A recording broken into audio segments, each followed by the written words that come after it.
I don't know. Is that even what you would consider to be a truck?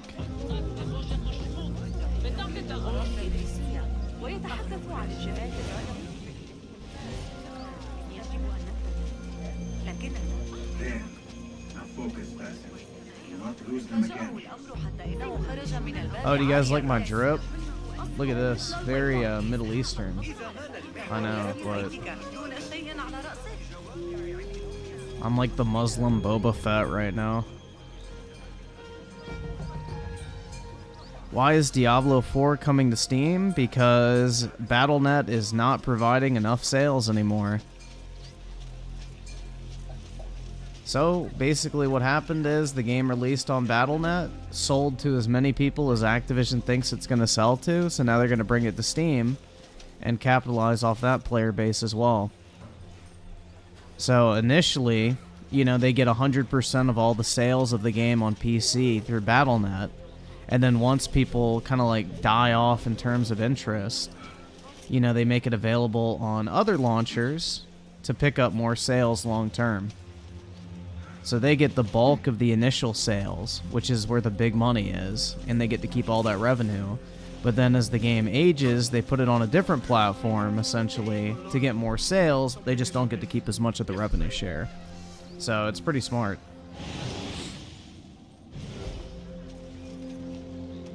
Thought you could lose me.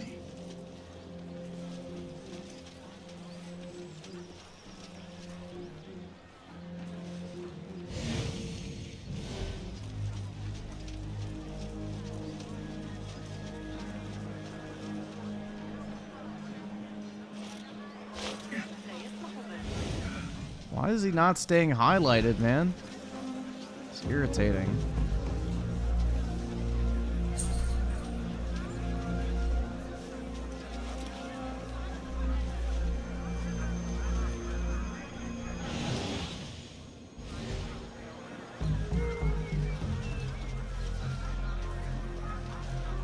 Found you.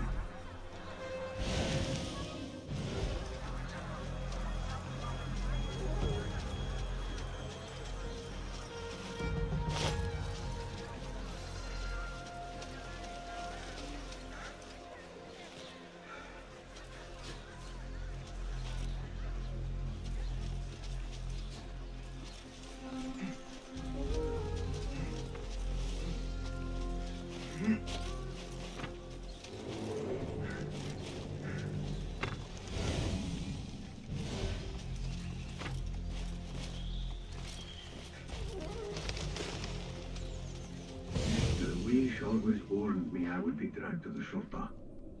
Who would have imagined I would walk in willingly? Alright, well, that's where I need to go. Find the governor's office. Uh-oh.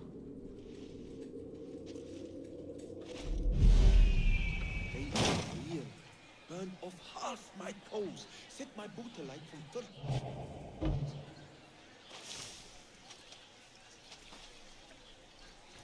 Can I hire them? muscle for hire. Lend me your blade, familiar. Yours to command. Yeah, Allah.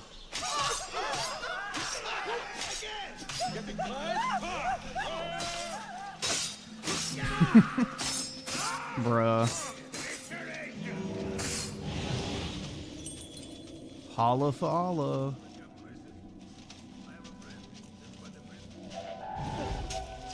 Oops.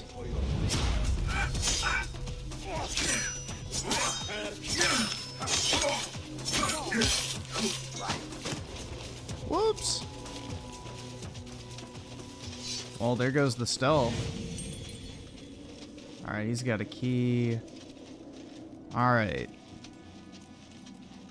Yeah, I heckin' love Allah, dude. Alright. They're outside, so I don't have to worry about them. The door is barred. Of course it is.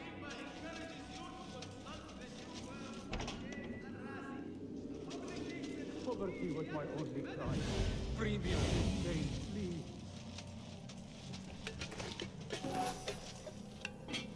All right.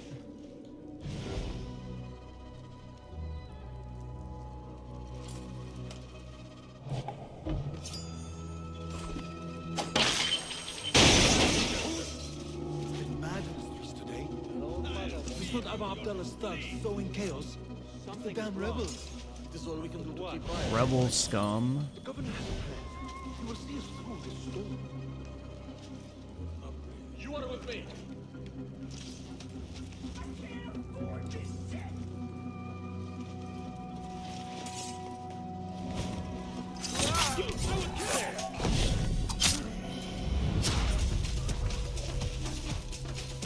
Search everywhere. On it! I see you. Please! Die, you! Easy.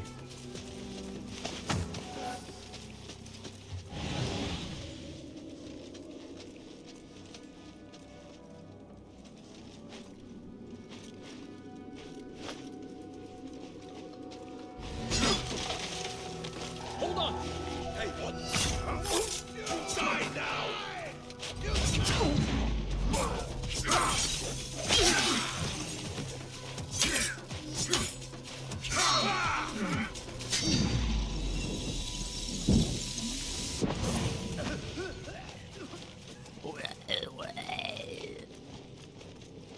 All right.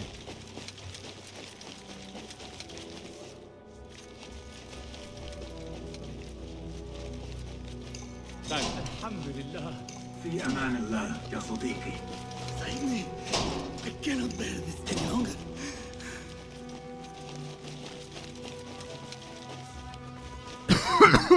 Shit.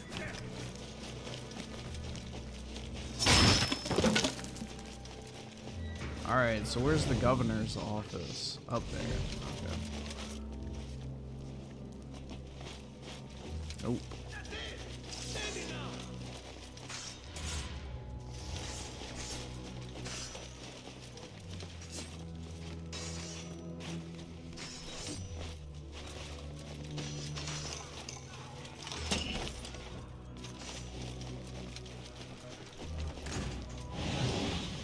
Pretty shitty office, man.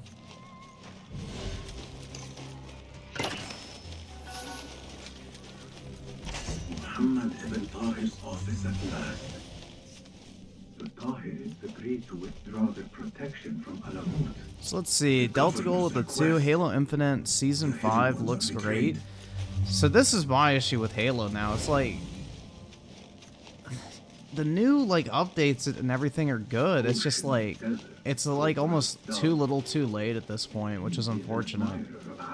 Because it's like if I'm gonna play a shooter, I'm gonna play MW3 at this point. That's the issue. Is like I think it's good that they fixed the game essentially, but it's like, damn, bro. It took them way too long. But I don't know. I haven't looked at what the new season is or anything. You can tell your masters I've had copies made.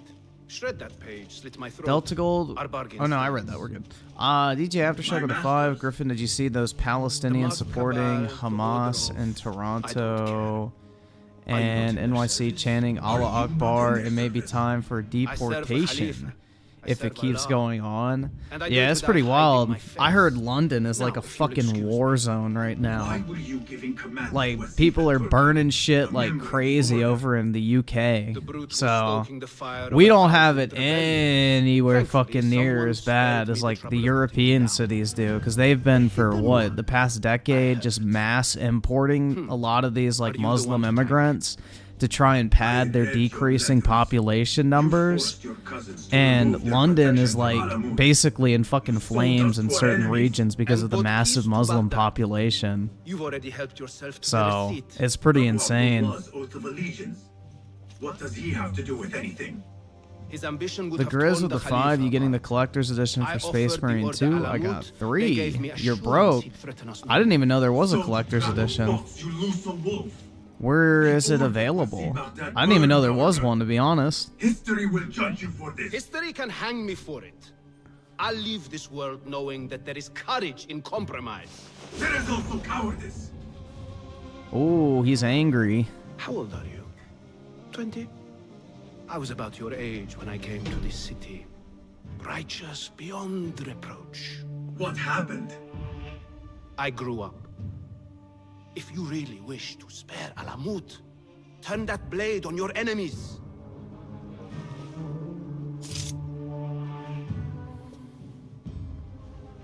Give me their name. The one you brokered the deal with. I could, but if you fail, then I die. And I'd prefer not to. Now, I have things to do. No hard feelings. What the fuck is this shit?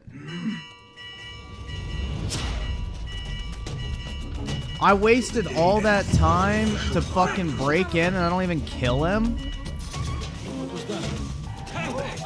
That is so fucking stupid, man.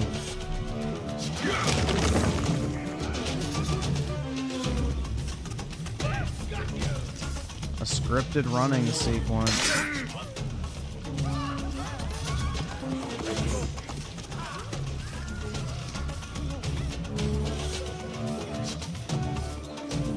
Kind of like in the beginning of the game. There you are.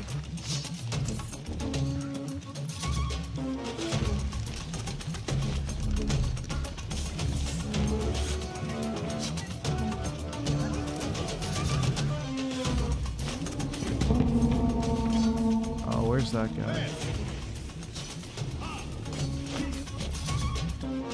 Kill him, your notoriety goes away.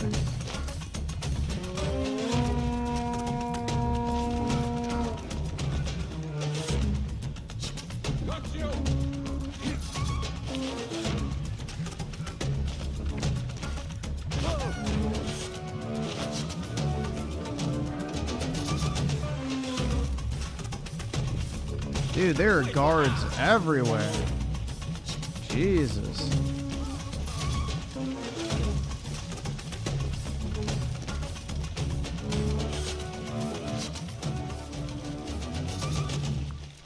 Nothing here. Hey, that's not mine.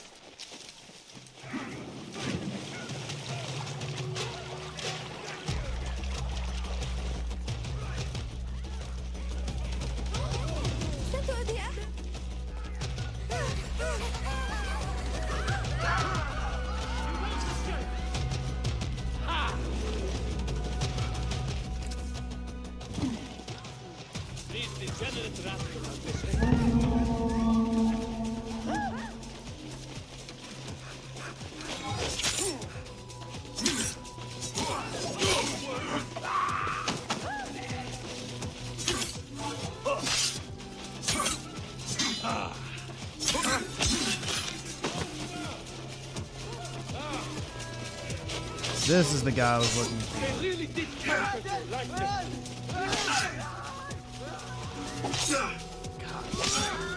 I cannot get the timing right on this fucker.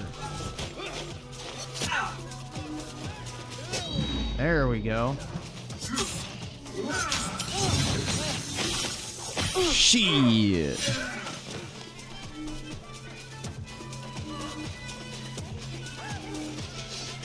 Those do not know. Governor Muhammad is no friend to the Hidden Ones. There we go. Well, that was disappointing. You didn't even get to kill him at the end. Because killing is wrong, guys. In an Assassin's Creed game.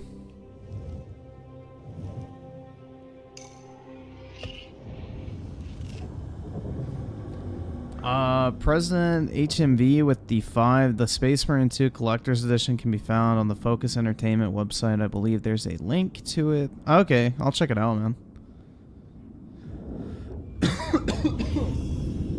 Appreciate it. Alright, so... I need your eyes, my friend. Ooh, do I get to go in the harem? Let's go. Let's go get some They bitches, say the guys. harem is home to hundreds, secluded and kept from sight of men. This place may be more secret than Alamut.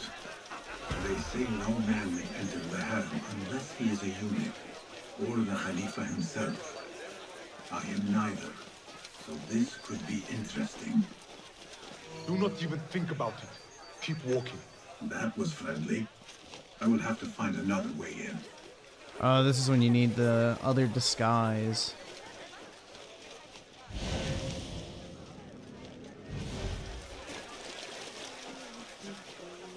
Right. I think so.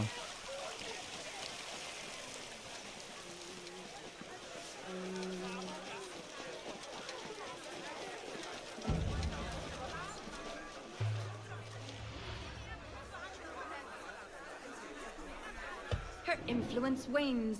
Her followers dwindle by the day. Dude, Farah, The it's the Baker is a chick great from woman, Farah. Modern Warfare with the Was, schnoz. While Al-Mutawakkil lived, but her son did not succeed him, and her time has come and gone. When the tide ebbs, will you be swept with it to the sea?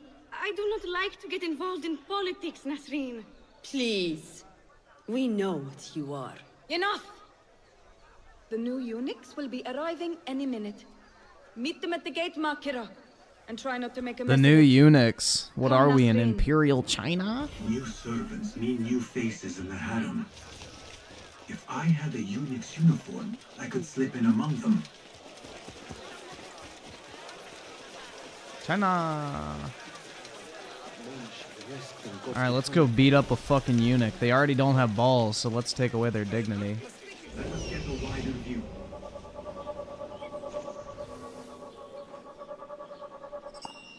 There's a dirty eunuch. That looks like a good fit. Shame someone is already wearing it. Let us just move you out of the way.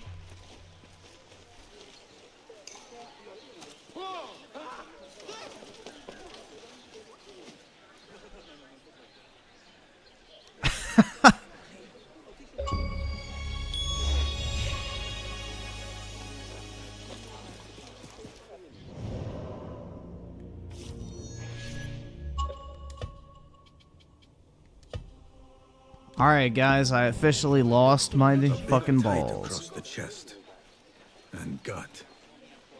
I have officially lost my balls. I still have my penis, though. Not that it matters, because it won't do anything, but you know. Hopefully this will work.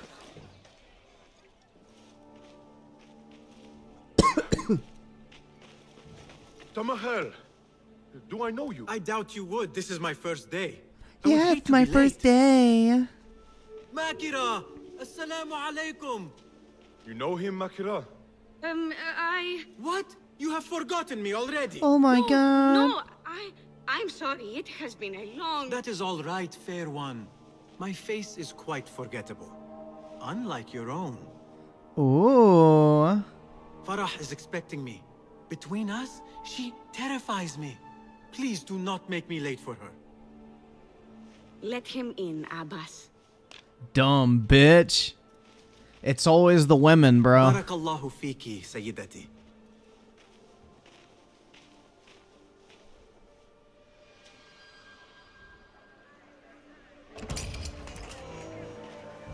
Oh my god, I love what you've done with your hair. Alright, where are the naked bitches, dude? This is the harem.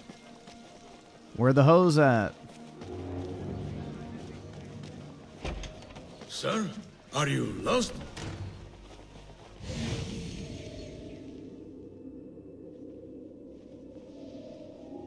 You, stay there. Hey! Damn you! What the fuck? Why can't I be in here? Got you!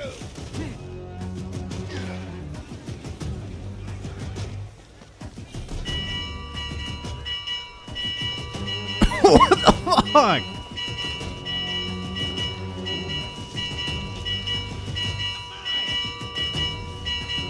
I removed my balls to be here.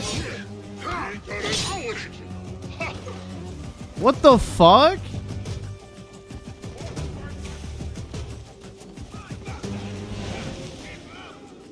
Well, I guess I can at least take this opportunity to figure out where it is I'm supposed to be going.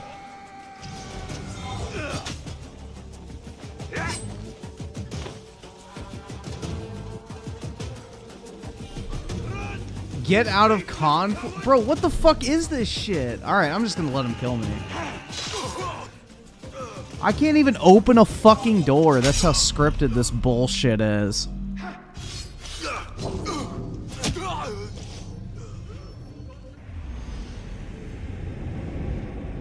Like, I literally thought the point of getting a disguise was so you could walk around in here, but I guess fucking not, dude.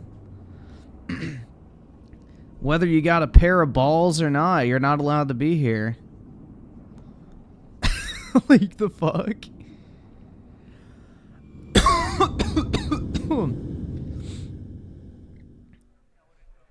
Oh my god.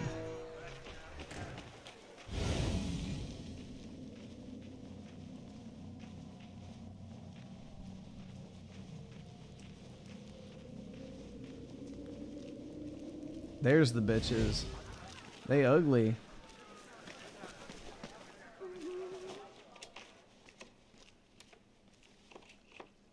Uh-oh. What are you doing? Makira! Breaking into Kabiha's office? You are no... Tell them what? That you let me in here? You are a kahramana, no? You serve the concubines every need. When is the last time someone asked what you needed?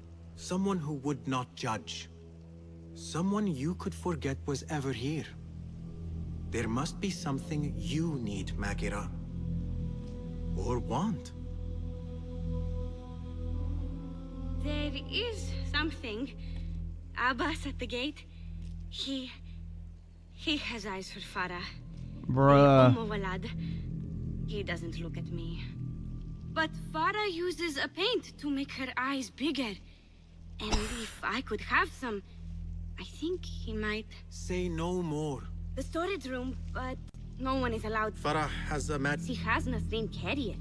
Tell... And so you... The key... Eye paint and magic potion. Seriously? Women. Perfect timing. I need an honest opinion on my poem. I'm having trouble with the 23rd stanza. What is a stanza? Never mind. Philistine. So what is this magic potion? Ah, I see. Alcohol.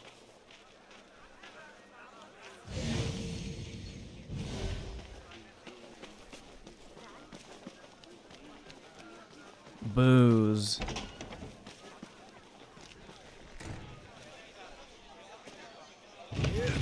Alcohol is not halal. Bigger eyes might add to my disguise. No, focus, Basim. You need that key. Paint and potion acquired. Here you are. Oh, thank you. Of course not. They only know more than me because they've all read this book. It's all about biology. No. Makira. Please, if you could just get... Oh. Paint. What a potion. dumb Now she bitch, has dude. more fetching body books. I meant to play a servant, not be one.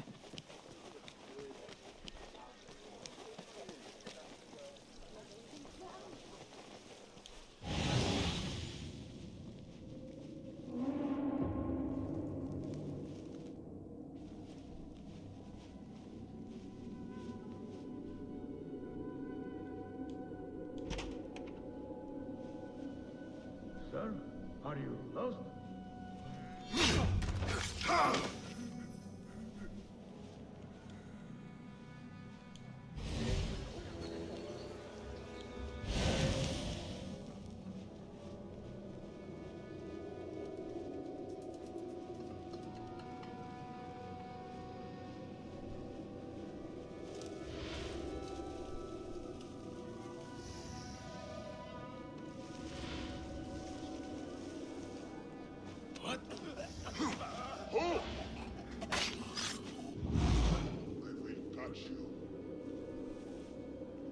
Sorry, this is just eunuchs having fun with each other.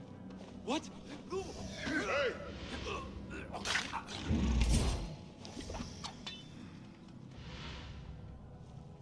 What the fuck? It's an assassinate, not dink his little dome. Like, what the fuck?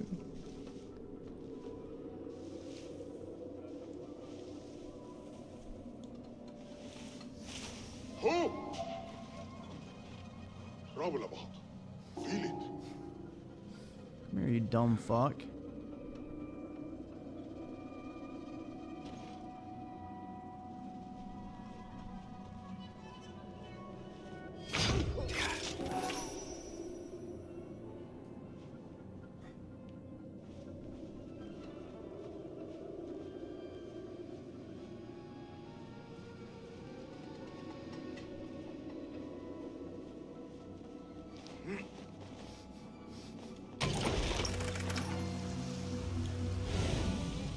Quarters fit for a Khalifa. It's a nice room.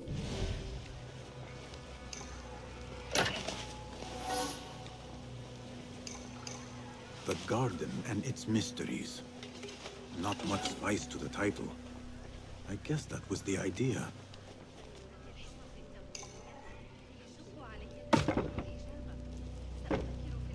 Don't think there's anything I'll ever need from this room, bro.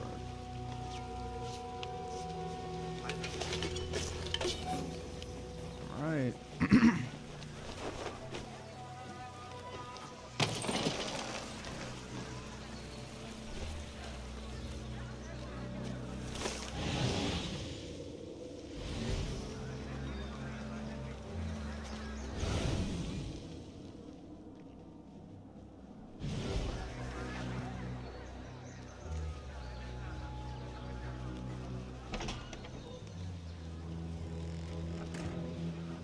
Easy clap.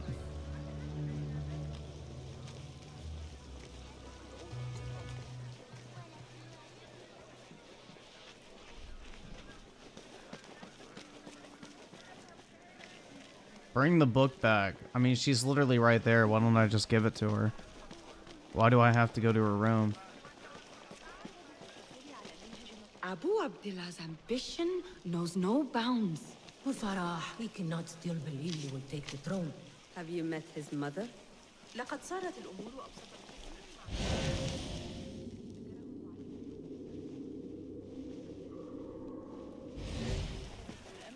You. Kabiha might have been lax about lateness, but I am not so lenient as she. I am sorry, Farah. It will not happen again. Farah? To you, she's Sayyidati, or Ummu Walad. Go about your duties. There you are. Enjoy. Let us hope she does not come up with any more tasks. I think I have created a monster. The book is in here. Wait. This is the last time, Basim. Put your foot down. I have to return it? Why? What the fuck? Why do I need to learn algebra? This shit is retarded, man.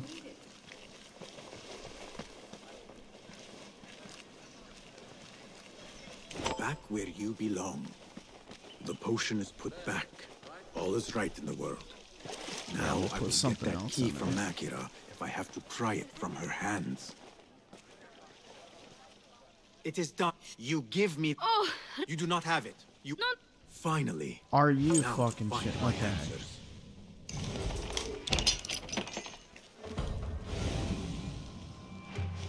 I remember this perfume. I smelled it in the bazaar. Dear and God. Perhaps in the harem. But on who? A hairpin. Nings. When did Qabiha get it?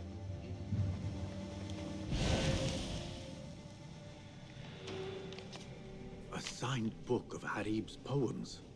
The ocean, the desert, the cobra, and the dove. A map of the Khilafah. And yet for its grandeur, the room is all but empty. Things look to be missing, including Qabiha herself.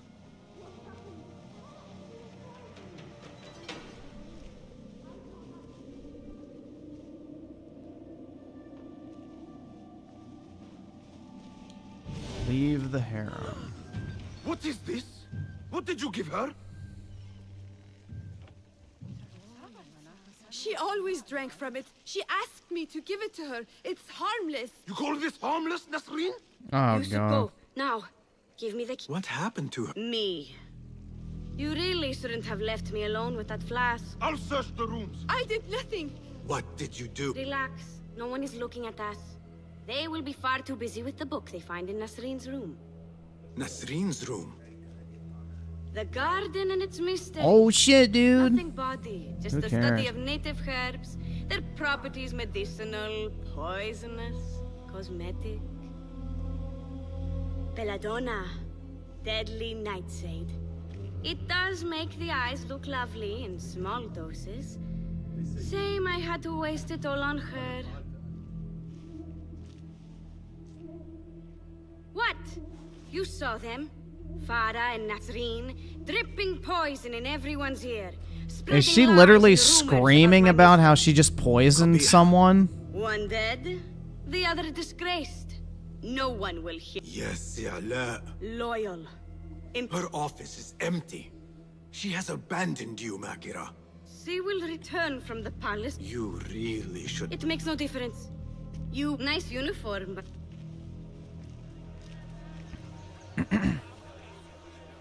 I killed her. I put the poison in her drink. Now they won't be a problem for me because I killed them. Jesus fucking Christ, dude. Whoever, like... The people that made this game, just, I really have to question, like, how fucking dumb are they?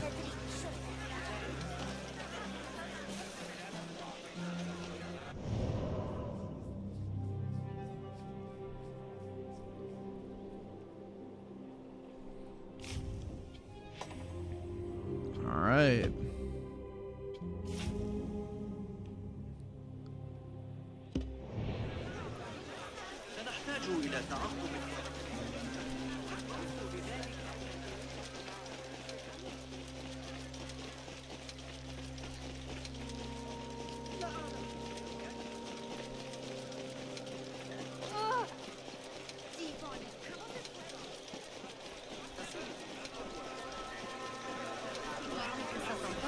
Let's see, Timothy Marco the 5, the distraction tactics are in full effect today. People are crying over a dead whale, that oil spill in the Gulf, and that really?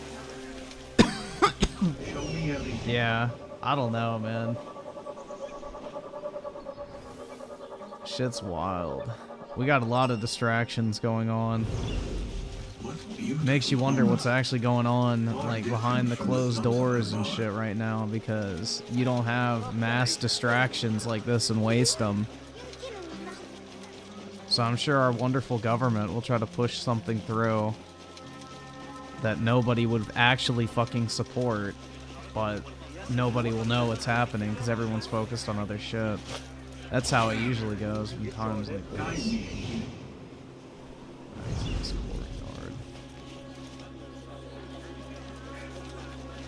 Let us hope she is home.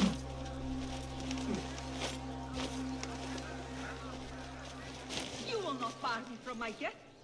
Bought by my... For tokens, favors, and personal dedications, you may find Sayyida Arib in the garden after her. You must be her patron. I have been enough. She's for us. You will... Don't fucking care. Foolish nicknames, secret meetings. The patron may have thought me a member of the Order of the Ancients. The piles of letters of the Postal Bureau may reveal more. Let us see what mask you wear, poetess.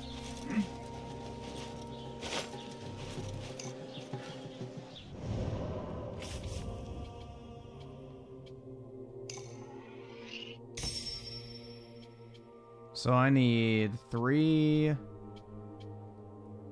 So I need 7. So 5 more skill points.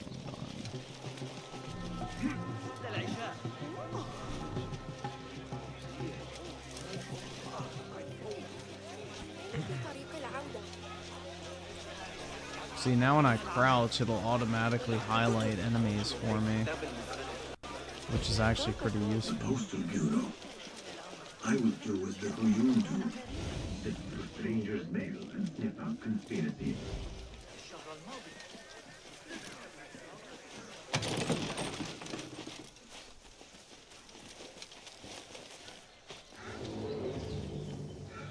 Oops.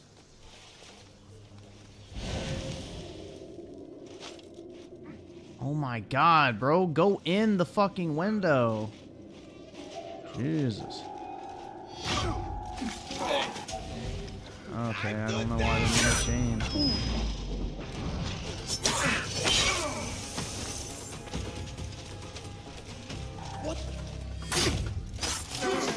There we go.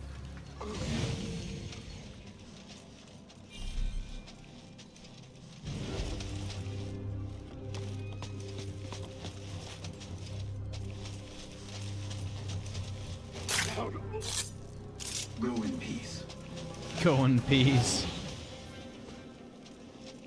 Rest in pieces. There must be mail here from every corner of the Khilafah. Now to find Ali's.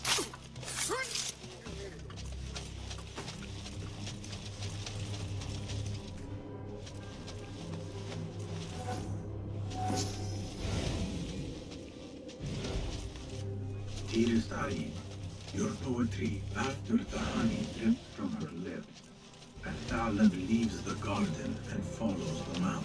Secret order correspondence, bad poetry, a bit of both. Harib could be a Thalab. The patron spoke of a recital in the garden. I could give this letter to Harib and see where the vixen leads me.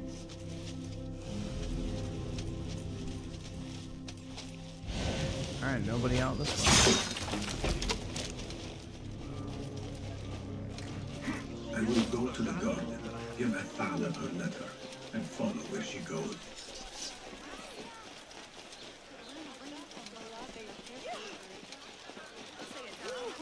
Alright. Anyone see the college student that killed her mom because she didn't want her to find out she was getting expelled? The fuck? How do you go from, oh my god, my mom will kill me if I get expelled, to I'm gonna kill her instead? Jesus. People are fucking crazy. Ocean, desert, cobra, dove, all shapes and humors will I embrace. That's right, man. The famous female poets of medieval Muslim countries. Come, don't This be would shy. definitely be allowed. I rarely bite and I never leave a mark.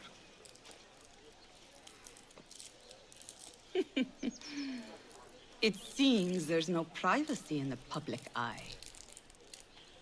How came you by that letter? Who put you up to this?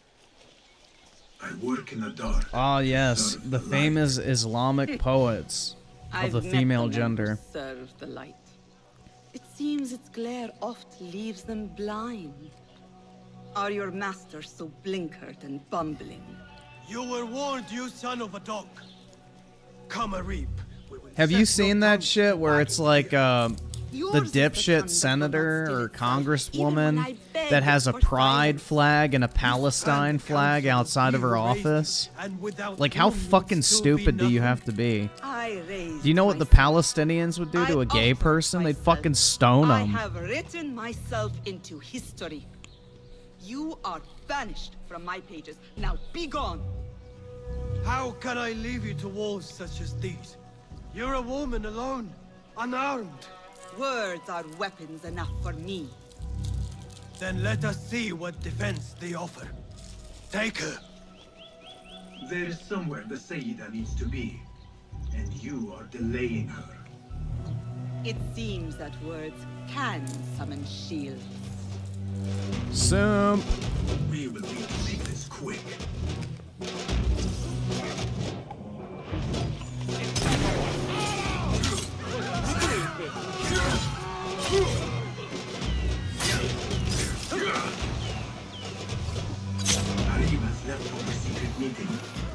Hurry. The letter commanded Athala to leave the garden and follow the mouse. Perhaps Arib is not lost to me yet. Follow the mouse. How far will the fox flee? Dog, what the fuck is this shit? What do you see?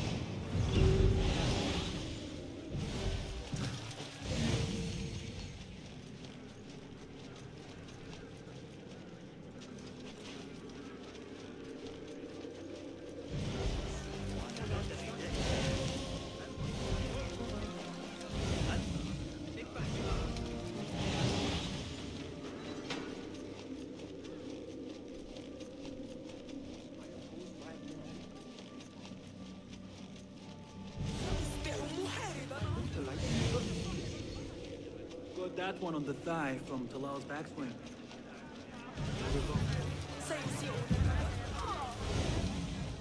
Alright, there's a mouse symbol. Where's the next one?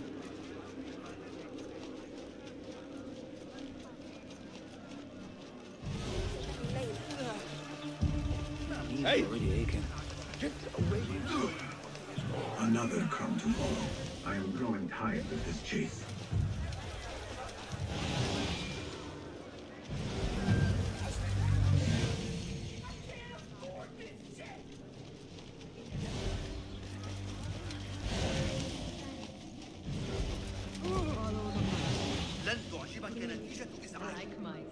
What kept you? What do you?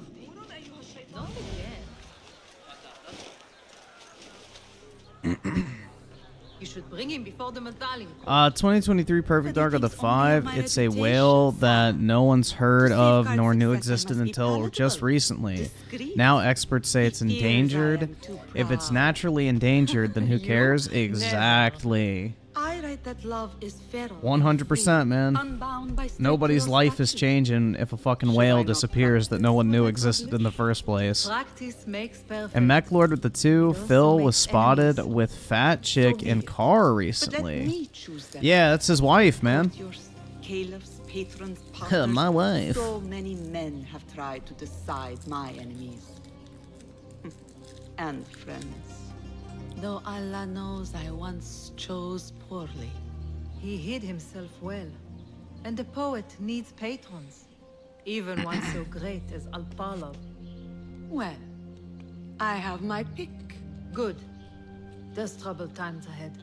I will be fine. I have survived 6 caliphs. 6 more. Don't. Girl power. Secret meetings, coded names. There is no trace of the order here. Still, she has her pick of patrons. Maybe the head of the order is not Harib herself, but an admirer. I have seen enough from my 3 suspects. Time to seek Roshan's counsel and end this once and for all. That's right, you gotta check with a woman. Because girls know best. Dude, this game is so fucking cringe.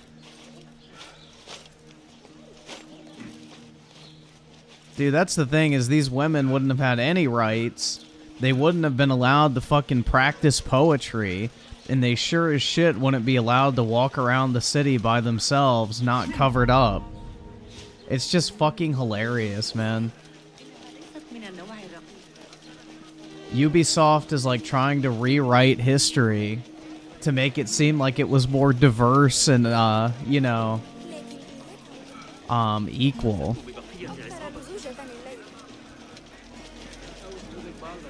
Go look at how the Taliban treats women that literally don't stay home all day and cook and stay covered up 24/7. And that's light compared to how they would have been treated back in these days. But you appear decided, Basim. What have you learned? Harib is innocent. The governor less so. He made a deal with the order. Yes. No, it is not. My mouth. And live your life dogged by El Jinni in The Taliban would have been considered progressive by standards of back then. Like, the Taliban would be considered progressives in terms of their treatment of women compared to how they would have been treated back in the 800s. So many dead or disappeared. And each trail of blood leads back to you, Al-Bahamut, the last mask to be lifted. You set Wasif on the rebels, unleashed Al-Ghul, sold your son's crown to seize Alamut. And all for what? Some worthless token of a long-forgotten age. No matter. I will see you in the palace, and I will cut the head from the snake. Look at that, dude. The final boss is a woman, dude. Oh, wow. Dude, it's been a woman pulling the strings the entire time, bro. Wow. Oh, dude. That's so crazy.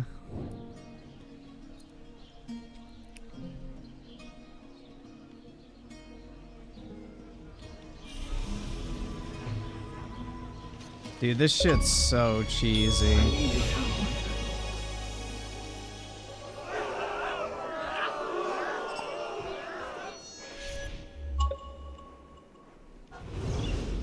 Alright, so this is where I can finally get the lost book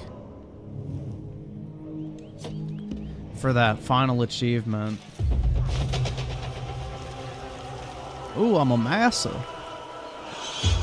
Well, I already know how to get into this place, so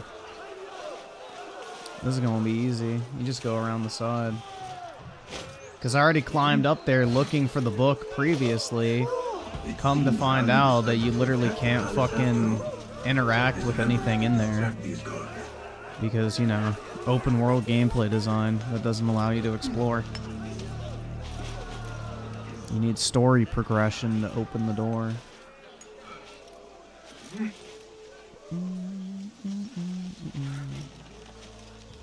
I don't really want to go in this way. So I'm not going to.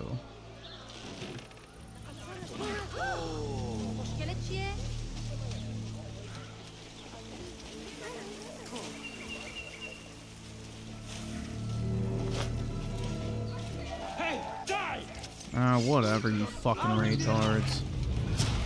There you are. Oh, I didn't want to go in this way either. Oh well.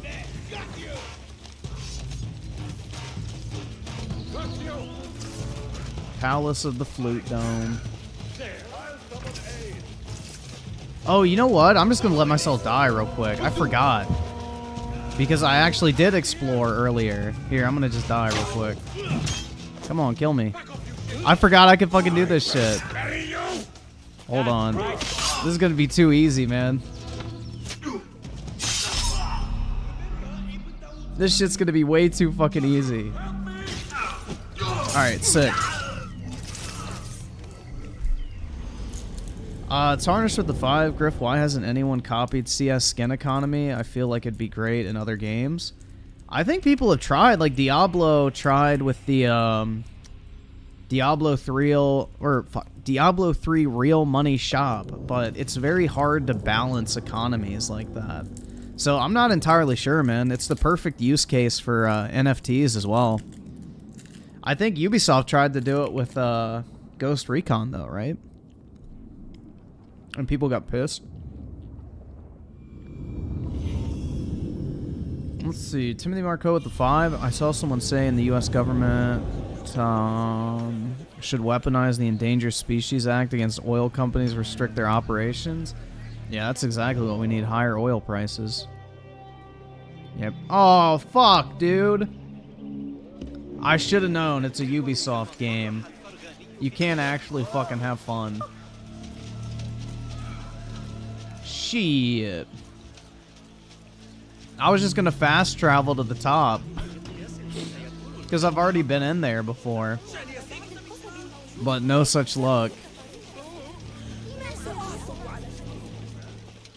And Scotty Man with the 2, they added that Doom bundle to MW2. It's sick as fuck. Yeah, I'm gonna pick that shit up eventually.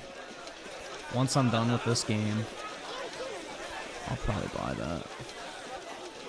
But yeah, I like how they alternate, or they, like, I guess do the alternate frame rate for the weapon. I think that's really neat. They did the same thing with a custom EM1 that you could buy in Vanguard as well, and it looked really sweet. You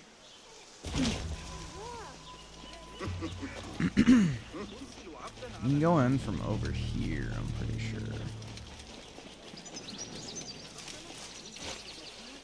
There's like a side entrance. I forgot exactly where it is, but I know it exists. Because I used it earlier. Yeah, right here. I think. No? Am I thinking of the wrong building? Maybe.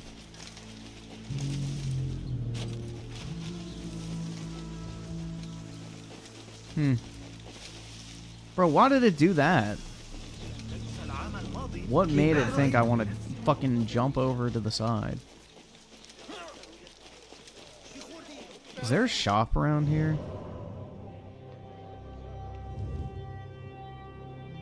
No. Oh yeah, there is. Nice. I need to go buy some stuff.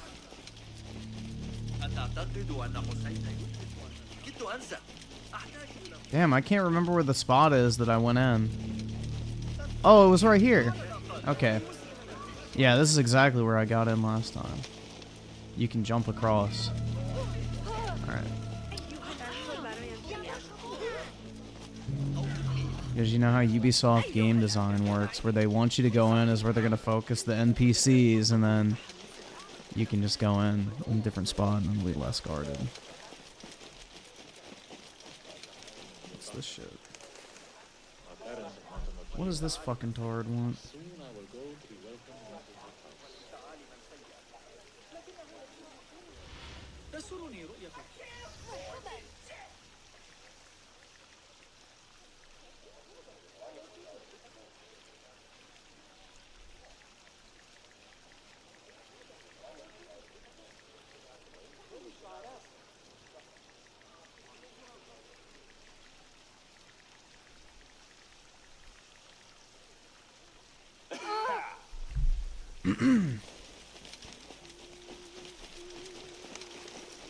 Just nuke Ukraine, problem solved, if only.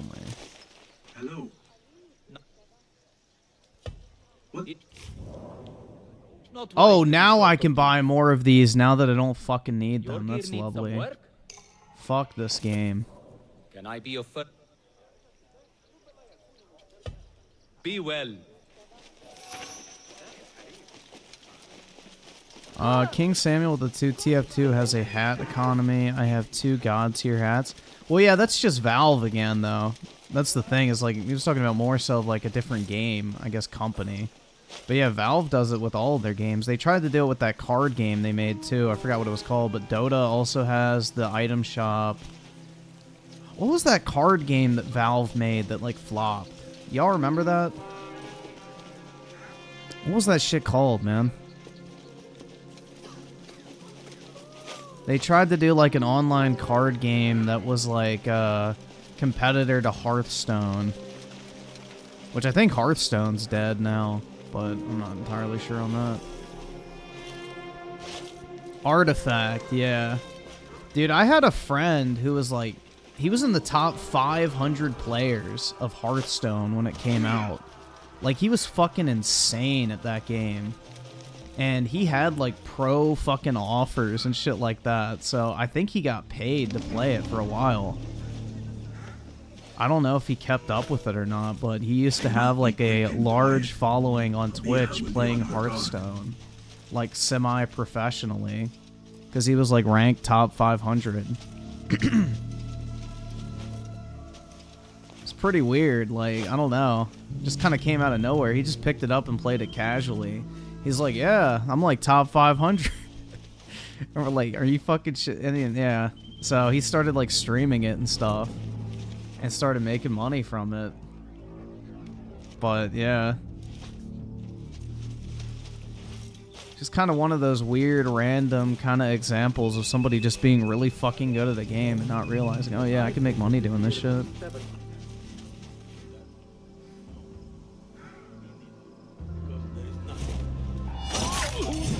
Why can I not change? Thank you, stupid fucking game.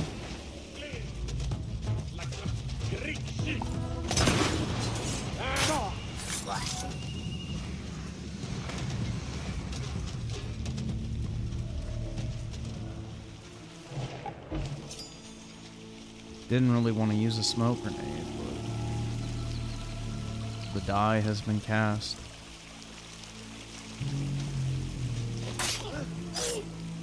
Fate calls.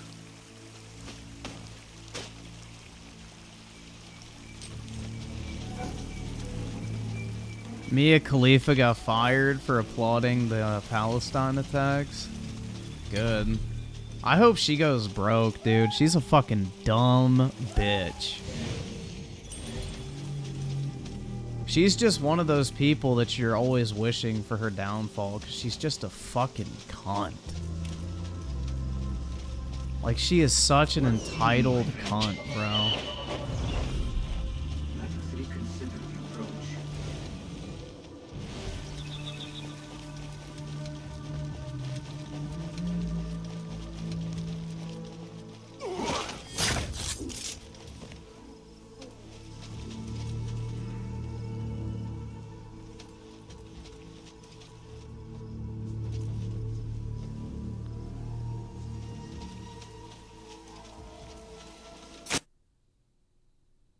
Oh, the game just crashed.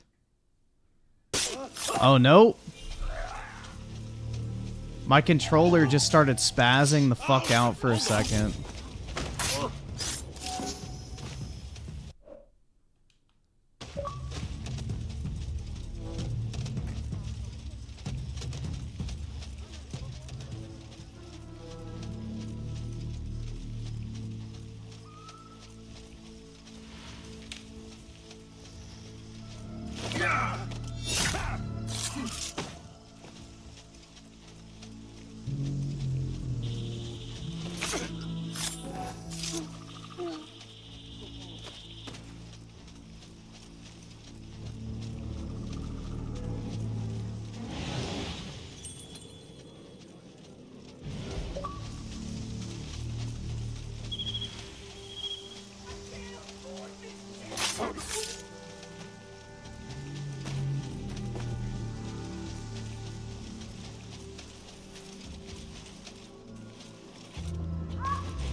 Right in the ass cheek.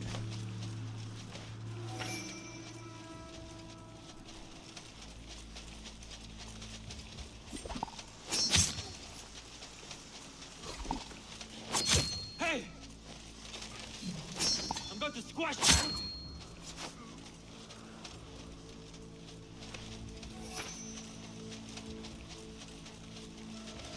Hold on.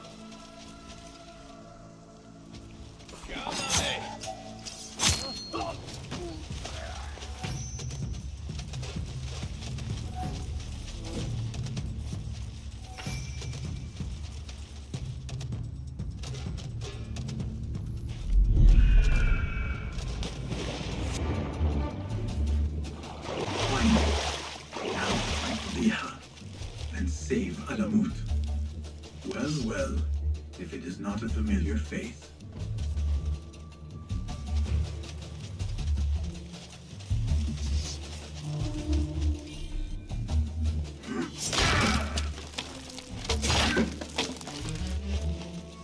Alright, so now I forget where the book is. That's what I need to get, is the book.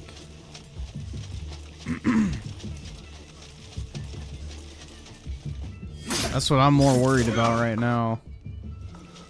Is I want that stupid fucking book. So it's like right above me. Where is it?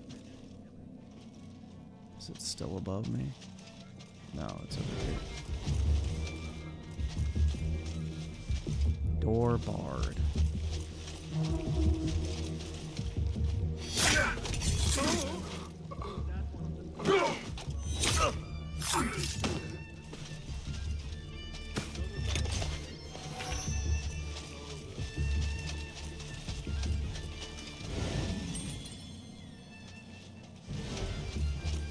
Bro, I need to figure out how to get that stupid book.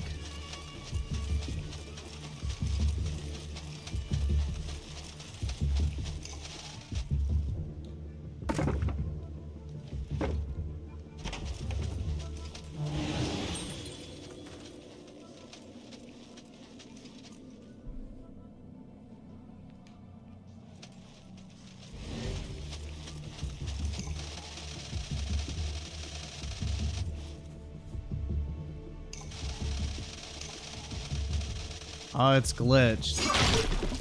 That's nice. Okay. Dude, are you fucking shitting me?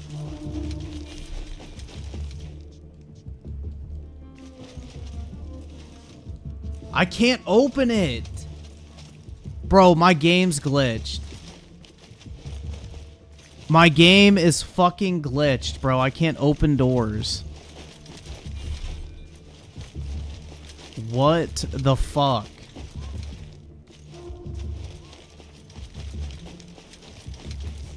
Oh my god, bro. What in the actual fuck? Alright, well.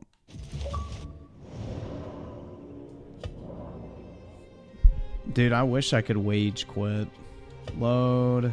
What time is it? 10 minutes ago? Oh my fucking god. Bro, there's no way. There's no fucking way. I have to go back 10 fucking minutes because this game glitched.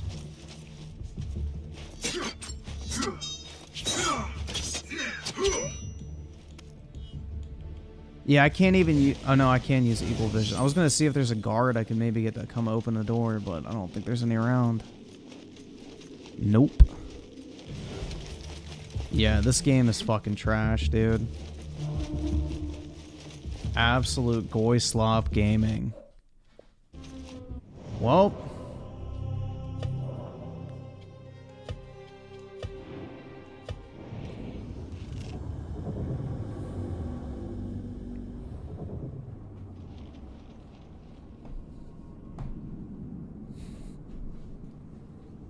Dude, I'm telling you, this shit is AIDS, bro.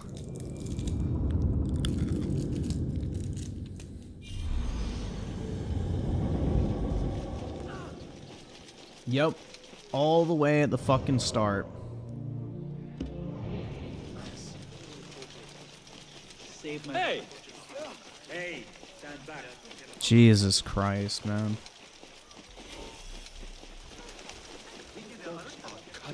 Goy slop gaming.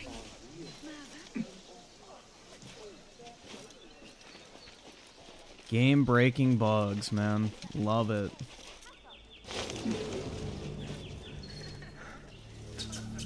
And now I'm stuck. There we go. I must be quick and quiet. Abiha will be on her guard.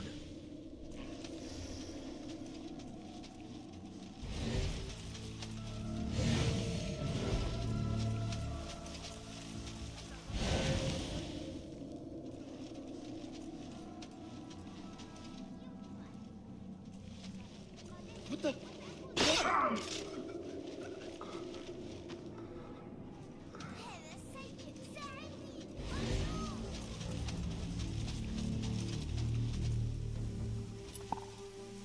Oops, almost used the wrong thing.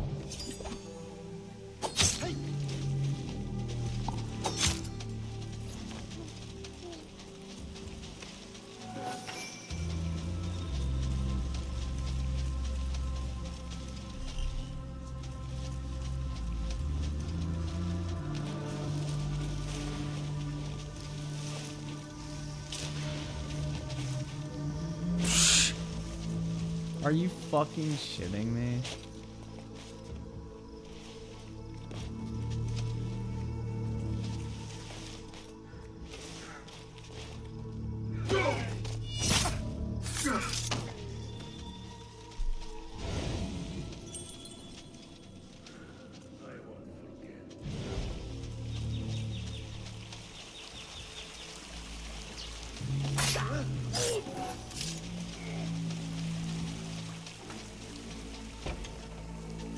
Finally, now to find Qabiha and save Alamut.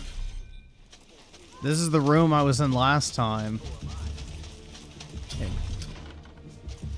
Oh my fucking god, bro.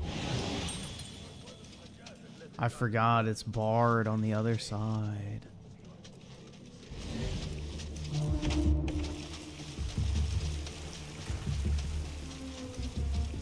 So I can't go that way.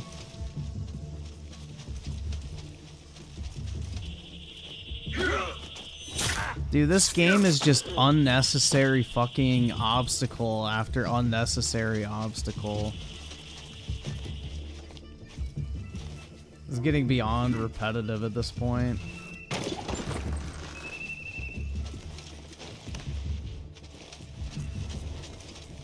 Like the Ubisoft, every room is a puzzle gameplay design is very obnoxious.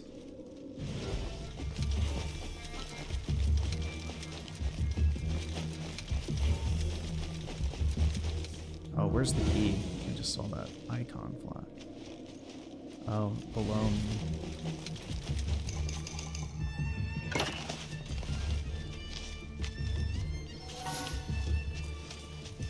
Can I save? Probably not. Nope, of course not. Why would I want to be able to save in an area that I need to be in, that I've had a game-breaking glitch that prevented me from, Found it. Alright, well I got the key at least.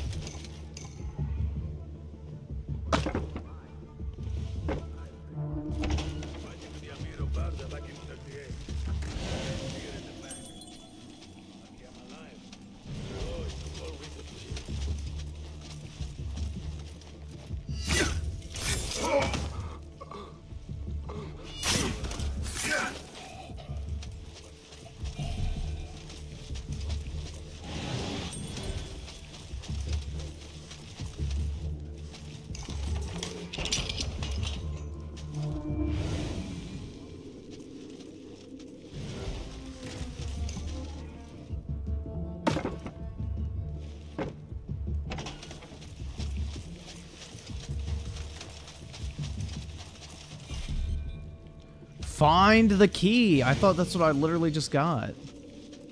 I guess I need that key. Well, excuse fucking me, bruh.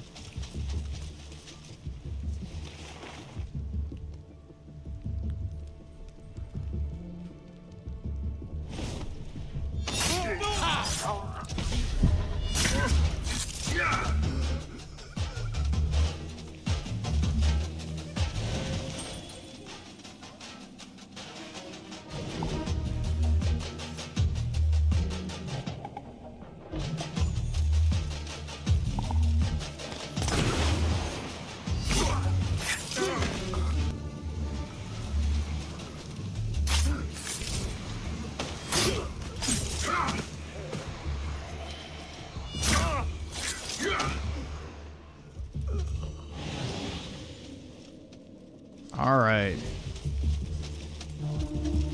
That better be the fucking right key, dude. What do you guys think? What is the likelihood that that is the incorrect key?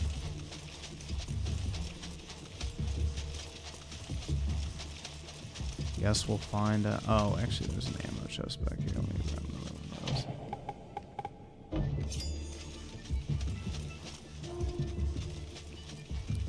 those. The smoke grenades are really busted in this game.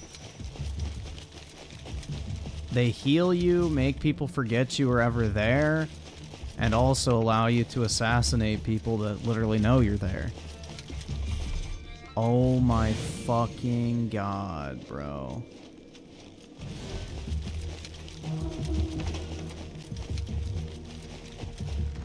Alright, I'm gonna look this shit up because I don't want to fuck this up because apparently it's linked to story and this game would be the type to screw you.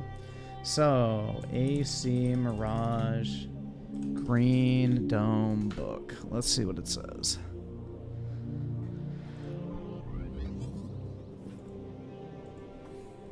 Grab my other headset.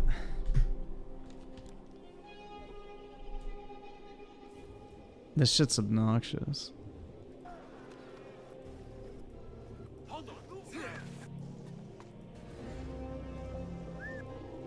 Brighten the day. Now.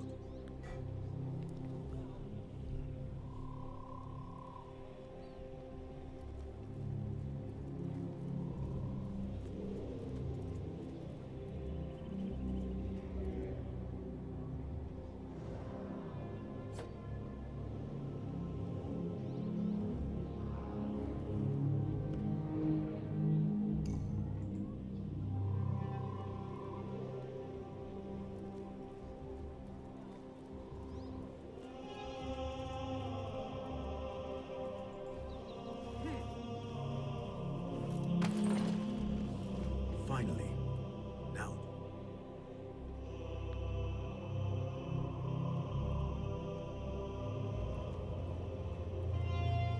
Wait. Hold on. I was literally in the right area. Oh my fuck, dude.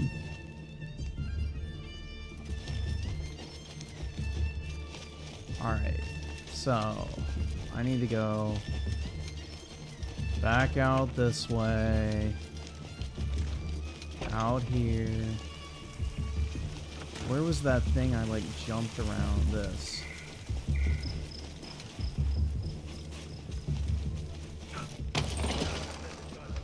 Apparently it's just in here. Or in a different hub. Fuck, hold on.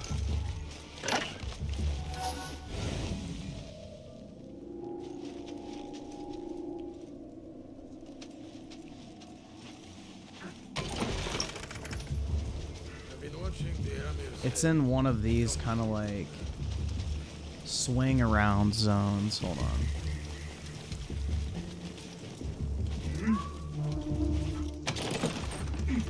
This one. Here it is.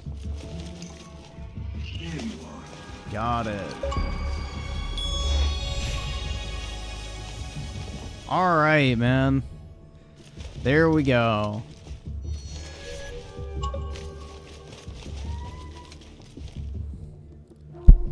Jeez.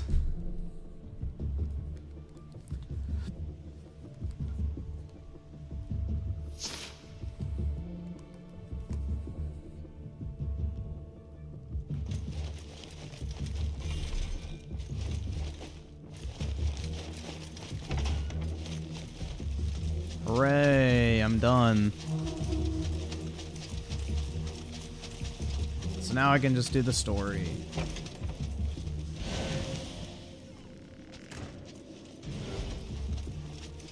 Alright guys, we gotta stop this empowered female from ruining the world.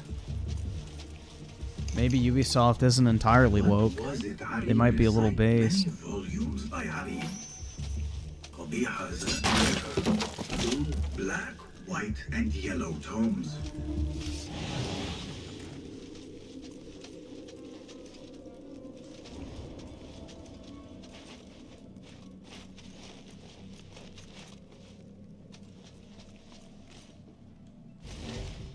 Which book would Qabiha choose?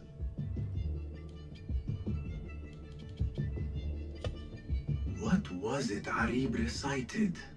Scorch as the desert, I'll bathe in your heat.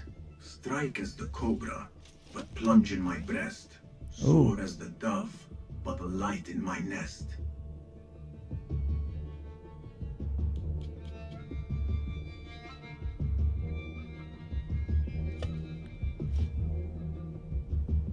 Perhaps there is a clue in one of her poems. Symmetry of sky or ocean desert.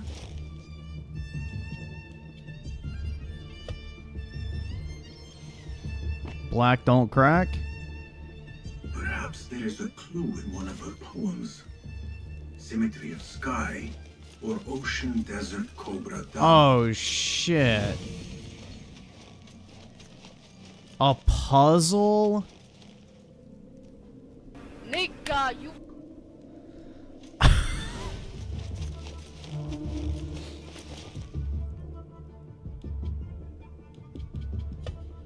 What was it Arib recited? Scorch as the... Alright, let's look it up. I don't want to fucking do this. AC Mirage book puzzle.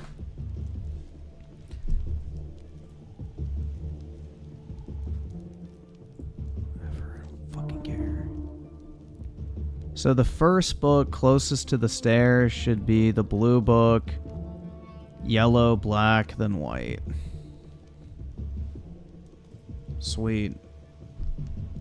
So, blue, yellow, black, white.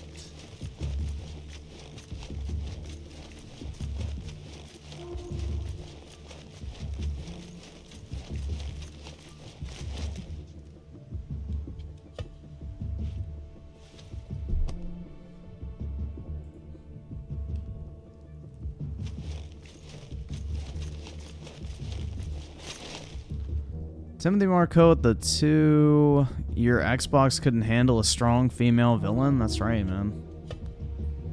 Absolutely. Neither can I.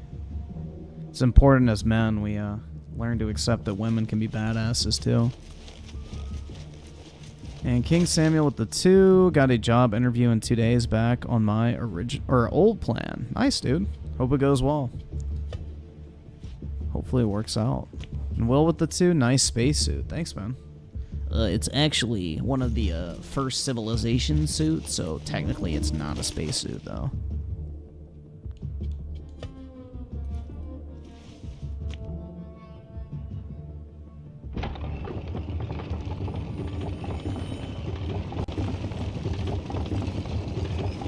Watch. Oh, fuck. I was about to make a joke, but maybe it's too edgy. I was about to say, watch a bunch of kids run out of there, but in a different way.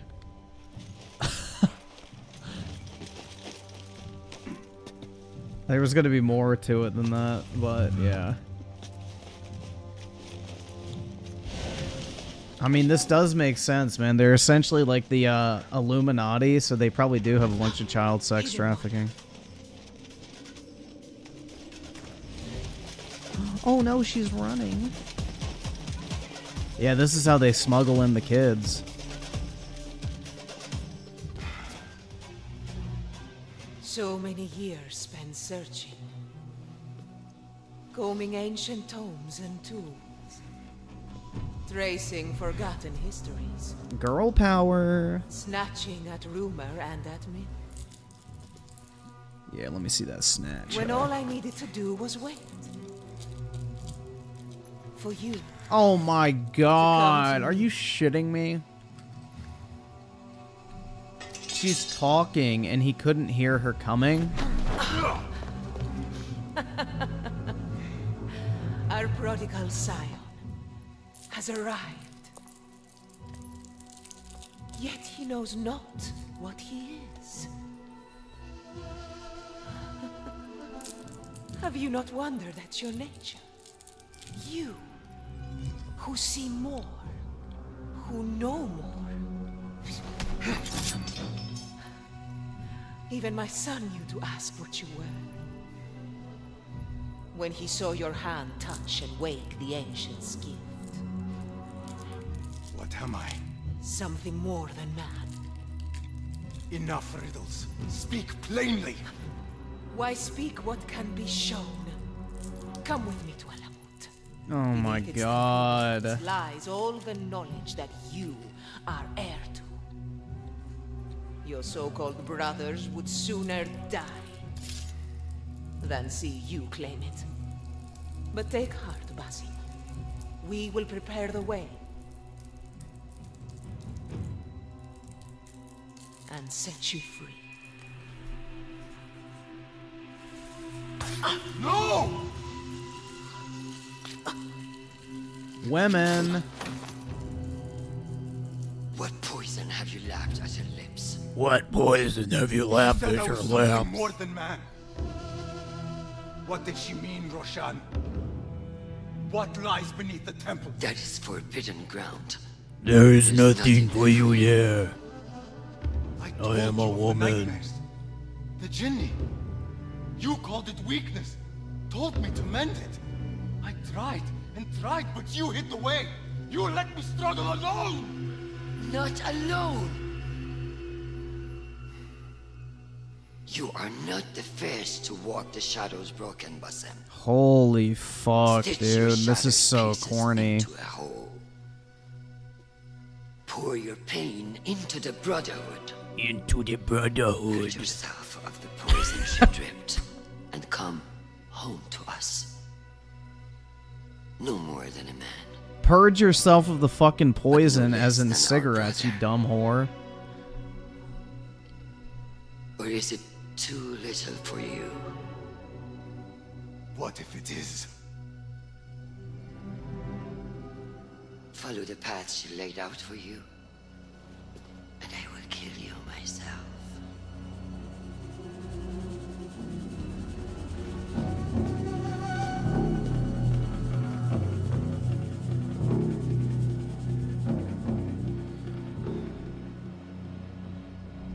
So, we never actually learned what the fucking point of the cult was in this game. They literally served no purpose.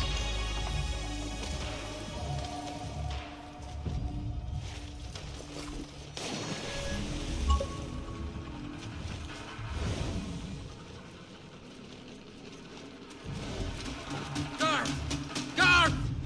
To me! You will not escape justice! Yes!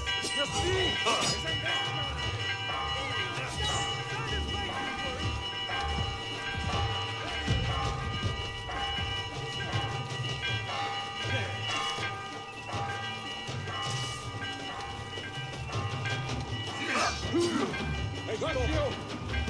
Put use a hand here!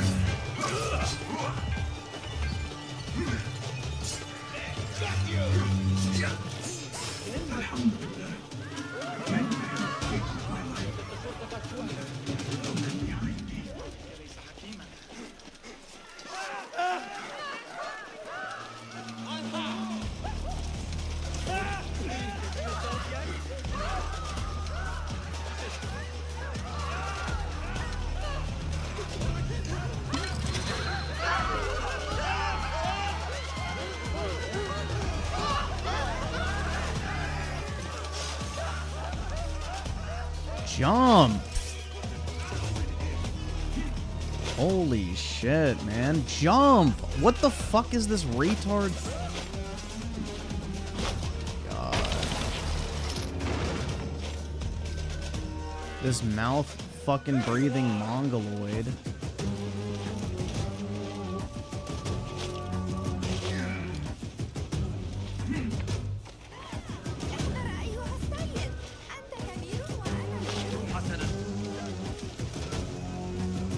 As long as I get to kill the smoker woman, this game might, you know, redeem itself just a little bit.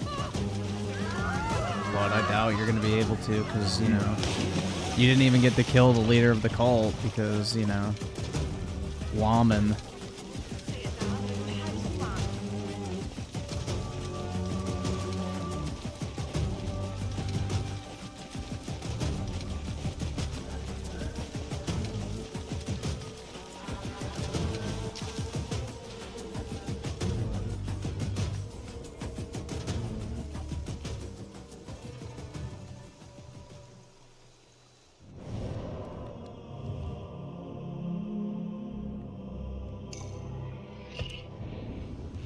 Oh shit, I didn't want to go there yet.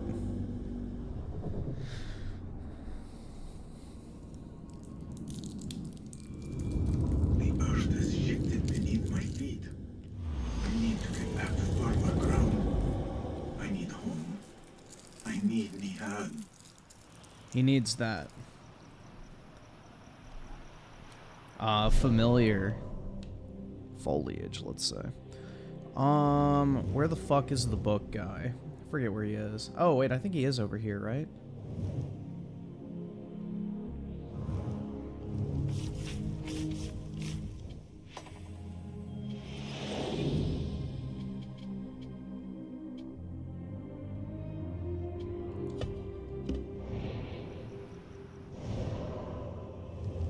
No, of course not.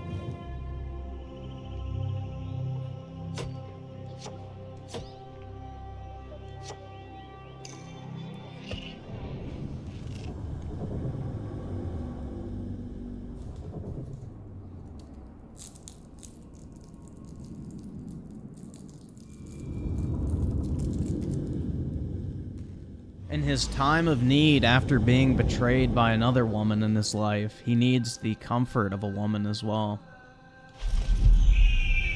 Long story short, this game can literally be described in one word: women.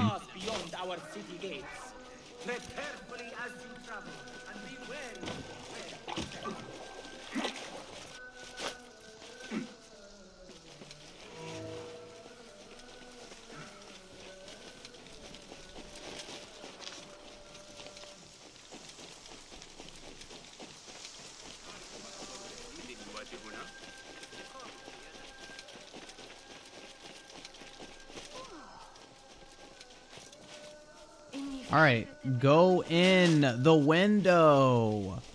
Thank you. Holy fuck, man. You have some one. Alright, give me my achievement.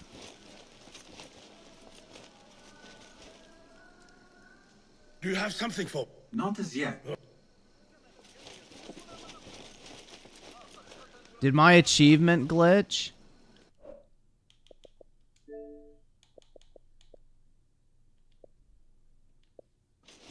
Do you have something for? Not as yet. Oh.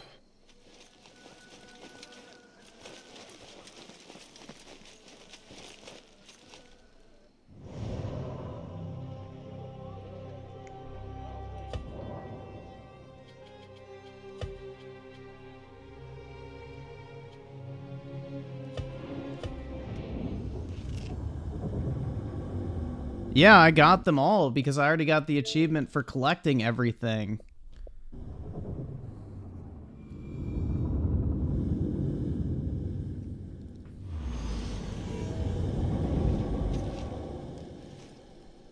Do you have something for me? Not as yet. Oh.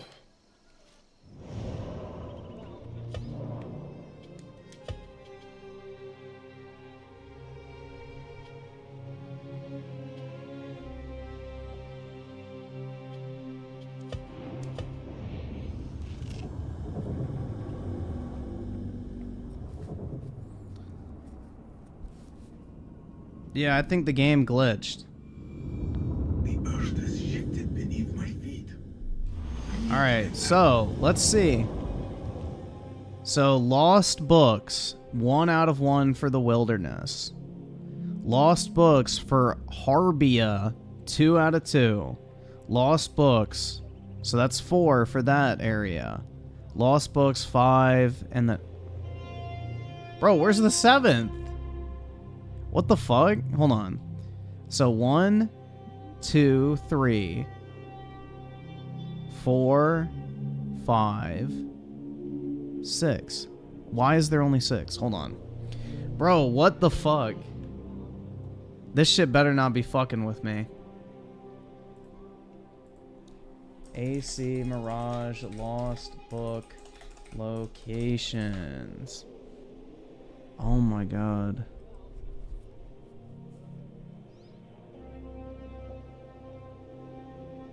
And it's not on any map. Head to the southeast swamp to this point. Climb the ladder.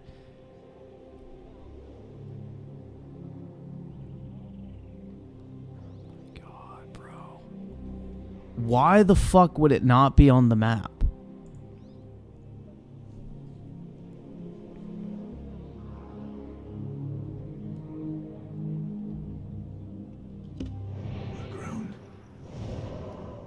This game is trash, bruh.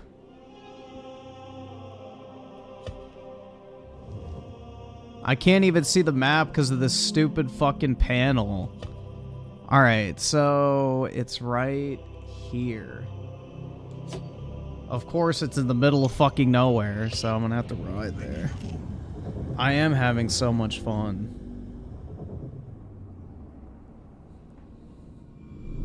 The earth has shifted beneath my feet. I need to get back to firmer ground. I need home. I need Nihan. Sympathy for the rebels?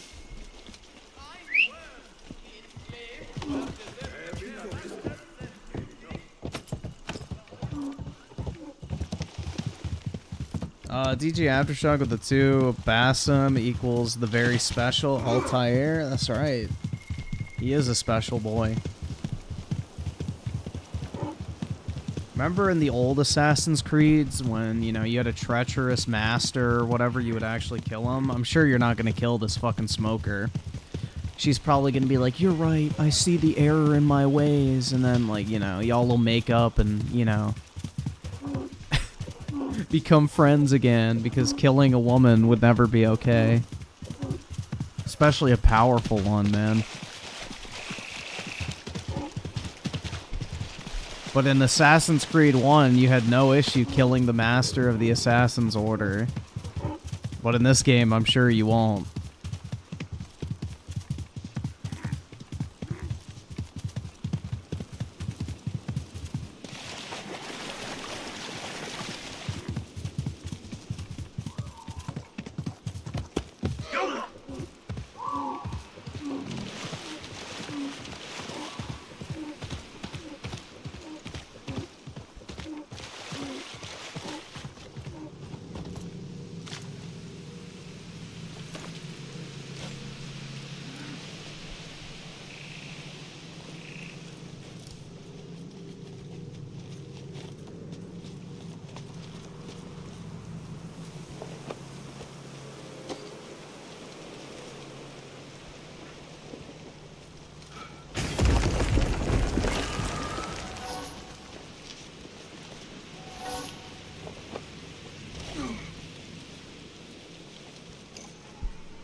Why was that necessary?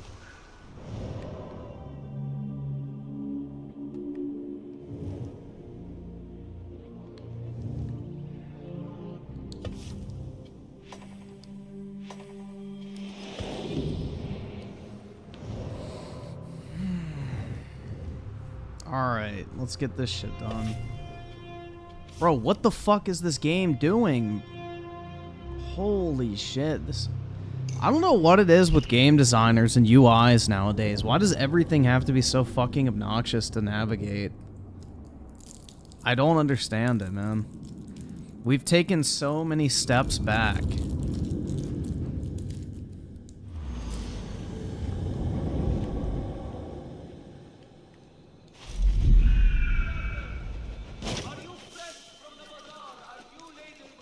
It feels like we've regressed when it comes to game design in so many ways.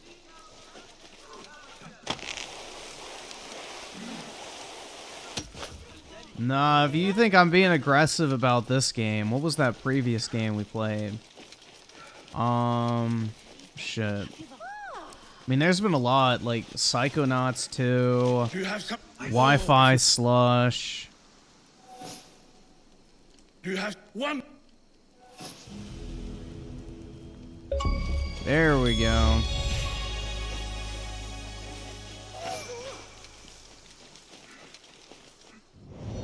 Yeah, Cyberjunk.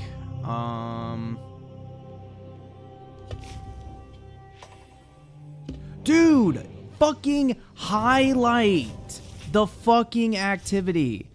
Bro, in what fucking game? Look, it literally says A, place marker. In what fucking game do you highlight something on the map, select it, and not want it to fucking highlight? Using the literal highlight button. I'm not pressing a button to get more information.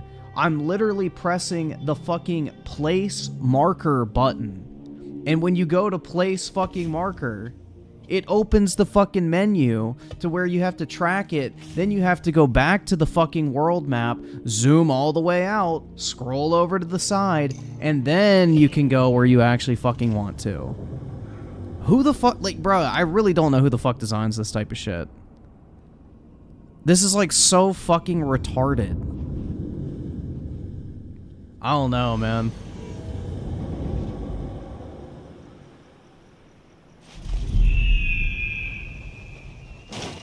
It's just like such bad game design, dude.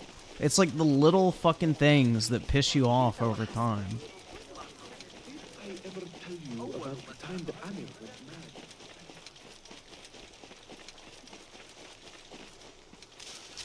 And it's the same shit with Starfield and their trash AI too. Like Starfield has the exact same issue. Fucking death by menus just trying to get from one place to another. I don't understand why game design has regressed. It's just fucking stupid. It should be easier than ever before to navigate through menus, not more fucking difficult. Like, isn't that the entire point of UI updates, is to make things easier to fucking use? Not more convoluted and annoying? Basim, are you well? Basim. I do not know. You were right, Mia. My enemy, Qabiha. She held the answers. What did you learn? That there is more to who I am. Of course she was right, she's a girl. Tried to tell me the truth my master sought to silence. That truth lies at Alamut. So we ride for Alamut. Alamut? Let's ride for Alamut? Whatever, I don't fucking care. I alone. You need me.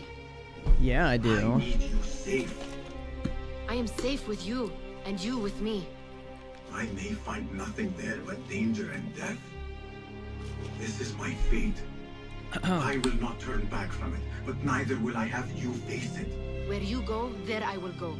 Where you rest, there I will rest. I will walk behind you every step of the way. You are never alone. Now get packing. We will not leave Alamut until you have found the answers you seek. God forbid they have any sort of romantic relationship either.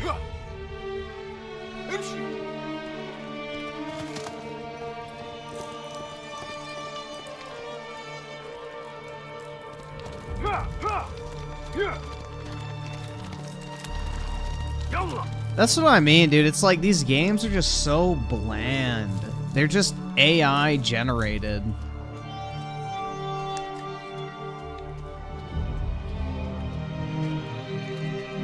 What is this fucking bullshit?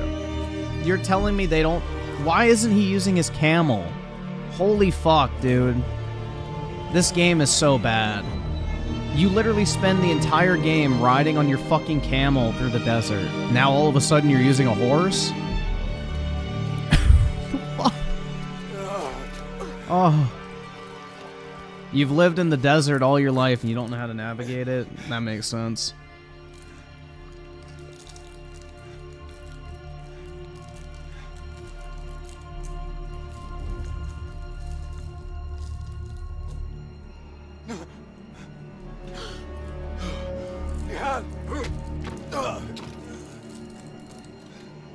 What is this shit, man?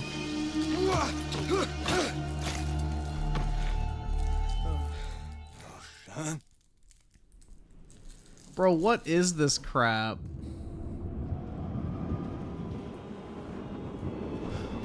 And these video game writers think they deserve more fucking money, which is hilarious.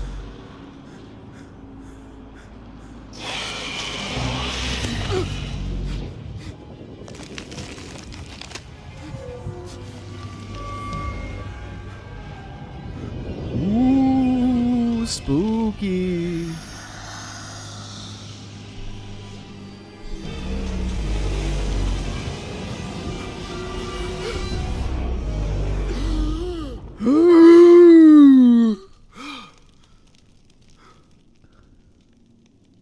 Noor? Not the welcome you were expecting, eh? Well, at least when the Tahirids came for us. What happened? Fear Alamut has fallen. I was tasked with finding help. I went into the desert. We're there. No. Then Nihal lived. And Roshan? I had hoped she would... Come, brother. We must... How? Vengeance? No. There is nothing left to say, brother. Go. Save who you can. Steady. Yo, where's my gear? Oh, you can't take this shit off. You have to look like a fucking bum. They don't let you change your fucking cosmetic. How nice. Your master left you in my care. Yeah! Our temple. Whatever lies beneath, I must see it for myself. No matter the cost. All this blood. What is this butchered ass version of Ezio's family I'm listening to right now? Please be safe. Wherever you are. They killed Ezio's family fucking soundtrack with this dog shit, bro. Like,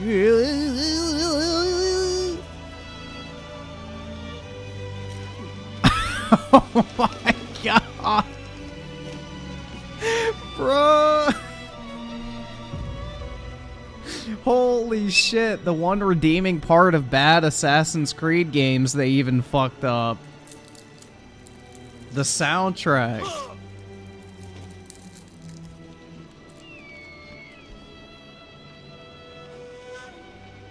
Some of my clan still live. Mentor Rayhan among them. Hey, newsflash for you, Assassin's Creed. Revelations took place in Turkey, aka the Middle East, and it didn't sound like shit when they did their rendition of Ezio's family.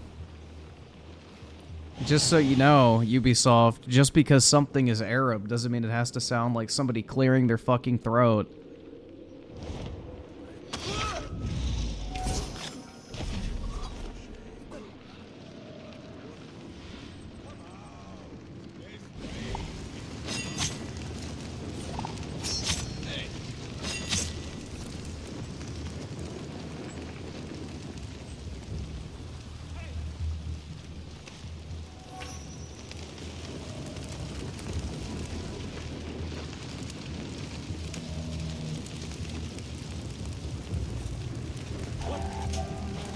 Bro, what the fuck?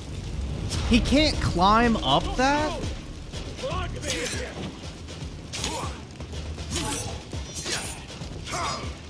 Oh my god, bruh. This game is gonna be the death of me. Hey. Hey. Calm yourself, would you? Fuck is this guy? Calm yourself, would you? Shut your fucking whore mouth.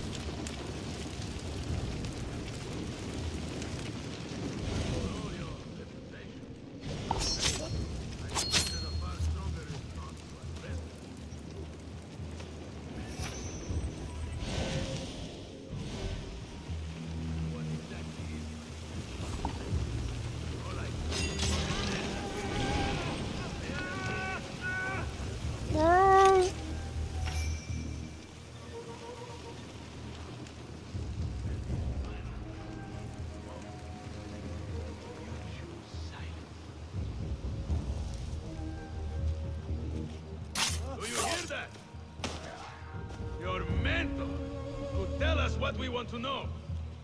He could spare your lives, yet chooses not to.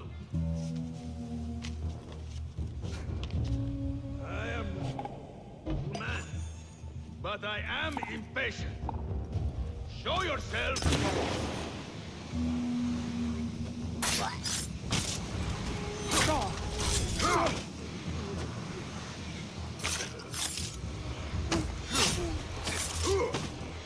Like I said, smoke grenades are OP as shit in this game.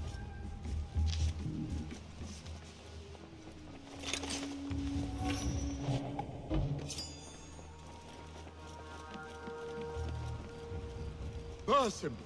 What? Basim! I came out to ate that you. It will if. Don't care. Hey, you! Stop. No.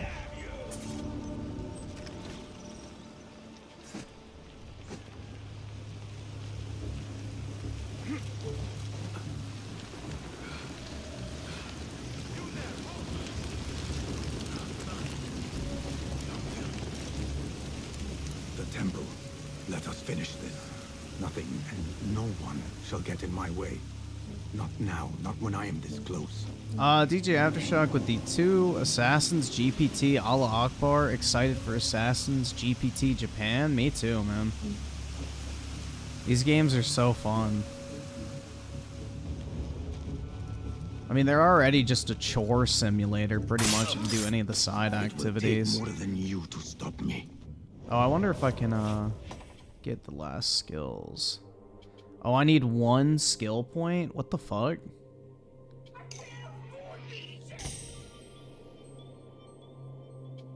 Where the fuck am I supposed to get 1 skill point at this point in the game? I guess this final quest will give it to me. More of them ahead. Suffice to say, I am on the right path. It's stupid. This game has fucking level up mechanics, but you don't get skill points from leveling up. You get skill points from doing particular activities, but there's no, like, actual reason to why you get them, essentially. They're just awarded at random based on, like, predetermined rewards. Our orders were to secure not to enter it, I know. Damn the orders. You saw what we fought for to get here. The men that we've lost. You think we will gain anything once our masters acquire us? You think we will be rewarded? Of course not. Whatever it is they want, it must be worth a fortune. Think of all the land you could buy, and the servants. Ooh, I want servants. Just find it quickly. We'll all think a lot more clearly without you two bickering like a pair of idiots.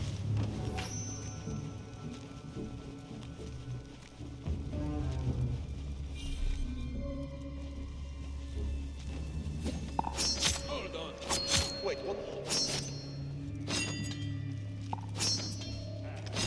Hey! What in the actual fuck was that shit? What the? Trick. How did none of those hit?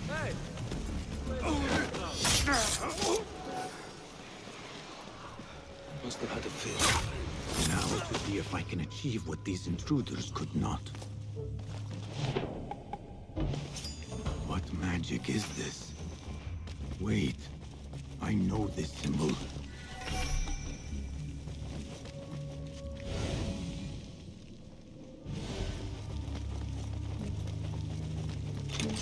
All right.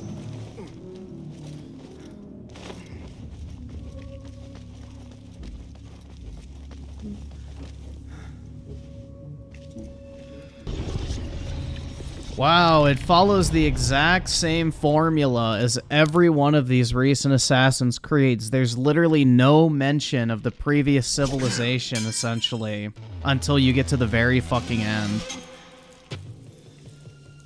I warned you. I warned you. Last chance. If I don't get to kill this bitch, I'm gonna be pissed. Very well. So it has come to this. Killing each other. Is this your idea of a brotherhood? The brotherhood She's is not a unified. brother. There is no place for those who would set themselves above it. Is that what you think I am doing? Why is it giving me a fucking tutorial this late in the game? The very people you swore to fight against. You're fulfilling their mission, endangering the very thing you swore to defend. Free will. And where is mine? How can I champion something? Can I not even man-made? attack her? Your creed is flawed. Her weak point with the throwing knife? What is her weak point? Roshan's shoulder. Oh. There you go. Last.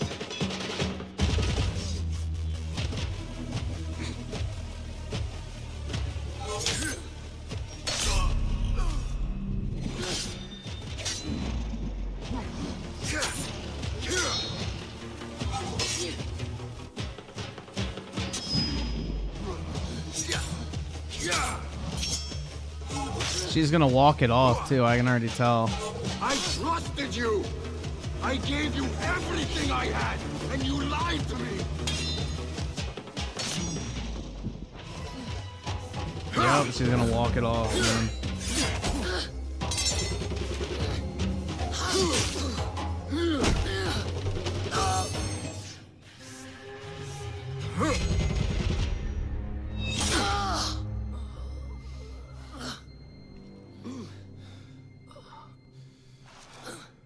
Yield.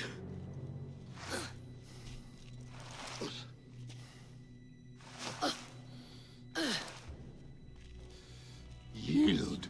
Yeah. Basim. Leave her. Come. I never wanted this. But I need to know. I do not want to lose you to what you may find in there.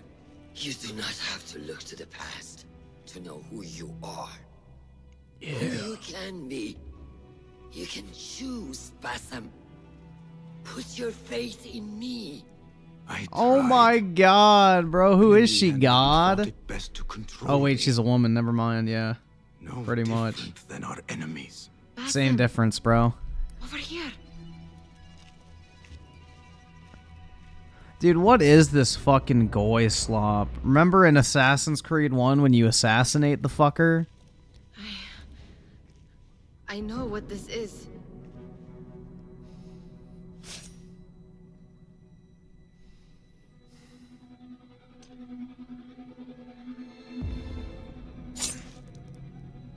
You didn't have to cut so deep. The key.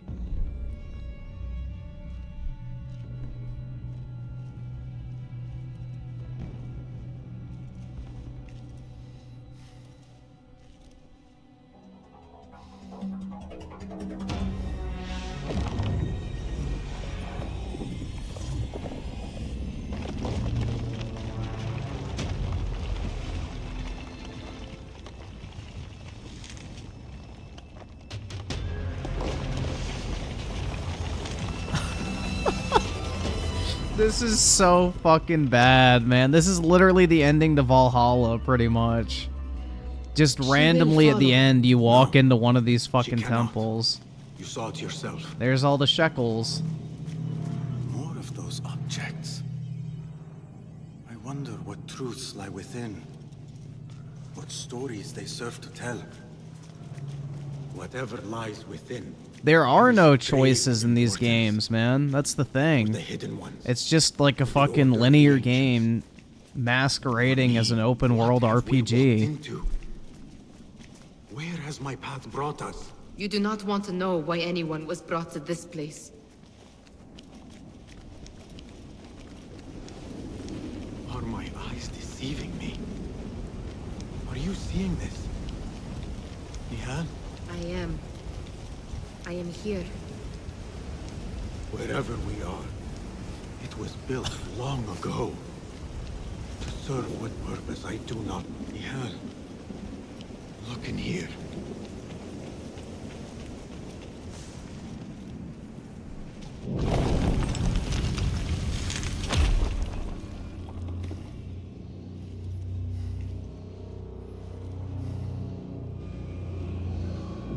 Ooh, the BDSM chamber. I know this place. Nihal?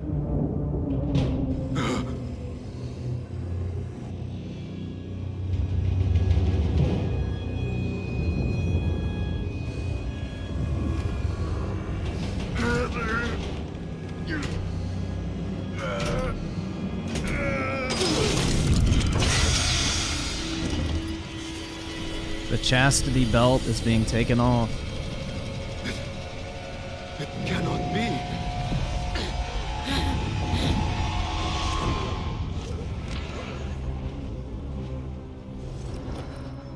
It was all just a dream, bro. Why do I know this? This is part of your reality, Vassal. Oh my god. I am a part of your reality. So he's been a schizophrenic this entire game?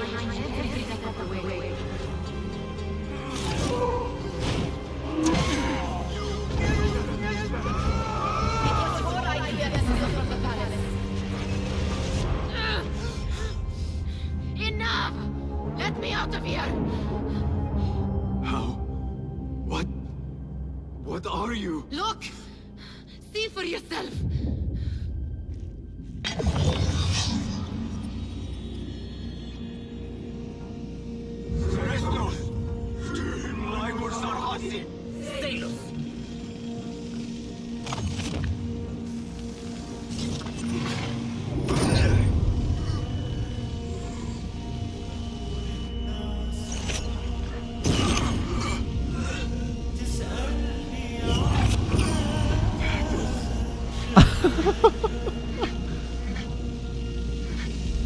Oh my god. This is so bad. Holy shit, dude.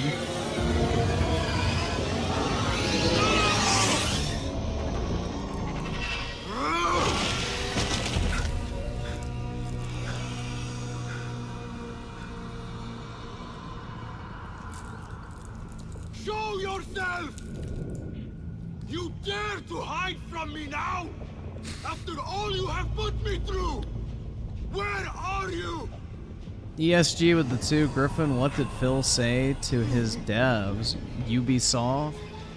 Bro, Phil is the one that's soft, not the devs. They're walking all over him. This is like absolute dog shit, man. What was that one movie? They are one and the same. Ah, shit. Is this what I have been seeing? The memories of a life long ago. Are they mine? Dude, what movie was it? They literally ripped this off from a movie. I'm trying to think of what the movie's called. This has been done before like 100 fucking times in media, but I can't remember what the original movie was. I must face you.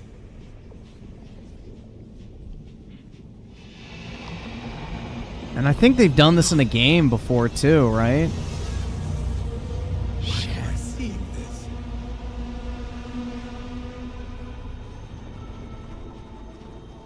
I'm trying to remember what it is. I've seen this exact plot line where you have like a companion with you.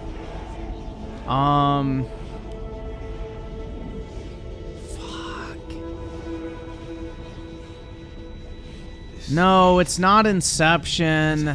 Shit, man. Yeah, COD Black Ops did it, but there was something else too. There's like a movie that did it first. Fight Club, that's it. Thank you. Fuck, man. Yeah, Fight Club. Yes.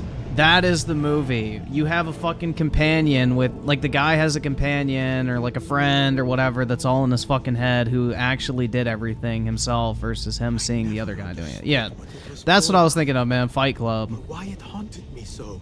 Got it. I am beginning to remember. Yeah, they literally just made a fucking Arab version of Fight Club.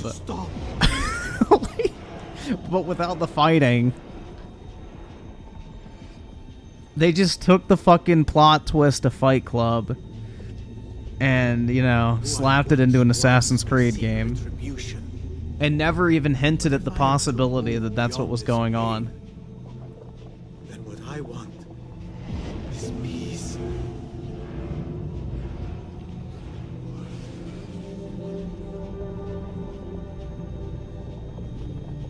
It is time to put an end to this.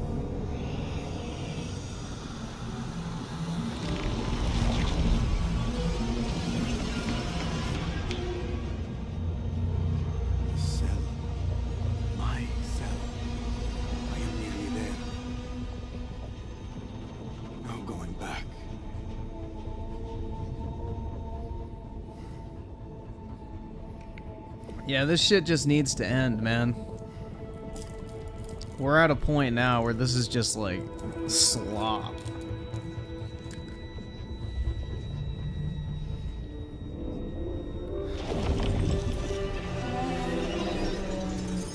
This is straight up slop, bro.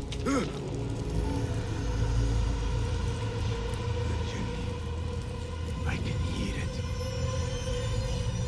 The genie.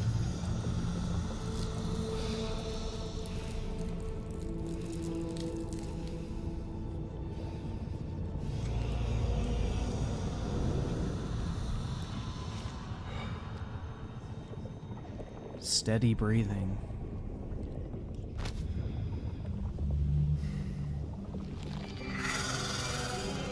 There was like literally 0 point to having Nihal be a fucking, you know, premonition of his mind. Like there was 0 fucking importance to the plot that she didn't actually exist.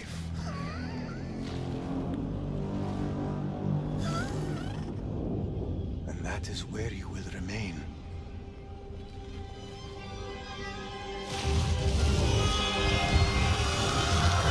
Oh, he came to accept who he was.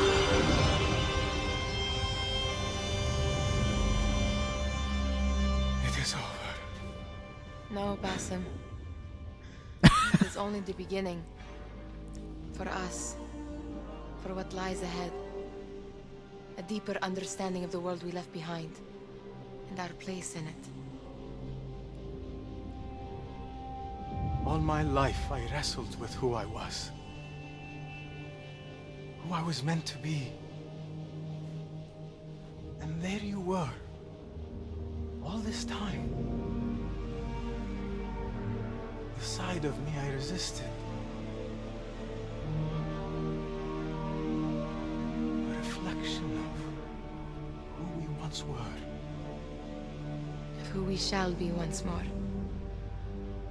There is so much that awaits us. A new world. Let me show you. I will never see you again, will I? Will I be alone? You are never alone. Oh my god!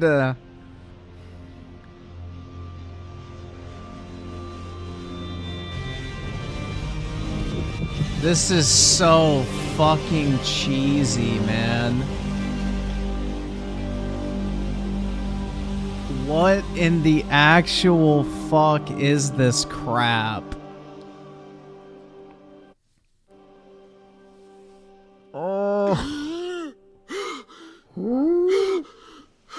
It was all a dream, man. It was all a dream. How? It never happened. How long has it been?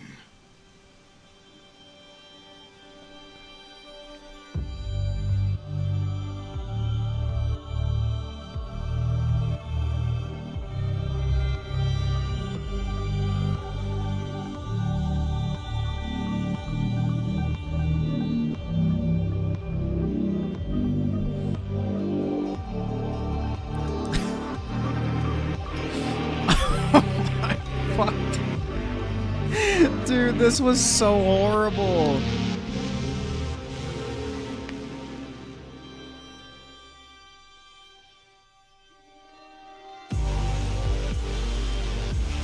What is this dubstep, bro?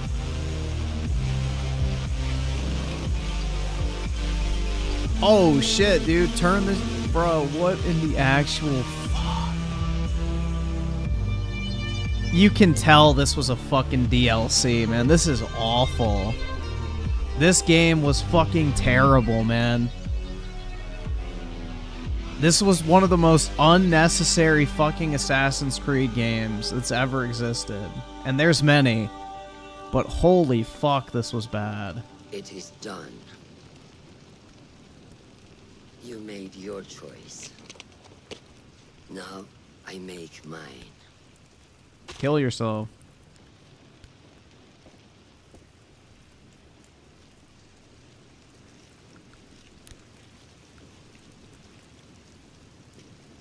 That's right, smoker. Go fucking die of lung cancer. It was an honor. Yeah, Dreamcast guy gave this shit a 9, We have bro. much to discuss. Nah, I'd get this for 10, 20 bucks, man. 20 bucks is all I'd pay.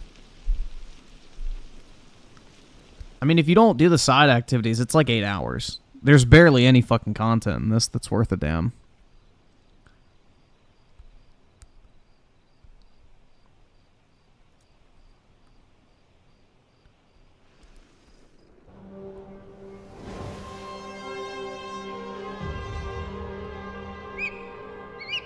Yeah, this was originally the final Valhalla DLC, but they shit out that really crappy Norse mythology one and then spun this one off as its own game to make more money.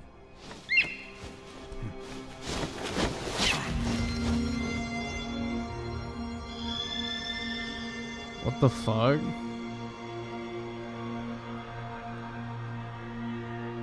This memory I buried of this place. Yeah, I'm a gamer! This prison.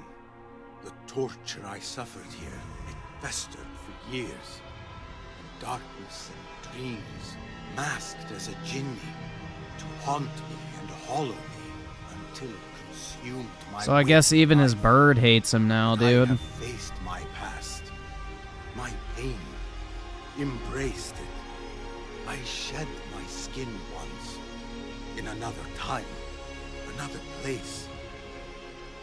But I am whole again. Whoa. I remember. And as for those who thought to bind me, should any of them still walk the earth, I so look forward to our reunion. What an edgelord. But until that day, a new world awaits.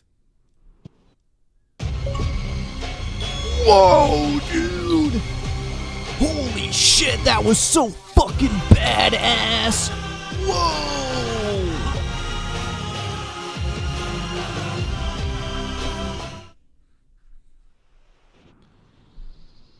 That shit was so fucking cool! Oh my god. I mean, that's like the one bit of actual personality this character has portrayed throughout the entirety of the game.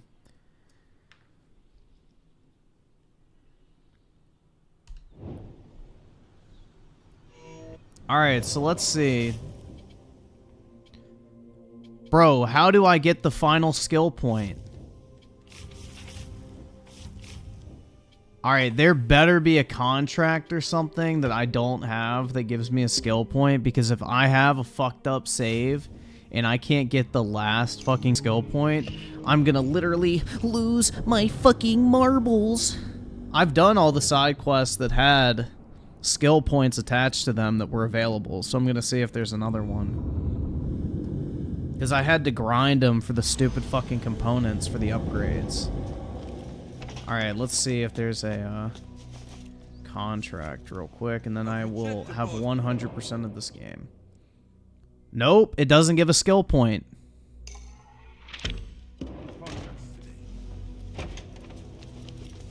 So look at this shit, guys.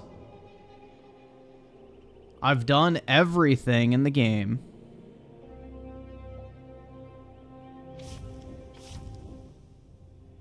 And I don't have any way to get a skill point. So maybe I have to do all of them and then it'll unlock.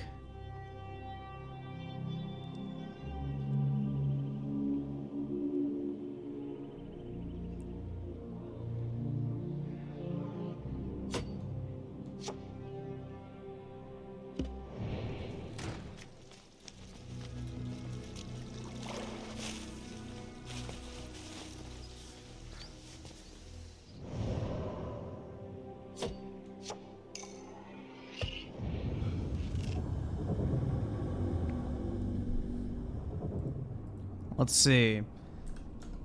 Missing one skill point. AC Mirage.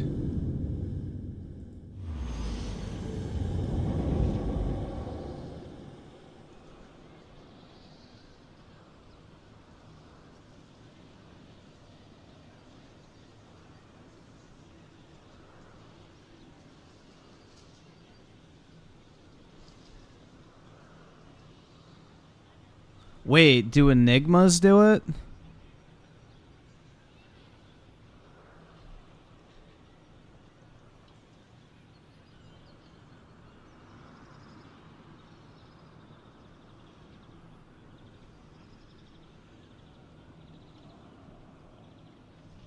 Bro, I think I have to do all the enigmas.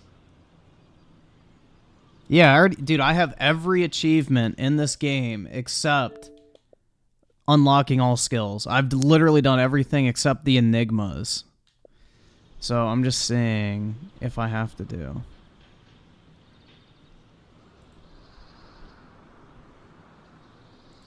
How to get skill points.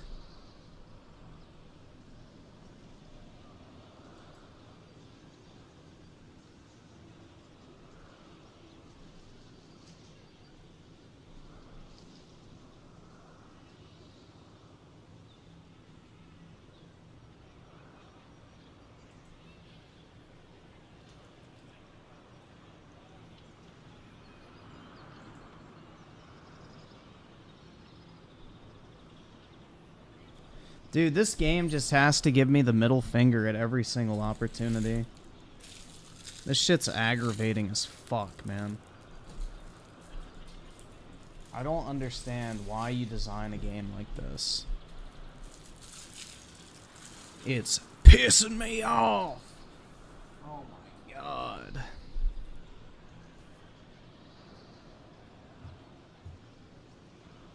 Let me check.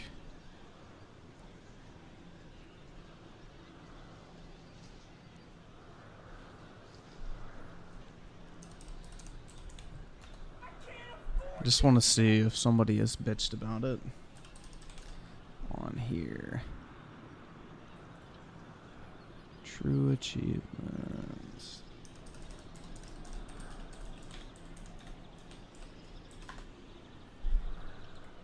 Assassin's Creed Mirage. One guide. I needed to do every single tail. What is a tail?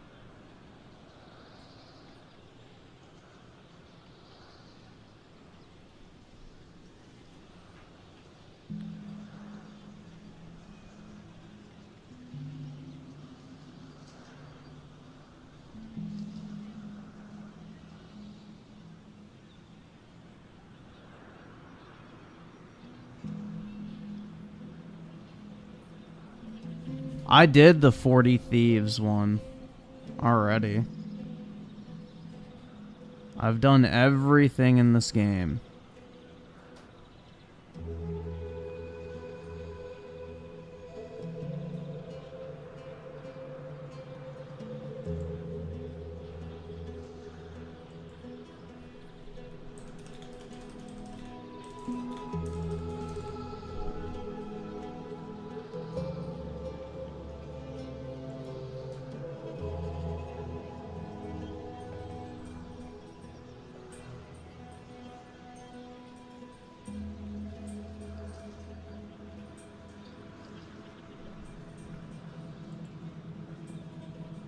Alright, let me just see if I can get it to fucking spawn a quest with one. Because it says if you do these, you should have more than enough. Which I don't.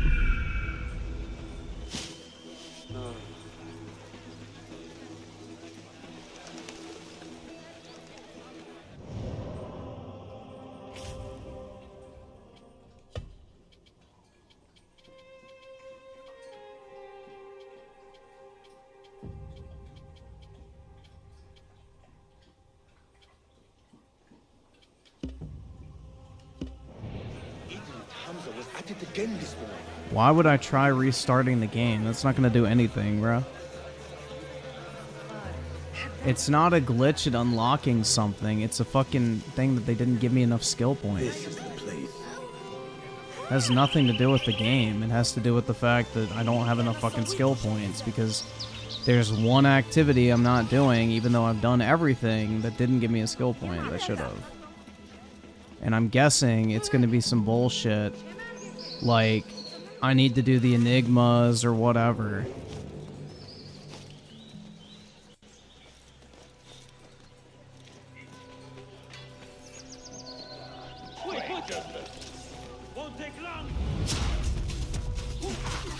It's just bad fucking game design, dude. It really is. I mean, that sums up pretty much modern Assassin's Creed in a nutshell. Just shitty fucking design.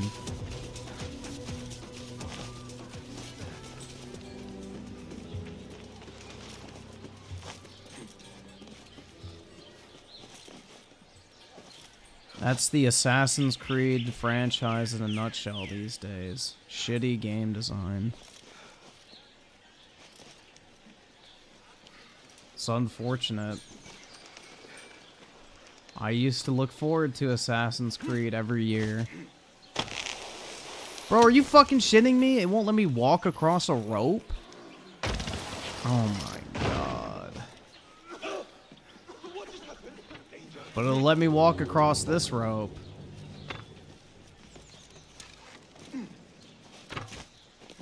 Makes sense.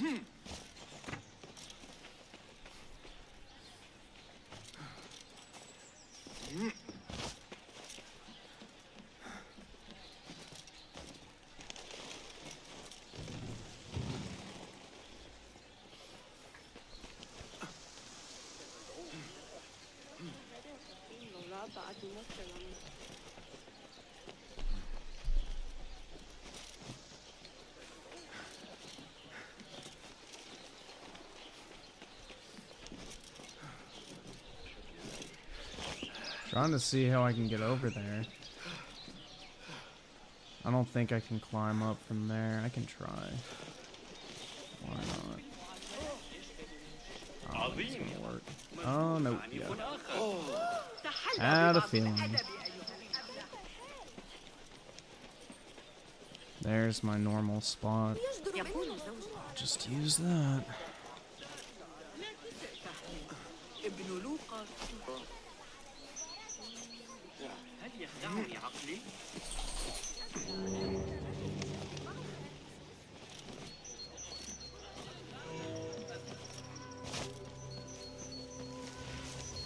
Dude, I took fall damage, so I failed the fucking extra requirement. It's fucking hilarious.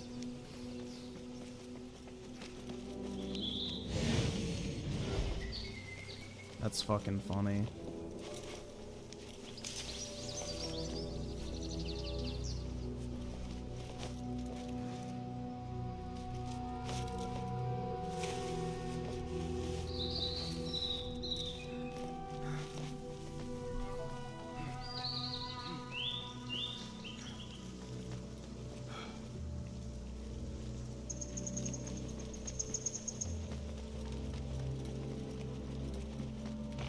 No, go up. Holy shit. I thought I was fucking done with this game. I'm not. I can't be free of it yet. Because I gotta keep having so much fun.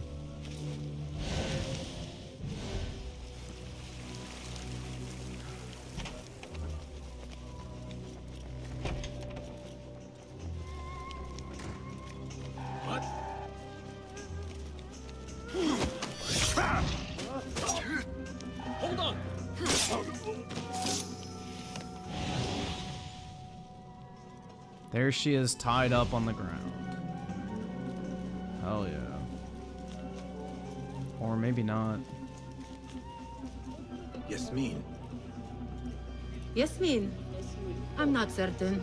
You could try the next room. What do you mean you're not certain? So it says, find Yasmin.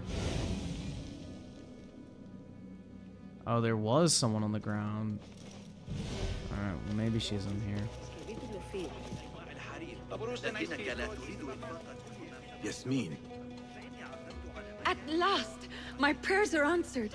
You look like you could help me to safety. Now, follow me. Where did she go? I am not here. Oh.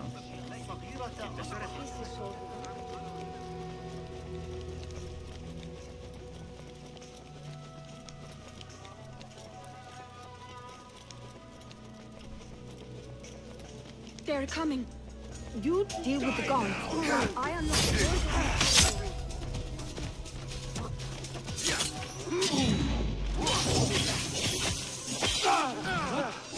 safe now.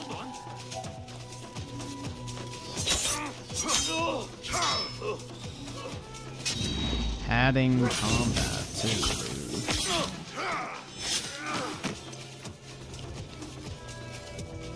Yeah, if I played, well, this is the thing, is I've already played through the Ezio trilogy to some degree on Xbox prior. I've already played through Assassin's Creed 2, and I pretty much did everything except get the feathers. So...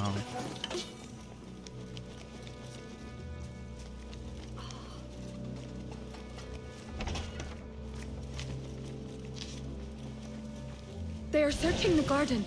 Take care of them. Yes, ma'am.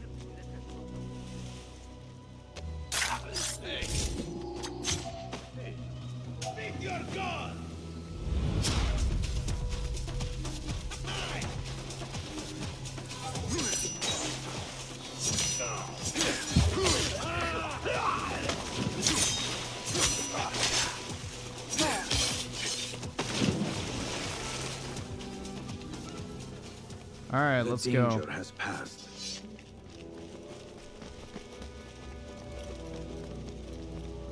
Let's go, you dumb skank.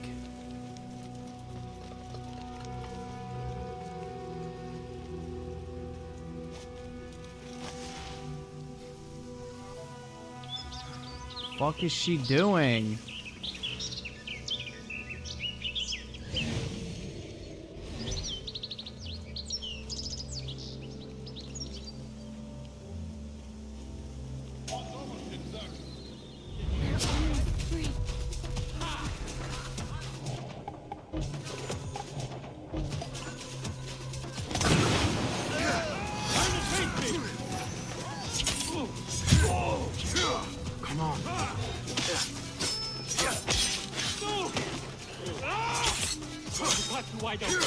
The course is clear.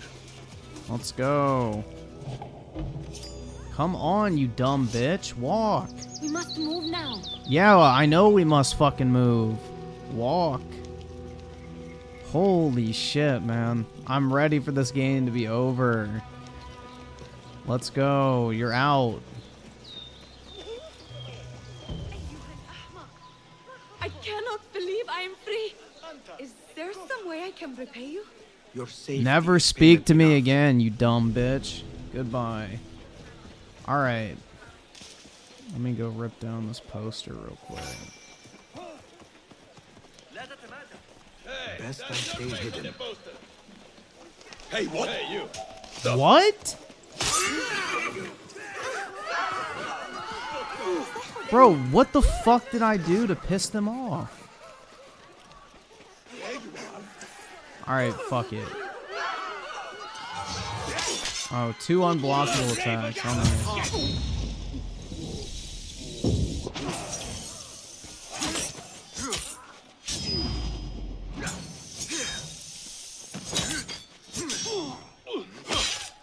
Thank you. Goodbye. Alright. Yeah, I liked Hogwarts Legacy. It was fun. Oh, and of course, this one's out in the middle of fucking nowhere, so I have to ride for 5 minutes to get there.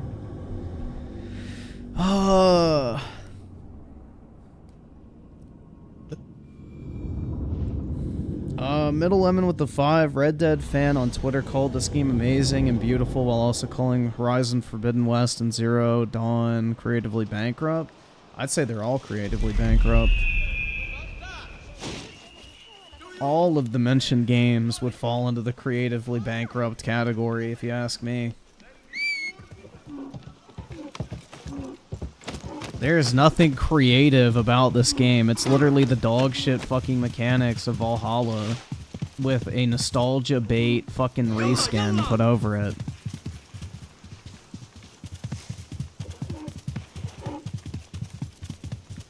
Rickrod with the 1. You're broke! You're fucking poor!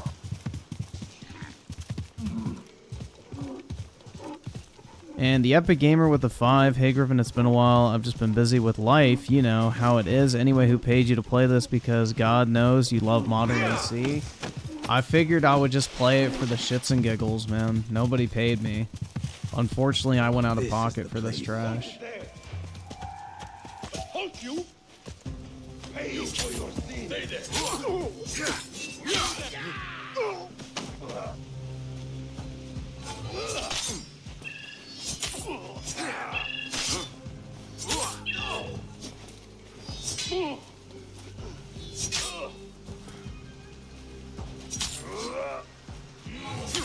Evisceration! I have heard it all.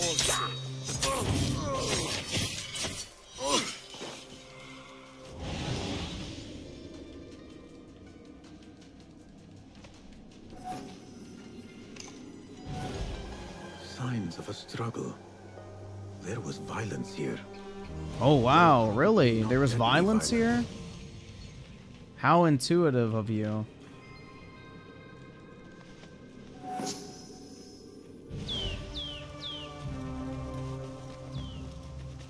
Oh.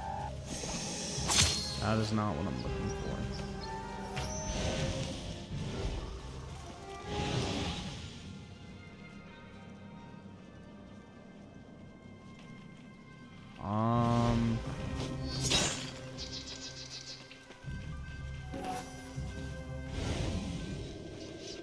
What am I missing?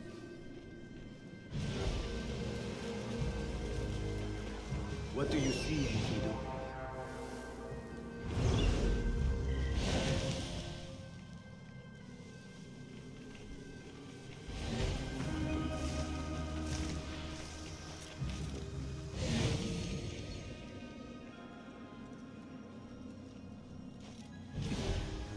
Dude, what the fuck am I missing?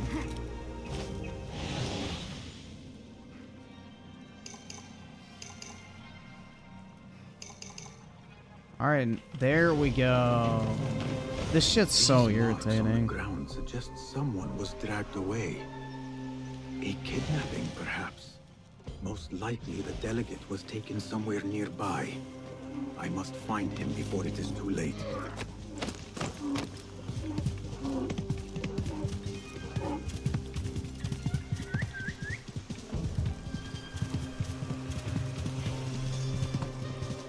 Here is the spot. Go, Enkidu.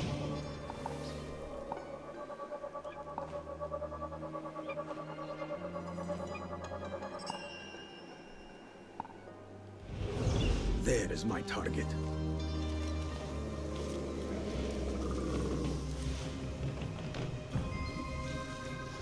Hold on. Time to die!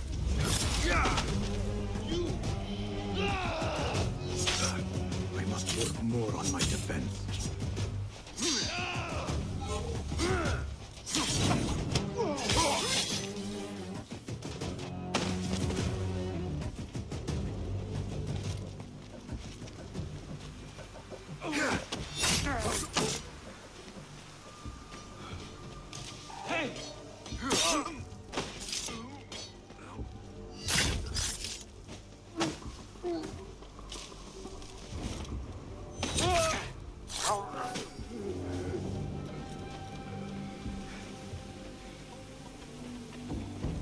About time.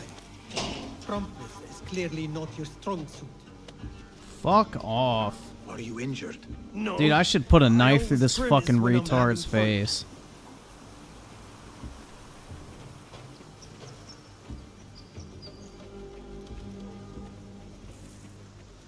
Promptness is not your strong suit. Then save your fucking self, dude. Dumb fuck. The danger has passed.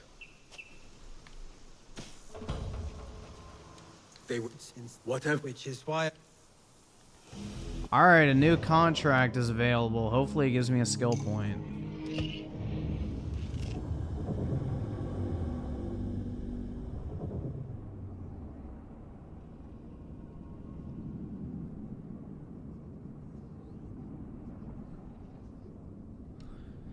Assassin's Creed Black Flag, I don't even like to consider an Assassin's Creed game. I think it's more of just a pirate adventure game, which is fine, but I don't know. I don't really consider that to be an Assassin's Creed game. It's more of like a spin-off, if you ask me. Once the game stopped being about the assassins, it's just like, what is the fucking point?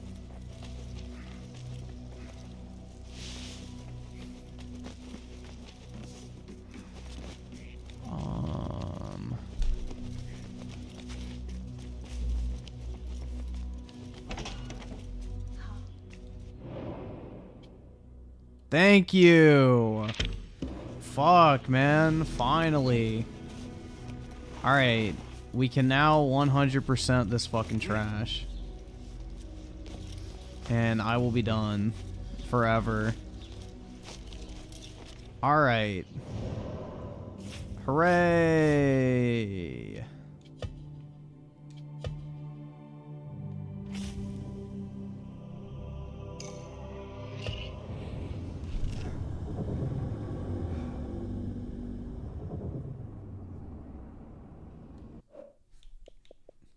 Look at that last fucking achievement. And I am done.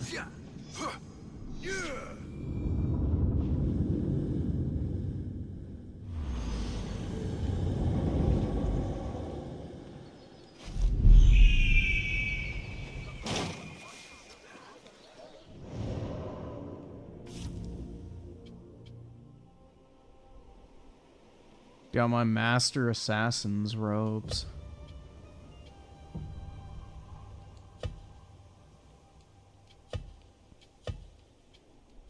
All of these look horrible. It's like the only good looking one.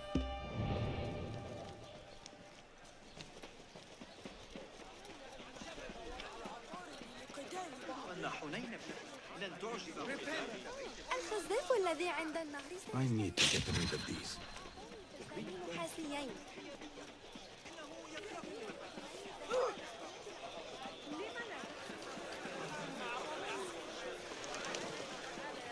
No, this game is a 9 out of 10. Wait for a fucking sale.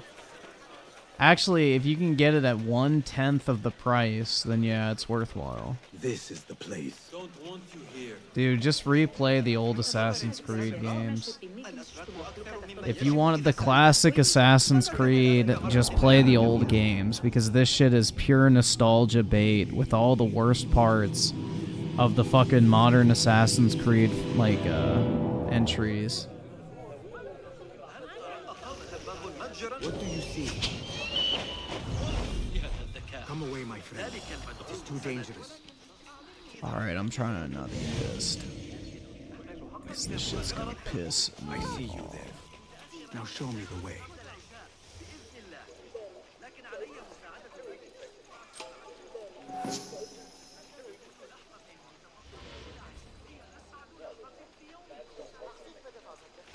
Nah, the old Assassin's Creed games haven't aged that bad. I've played through the not Brotherhood, the fucking Ezio trilogy a few times, like in recent years, and they did not age that badly.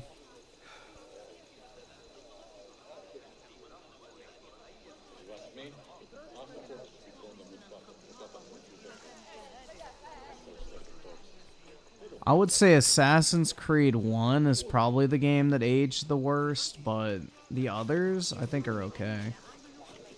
Because AC1 was more of like a proof of concept game. AC1 was more of like a proof of concept than an actual game, in my opinion.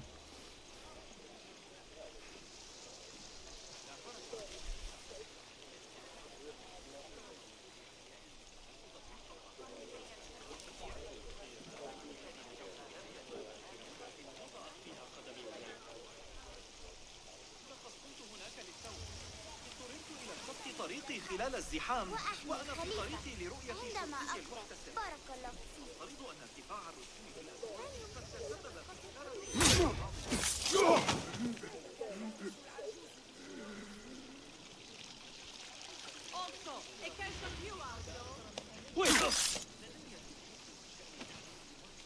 Hey! Killer! They just killed someone! Where can I hide? Are you fucking shitting me? I have a level 3 guy after me. Go away.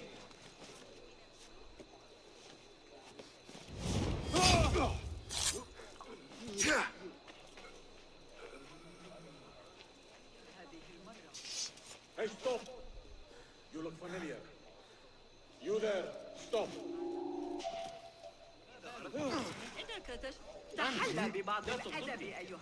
I just want to be done.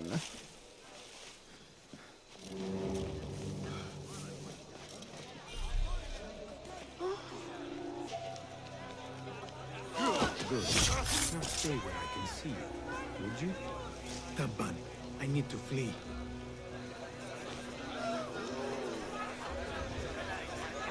Can I be fucking done? Tailing this guy, please?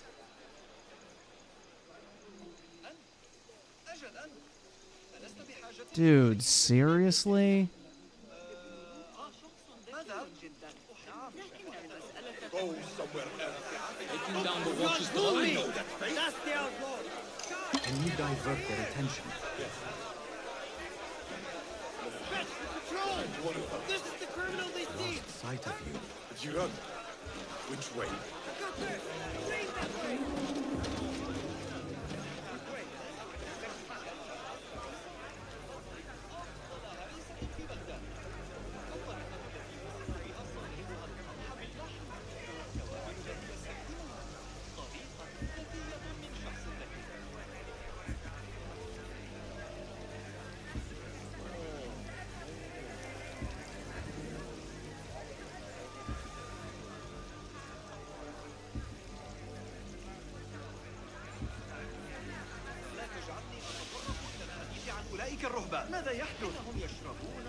So this is where the messages are sent. I must be discreet when it comes to making the swap.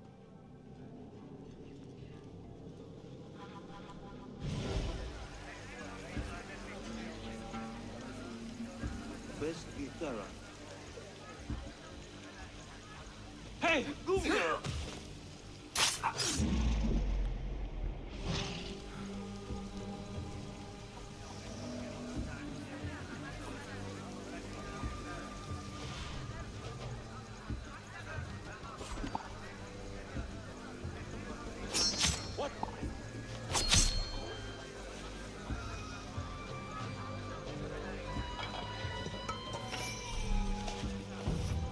I have swapped the messages, and my task is complete. Alright, done. Let's fucking go. Hell yeah, dude. That was so much fun. A fine finish. A fine finish? Nah, fuck this game. +1 skill point. Done! Gaming.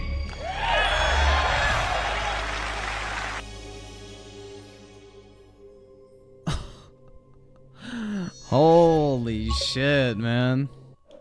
There you go. All 100 achievements. Hooray! Or 1,000 fucking gamer score achievements. Let's go, dude. What a great game, man. That was so much fun. Let's never play that shit again. What an absolute fucking disappointment. What an absolute fucking disappointment, man.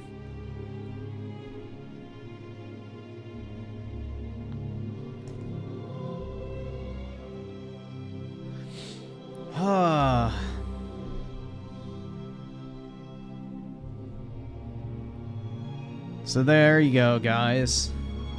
24 hours, essentially, is what you have to waste in order to 100% this game and get all the achievements. Rickrod with a 5. What are the chances years from now YouTube essayists would say Mirage is actually a misunderstood gem? Oh, I'm sure it'll be very high, man, because games are probably going to continue to go fucking downhill the further we move into the future. So this game will look amazing by comparison to the modern shit they'll be getting at that point. So I'm sure somebody will fucking shill for it eventually. I'm sure the shilling will begin at some point.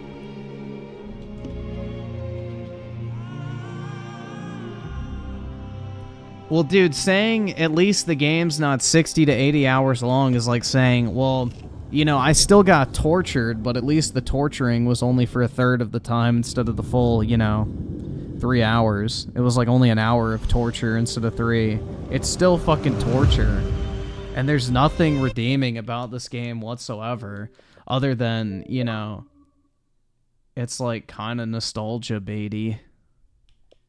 But, yeah, I don't know, man. Goodbye. Oh, shit. At some point, we need to finish the MW2 campaign remaster on Veteran. Because I think we're like, what? Pretty much done, other than like 5 missions or something. So, we'll have to do that at some point. Bruh, it's just a shame what they've fucking done with Assassin's Creed. It really is. Because I used to fucking love this franchise. But not so much anymore. It's just become consistently trash. There you guys go. I'm at 99,665. So, I'm almost fucking done with my gamer score grind as well, too.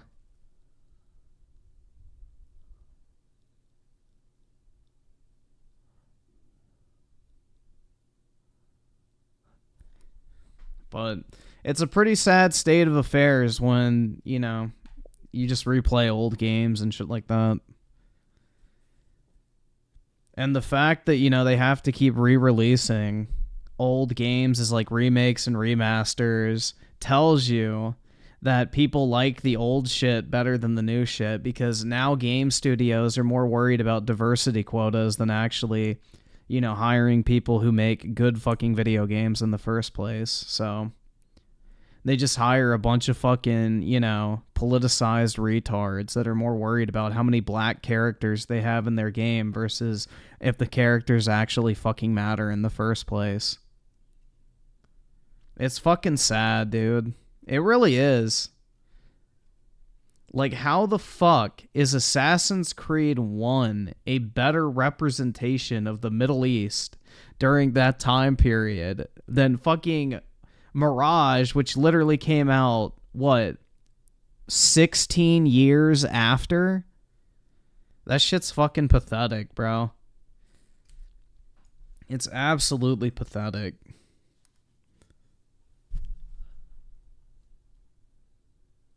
But yeah, I kind of want to play the old Assassin's Creed games. I think I own the Ezio trilogy. Yeah, I do. I need to buy the 360 versions of them so I have them. Bro, I kind of want to play Prototype. I'm kind of in the mood to play that, in all honesty. Maybe I'll download that tomorrow. And I'll play some if I have time.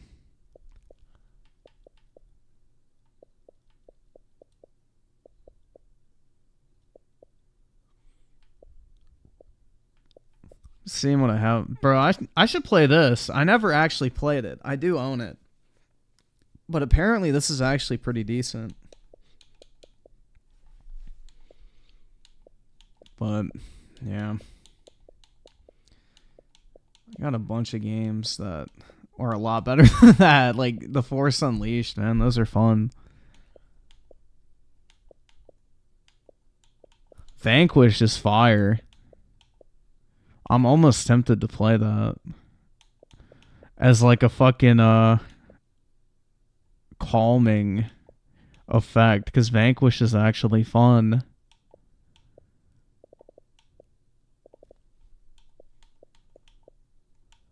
Oh, when does this come out? The new Naruto Ninja Storm. I'm going to buy that. That's probably the next game I'm going to buy.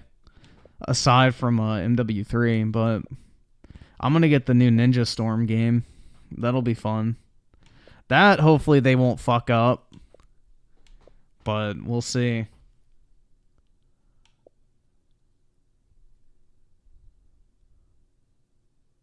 I've already played Arkham Knight.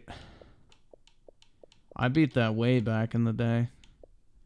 I should play Dragon's Dogma at some point, too. I don't know. I got a bunch of shit I should play.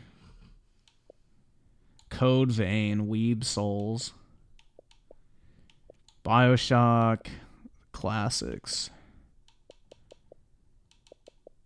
Yeah, I don't have a huge Xbox library. I mean, I got a pretty decent amount of games, but not a ton. Definitely not near my Steam library level. I don't know, man. It's just, I don't really have, like, a huge desire to play any of this stuff. Like, I'm looking through my library, and nothing's, like, jumping out at me like, oh my god, I need to play this right now, dude. There's just, like, not really anything that's super fucking interesting looking. Play one of the Ezio games. I think I have finished 2 in that, and I've started. Castle Crashers is a classic, bro.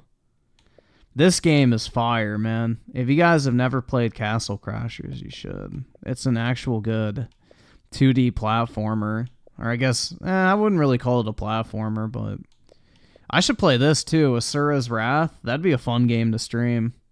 Although the fucking hour-long boss fights and shit might get a little bit tedious. The fucking hour-long boss fights and shit might be a little tedious for streaming. No, I wasn't always like an achievement hunter. I would just like try to get them if I could, and I didn't really worry about it too much.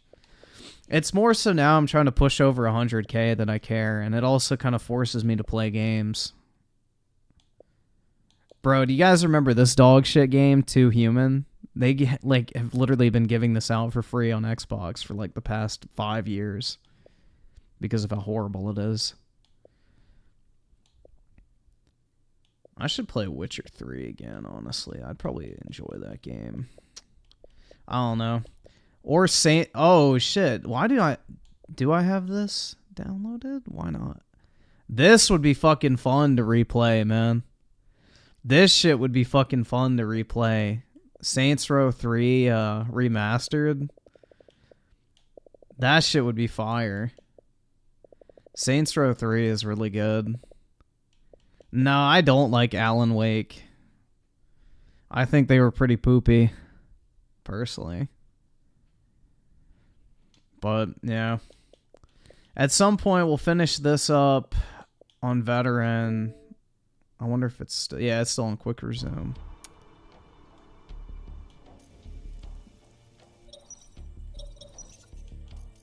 We'll finish this up at some point. Dude, Quick Resume is such a cool feature. Like, look at that shit. It saved my progress in Modern Warfare. And then I think Kingdom Hearts it should have as well. Let's see. Nope. That one didn't Quick Resume. That's odd. Because I played that one more recently than MW2. That's odd, man. I wonder why.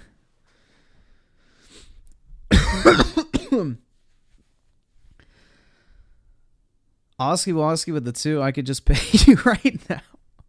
I mean, you technically could, I guess. Yeah, we could do that if you want. Gaming. What's your favorite Ezio game? Brotherhood. That's the best Assassin's Creed. Like, Brotherhood to me is like exactly what an Assassin's Creed game should feel like. It had an awesome setting, an awesome scope, great characters, great tie-in to the modern day setting. You had like the Brotherhood building aspect of it. Just everything about that game was really fucking good.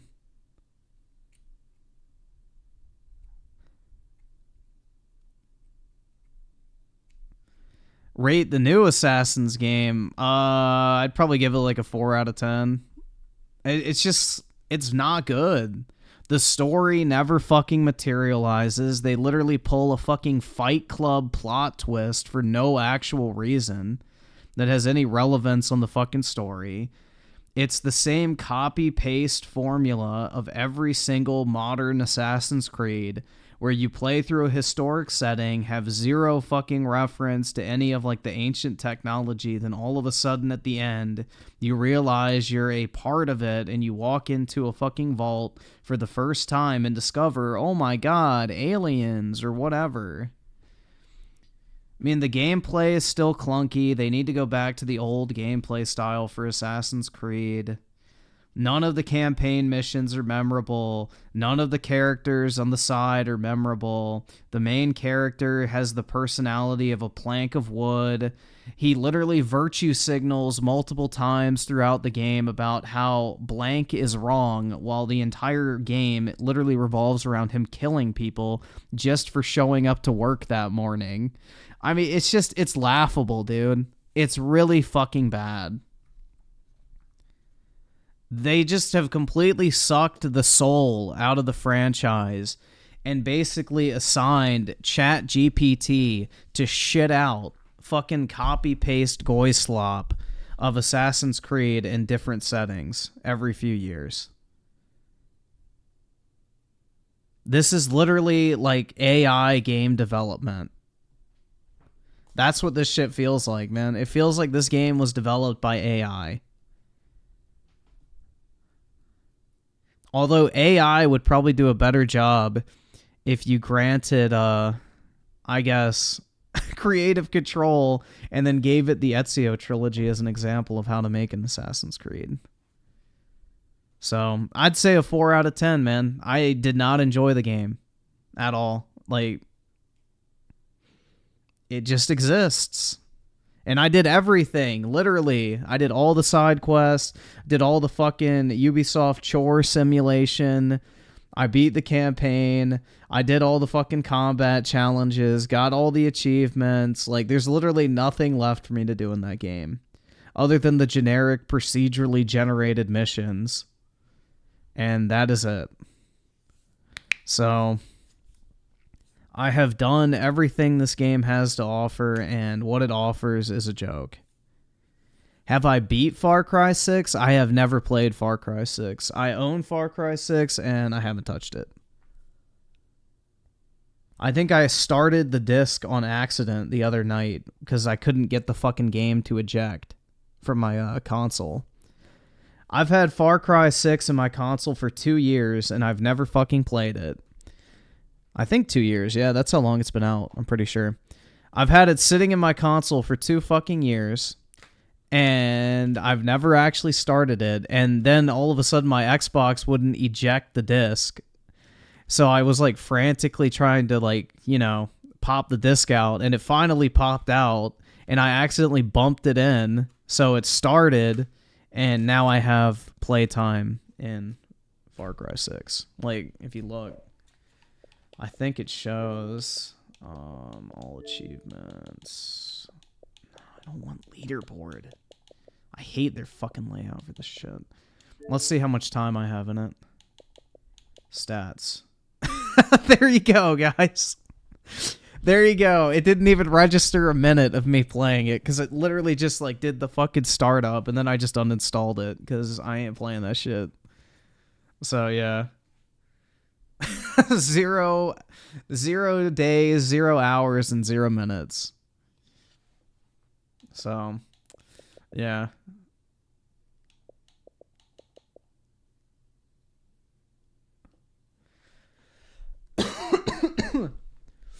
No, stepsis, my disc popped into her panties by accident. Dude, I hate when you accidentally fuck your stepsister, you know?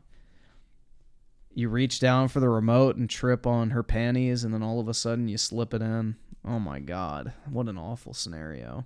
Especially how your dick gets hard every time you're right about to fall down. Eyestyler with the 5. Is this another psyop, bro? Yup. Uh-oh. You gotta be careful, man. Alright. So I guess we can do videos. I do have one I want to watch. because I saw it and I know exactly what it's about, and I really can't believe that we're at this point, but you'll see what I'm talking about. It's really bad. All right, let me switch my... Oh, shit. I put it on 2. DisplayPort 1. Now I have that. All right, let me get a Chrome tab pulled up. I won't flashbang everyone. Damn, bro. I'm glad that game's over. Like, is that... I think that's pretty telling of how I feel about the game. Is I'm glad it's done. Like, I don't want to play it again. That's a really bad sign, dude. I don't know. I don't really think it gets much more clear than that, how I feel about what I just played. Is I'm glad it's over, and I hope I never have to play it again. Lord Danielson with the 5 started Mirage and liked it at the beginning, but slowly lost interest, just waiting for Spooderman 2. Yeah, I'll be playing that, man. We'll see how that goes. I don't have high hopes, but I should rename my channel to Goyslop Gaming, because that's a lot of the games we play, man. I just, like, modern game design to me is so bad. They're so obsessed with padding the fucking runtime with unnecessary shit. Like, this Assassin's Creed Mirage game could have been 5 hours. This shit could have been 5 hours, dude. There was no reason it was as long as it was. There was zero memorable story moments, characters, or anything. It was just a bunch of bullshit over and over again. Alright, so let's watch this shit real quick. This is fucking hilarious, dude. So, you see the title. Candy corn and Skittles banned by woke leaders. 12,000 products a part of new ban. So if you guys aren't up to date on the news with what this is about, is essentially California has banned the sale of anything with this stuff called Red Dye 3. And Red Dye 3 has been known for like over a decade at this point to cause cancer. Like, it's not a debated topic. It's literally a known carcinogen. Like, you will get cancer at a higher rate if you consume Red Food Dye 3. So essentially, California has banned this fucking food dye, which for, ever, the food companies have lobbied politicians to allow to be sold in food.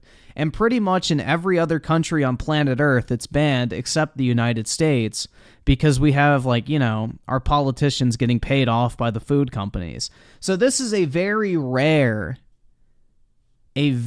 fucking rare California W. Like, very fucking rare, dude.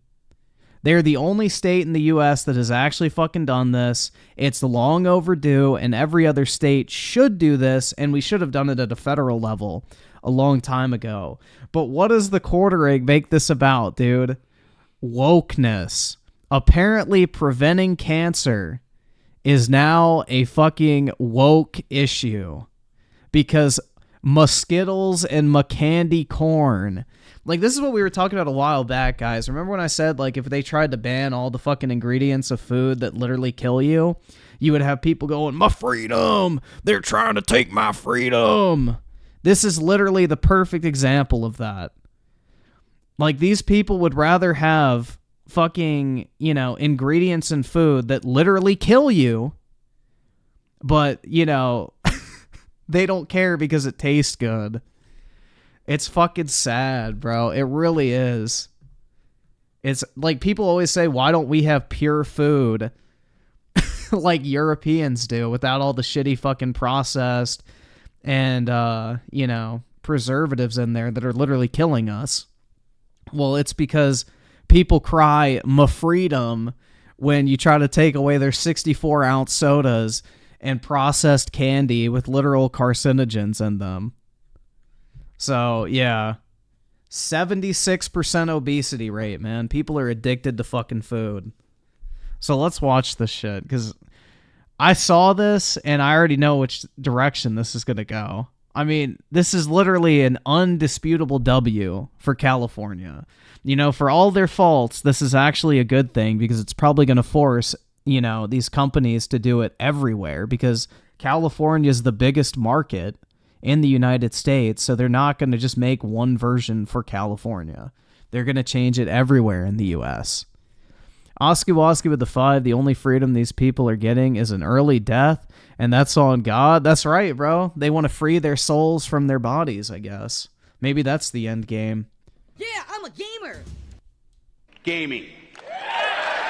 Sucks like wet dick in a fucking Olive Garden parking lot. But yeah, no, they literally cry "ma freedom" when you try to take away their fucking processed Skittles.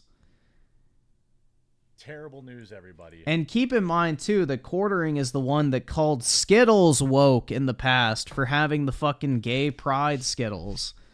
So now California is woke for banning woke products? Wouldn't, by definition, that be considered based? I don't know, man. I'm not a master of these identity politics topics, but hey. Wouldn't banning a woke product not make you woke? I'm not entirely sure. But I guess we'll find out. Just in time for Thanksgiving. Oh, he's trying to make it sound like they're trying to ruin Thanksgiving. California has now become the first state to ban Skittles and 12,000 other quote-unquote junk foods. This is saving you. It literally is, actually. Okay, just so you know, $10,000 fines now out there. You can barely hear it. Let me see if this helps. Sometimes that works. It's just wild to me. Candy companies will be forced to change their recipes within 3 years in California or face fines after a new bill was passed in the Golden State. Gavin Newsom, you know, he's out there. This guy's, by the way, this is a guy that's, you know, some people believe is preparing to run for president. Gavin Newsom signed the Skittles ban Saturday, which outlaws 4 popular additives that have been linked to cancer, disease, and mood disorders. This is the same guy that is happy to have parents be a sanctuary state for minors to get puberty blockers. What the... See, this is what I mean, dude. It's like, you can't acknowledge they're doing something good. You're like, well, they're doing this, but why aren't they doing this? It's a fucking whataboutism. Why can't we just be happy that California is actually fucking doing something good for once? Like, not every single issue has to be connected. I don't know. That just seems like such a fucking reach to me. It's like we go from banning cancer-causing food dyes, which literally don't need to be in food, keep in mind. You don't need to color your food in order to eat it. It literally does nothing.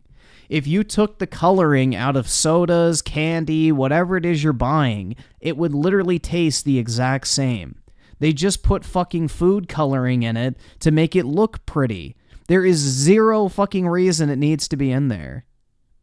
This is like the biggest fucking, like, this is corporate cocksucking right now that Quartering is engaged in. Like, he's literally defending companies, poisoning you, just so they can make their food look prettier. That's essentially what's happening here. Icyler with the 5. Oh, God, man. Another one? All right, I'll pull those up next. I don't know, man. This is, like, just weird. The bill gives food companies 3 years to strip the ingredient from their products or face fines of up to $10,000. I mean, or they just don't sell their product in California.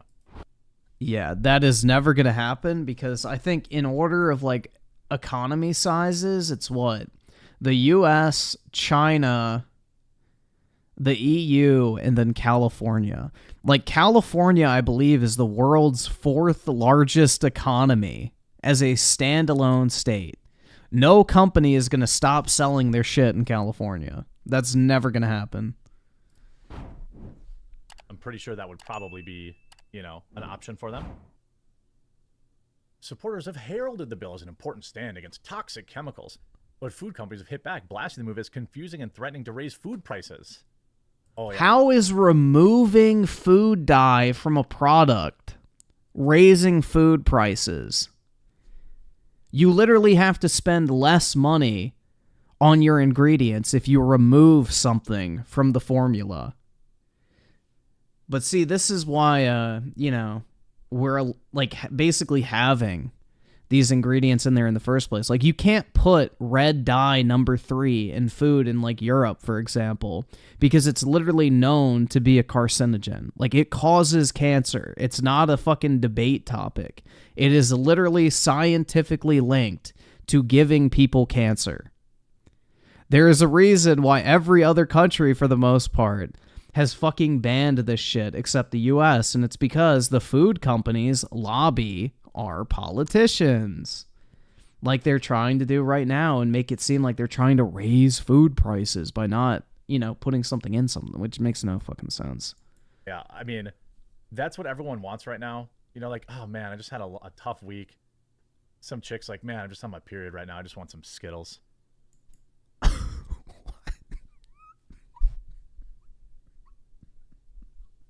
What the fuck?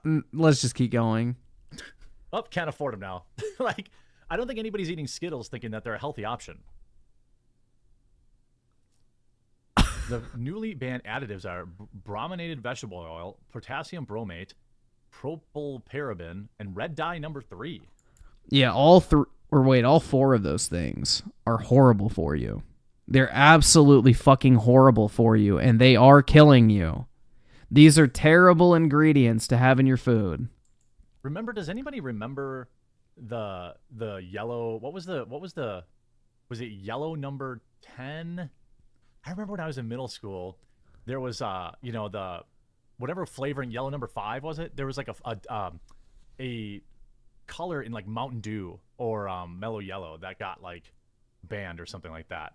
Yeah, red dye number 3 is basically in anything that you see that's red. So it's foods on the chopping block: Peeps, Pez, Sundrop Soda, Yoo-Hoo, Mountain Lightning. What's that? Mountain Lightning must be like generic Mountain Dew, I suppose. I think that's Kroger's Mountain Dew ripoff. Hot tamales, cosmic brownies. No, not that. Candy corn. They still sell cigarettes. Quartering's watching his shopping list disappear before his eyes. Right? 12,000 products. Rip candy corn, Peeps, Pez, hot tamales. Around 12,000 products sold in California use these, according to the Environmental Workings Group. An earlier version of the ban also included Bro, what the fuck are these headlines? Addison Rae shows off her incredible curves in a gold bikini during her 23rd birthday celebration, a month before her horror film Thanksgiving drops.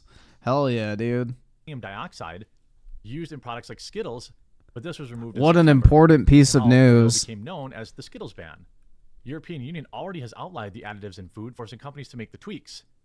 The ban comes into force in January 2027. Isn't she fat? She doesn't look fat.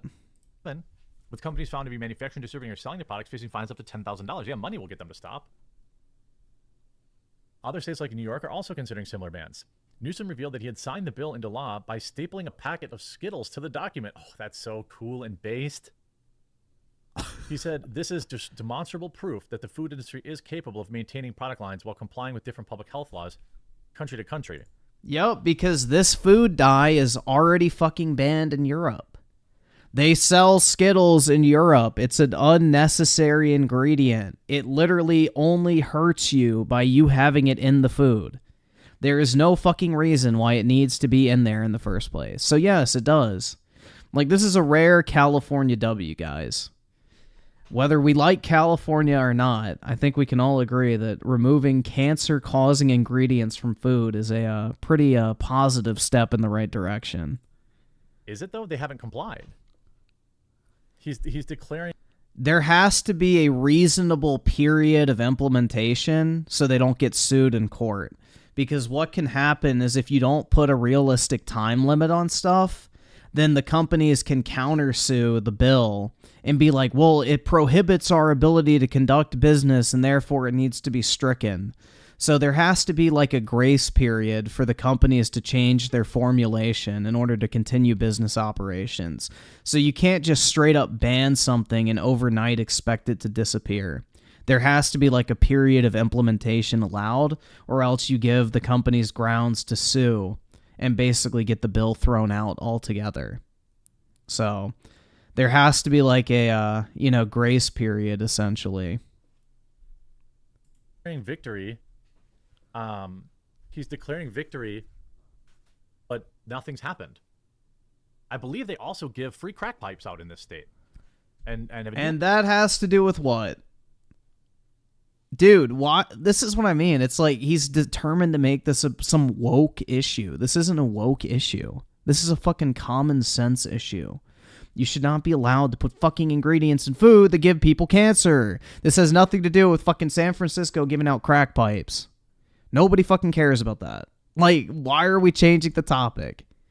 Celebrate the rare California W. Rickrod with a 2, so would you ban cigarettes? No, because the only fucking reason you smoke cigarettes is that. There's, like, putting food dye in food is completely different to cigarettes. Just like putting food dye in food is completely different to, like, alcohol. Yeah, cigarettes and alcohol will kill you. I mean, so will sugar. But the thing is red dye number 3 literally does nothing. It literally has safe alternatives out there. There's no fucking reason it needs to be in normal food. People who drink and smoke heavily already know they're putting their lives into their own hands. The average person is not buying candy and thinking, oh my god, there's a fucking food coloring in here that can kill me. Like, there's no reason why that type of ingredient should be in normal food. And half the time, you don't even know if it's in your food. So it's just like completely different kind of like categories. But no, I wouldn't ban cigarettes. Just like I wouldn't ban weed or anything.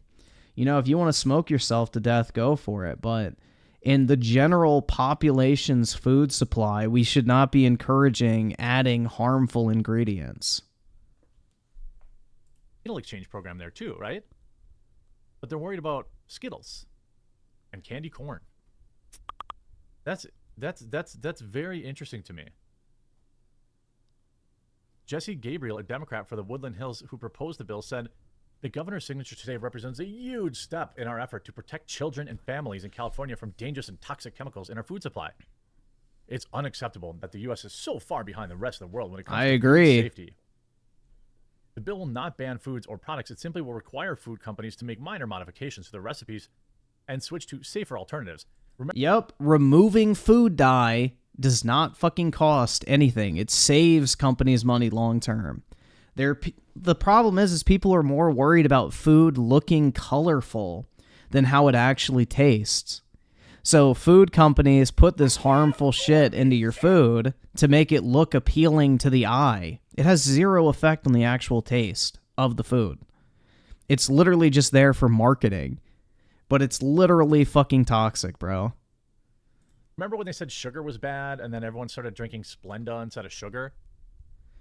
Oh, dude, those fucking ramen noodle cups are horrible for you. There's nothing natural about those things. Remember when they said Splenda was bad and everyone moved to whatever? Yeah, sugar, I'm pretty sure, has always been bad.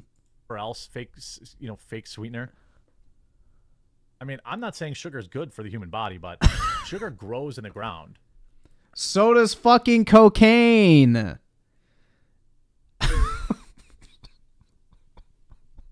So what? Right? Like, sugar is something that is a natural sweetener.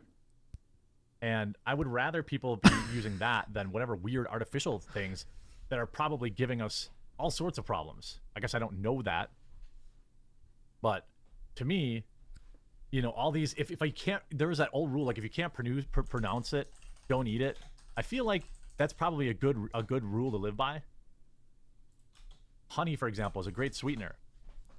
Works on a lot of things. Try a peanut butter and honey sandwich. It's pretty good. These are already in use in Europe and so many other places around the globe. Wow, if it's in place in Europe, then it must be automatically better than here. No, it's showing you that in other developed countries, they've already recognized this shit is harmful. And if they had a reason to ban it, we probably should too, because there's been a known reason to ban it for over a decade at this point. Brian Ronholm, the director of Food and Safety and Consumer Reports, said, "We've known for years that the toxic chemicals banned under California's landmark new law pose serious risks to our health." If you've known for years, I find it curious why you're just acting now. You've known for years? I'm not exactly sure. So do you care about our health, or do you care about scoring political points? California has taken an important stand for food safety at a time when... So just to give you guys an idea, this is not a political issue. This literally passed in California Senate by a vote of 33-3. There was only 3 people who fucking opposed this bill in their like state Senate, essentially. So this is not like a fucking partisan issue or anything. This is a fucking basically unanimous decision by both parties that this shouldn't be fucking allowed. This is not a political debate or, you know, party issue or whatever. This is a fucking common sense issue. So trying to label this as fucking woke is just retarded. Like, it's just fucking stupid. I don't know, man. I understand, like, he has to get his video quota out, but this is not a good look. Like, it just literally seems like he's essentially shilling for fucking cancer-causing ingredients. I don't know, man. It just doesn't seem like a good look. Caleb Martin with the 2. You know what else is in the ground? Lead and uranium. Exactly. You know, lead pipes. Why shouldn't we use those? Lead comes from the earth. FDA has failed to take action. Safer versions of food products that are available in other countries should be made available to U.S. consumers too. Studies show that red dye number 3, a food dye in many candies, can cause cancer in laboratory animals, and in very high doses has been linked to behavioral issues in children. Well, define very high doses. Is it 40,000 red Skittles? Is anybody even consuming that the number that it would take to get this? It's over the course of your life. It's not just in one sitting. It's not just, oh my God, I ate 40,000 Skittles in one day and now I'm going to die. It's that over your lifetime, it adds up very quickly when it's in 12,000 different food products. The U.S. banned it from cosmetic products in the 90s, but it remains in many food products still sold in the U.S. A pair of studies in 2016 found it was in more than 1 in 10 candies in the U.S., and more than 80% of children under 2 had consumed it in the past 2 weeks. Another substance set to be banned, brominated vegetable oil. Well, it's got bro in the name. How is that bad? I don't get it. It's got bro in it, which is made of plants and used for citrus flavoring, is suggested to harm the body's nervous system following long-term exposure. It's also been linked to the development of chronic headaches, memory loss, and impaired balance. It was previously in the soda Mountain Dew until parent company Pepsi removed the ingredient in 2020. Well, I believe cocaine was in Coca-Cola at one point, or is that just an urban legend? Propylparaben, isn't that a wax? Often used as a preservative in baking goods, has been linked to fertility issues in mice via disrupting estrogen in females and reducing sperm counts in males. How many soy-based products do we have? Oh my God, dude. Baby steps, quartering. They're not going to just blanket ban everything overnight. Getting rid of one thing is still a good thing. It's a step in the right direction. Not everything has to change over fucking night. It's a positive step in the right direction. So why are we defending this shit? Like, yeah, it's whataboutism after whataboutism. This is a positive thing. Stop trying to make this a woke issue. How many soy-based products do we have on the market right now? Isn't there a whole heck of a lot of research on the long-term negative effects of soy? Now, I'm not saying we shouldn't ban things that are bad for us. Okay? Like, I'm not saying that we shouldn't, have rules that protect, citizens. This seems like a lot of marketing. See, look, bro, look. He skipped over the comment. Hold on. Citizens. This seems like a lot of the one thing my state is doing right. I wish this was nationwide. Like, bro, even his, like, group, The Fall of America, this guy is right-wing as shit. Like, even his, like, viewer base on this type of issue probably would agree with this. Marketing. Like, I'm not sure that... And by the way, parents can not give their kids Skittles, too. I'm not sure, like... Is it killing more people than McDonald's? Is it... What? We have no idea what, like... people have been drinking Mountain Dew forever. Yeah, and you know what people also used to do for fucking ever? Pop meth pills in the fucking, early 1900s. Or, used to burn coal in their homes or smoke 3 packs of cigarettes a day. That is just so fucking ignorant. Yeah, people also used to drink out of lead pipes in ancient Rome. Oh my fucking God, man.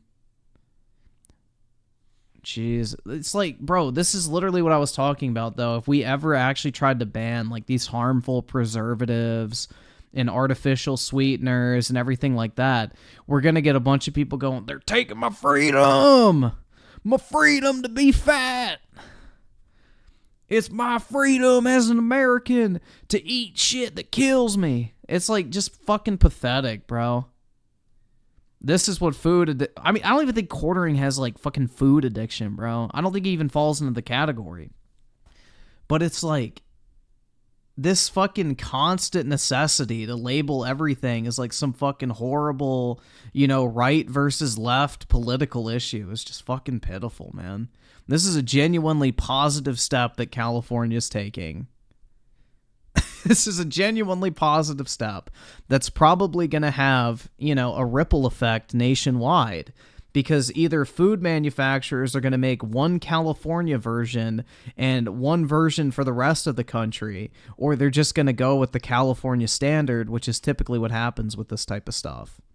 So everybody wins in this scenario. It's not a fucking partisan issue. It's just stupid, man. This is not a freedom issue. I mean, what is this now? Red icing, Archer Farms. Oh, Auntie Annie's pretzels. No! Like this. Can irritate nose, throat, and lungs. Okay, it can, but does it? And what percent? What about my wheat bread? Are these nuggies? Oh, ignore the point about, kidney cancers. Oh. Fine. Just eat sugarcane that I grow in my own field. Apparently, that's the only There is no such thing as healthy sugar. healthy option we have. Happy Halloween. Did he really just say that sugar cane is the healthy option? Bro, there's nothing healthy about eating sugar. If you want something sweet, go eat a piece of fruit. If you want sugar, go eat some fruit. Because unless it comes from a natural source, it's not fucking good for you. And even then, if you eat too much fruit, it's not good for you. Oh, I guarantee you the comments are going to be a bunch of whataboutisms, bro. As much as this is a stupid bill, it doesn't line up with any of their priorities. It's the least egregious thing they've done. It's not egregious at all. It's a good thing. I'm mixed opinion on this. I'm against fighting cancer causing additives, but I'm also against Cali BS. How are you... This isn't Cali BS. This is a genuinely good thing. Not for nothing, but I support this. Shit companies are allowed to put in food is criminal. Agreed. Why would companies worry about their products being banned in California? Pretty soon there won't be any store. Oh my God. Yeah, that's kind of what I was expecting. I'm okay with this. The substances in candy are bad for you, kid, but the substances they give to sexual predators in prison for forced celibacy. A-okay for your... What the fuck? Cringe. Crime is through the roof in California. Yeah, whataboutism. I actually agree with banning these chemicals in our food. Cool that Skittles has been extremely woke for years, and this is their reward because it's not a fucking woke issue. This is a ban I'm okay with. Skittles, the candy known for being a rainbow, gets banned in California. Seems kind of homophobic. Let's see. Should be banned. It's bad for all of us. At least they're banning it because it's carcinogenic. Yeah, exactly. See, even his own audience thinks that this isn't a bad thing. Some of them are like, oh my god, bro, looting.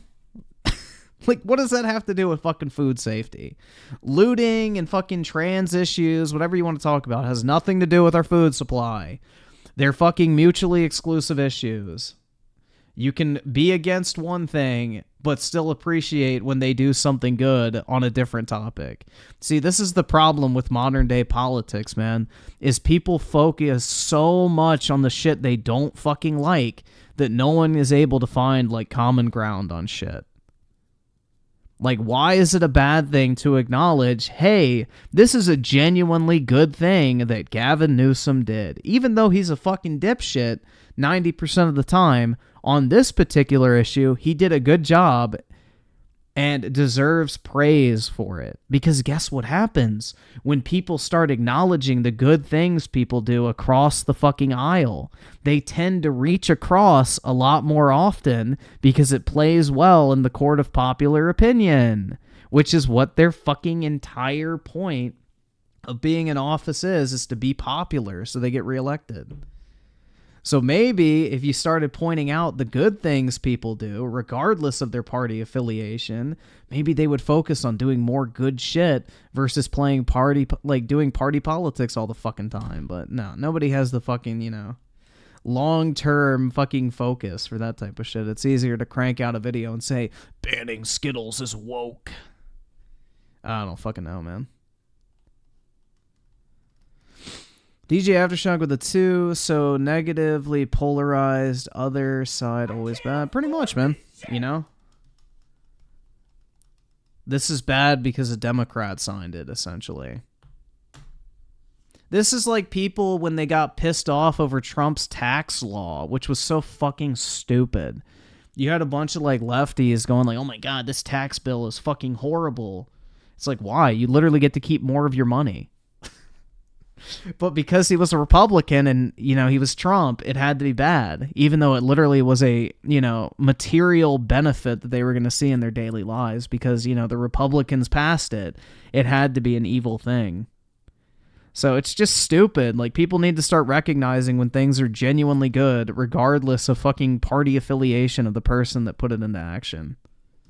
I don't know, man. Like, say what you want about Obamacare, for example, but the clause that they included in there that basically made it that you could be a dependent of your parents' health care until you were 26 was a genuinely good thing. So the rest of the fucking thing may have been shit, but there actually was, like, some good stuff introduced in there, but most people won't even fucking give an inch. They won't admit anything positive about the other side. It's just really sad, bruh. But that's the current fucking state of affairs we live in, unfortunately. So, I don't know, man.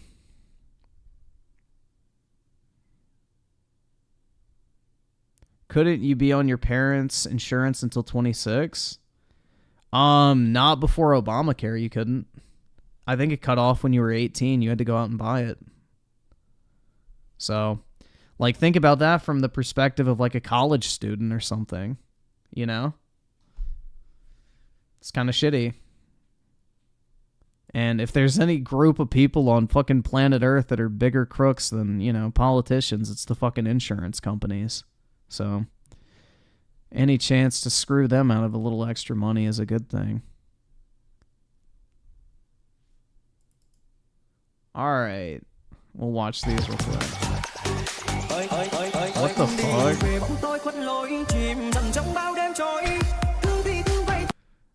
Bruh.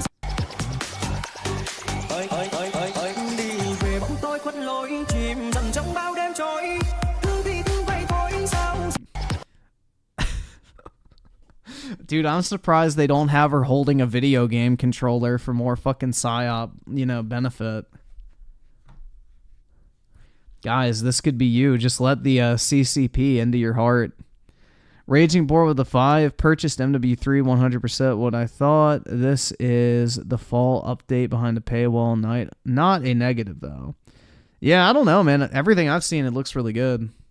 I mean, personally, I'm all for the content update route of Call of Duty, personally. If it means I get 2 years of Modern Warfare, then I am 100% cool with that. It's more Vietnamese than Chinese. Well, I thought this was like the beautiful Chinese girl that iSiler keeps sending.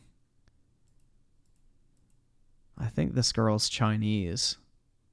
The music may be Vietnamese, but I think chick is Chinese.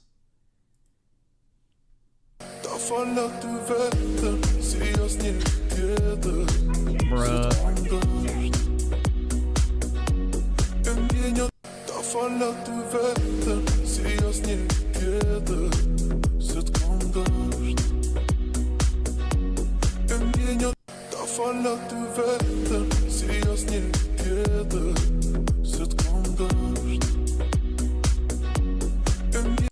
She's not real, guys. Don't do it. Xi Jinping will not deliver. It's a false promise. Don't take the bait, everyone. It's not worth it. She's not real. Griffin, snap out of it. I'm trying, man. I'm trying.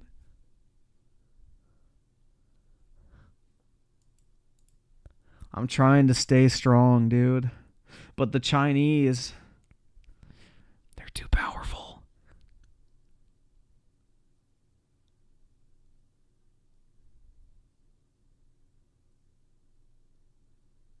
There's only like 7 Chinese girls left. Yep, because that one-child policy completely skewed the population. You know, almost 80% male during that time period. Genshin Impact, gross.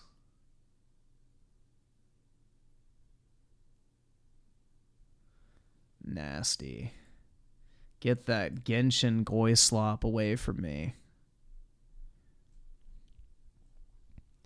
Hold on, let me see if I can find this real quick. Oh, I remember what I want to watch. Let's watch Yong get upset about Chat GPT. So Golem's been making headlines again for the most Golem reason imaginable. You may recall that this game came out with a critical reception of 34% on Metacritic from 56 critic reviews. It's currently sitting at... Yeah, I think... Oh, let me check. I think my Golem copy is on the way, so we'll play that at some point. 1.2, an overwhelming dislike review score from 279 user ratings on Metacritic. On OpenCritic, things don't fare any better, with top critic average being at 37% and only 4% of critics recommending it. Some reviewers had so much trouble playing this non-functional game that they straight up couldn't score the game because they couldn't finish it, making it essentially a 0 out of 10. And all this culminated in Golem becoming the worst reviewed game of the year, and I believe it still holds that record. On Steam, you'll find that things aren't faring any better, with a mostly negative review score of 36% from a measly 351 user reviews. The fact that this game was sold at full price, a $60 to $70 if you buy it on consoles price point, was just a complete insult. And the majority of players recognize this, which is why the all-time peak on Steam is only sitting at 758 players. And as of right now, we're looking at 4 players checking this game out for some reason, with a 24-hour peak of 7 players. And yeah, I mean, one look at the game and you can see exactly why this game garnered the reception that it did. I mean, just look at...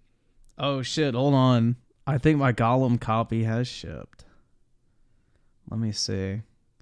It'll be here Thursday. So, what is shipped for my order? My Dead Island 2 copy, Kirby Star Allies, Jedi Survivor, Golem, Crash Team Racing, Star Ocean, and Ace Combat have all shipped. And then 5 hours ago, my Sniper Ghost Warrior copy, Sword Art Online, and Destroy All Humans 2 shipped. So all of my, $5 to $10 GameStop games are on the way. I can't afford this shit! iSiler with the 5. Thoughts on this? Is the Series S going away soon? Oh, I'll take a look, man. Recently. We'll take a look at it. Get it. Yeah, I heard Just about look at this. Look at the kind of crap that people had to deal with. Yep, we'll definitely check that out, man. To call this game pre-alpha stage would be an insult.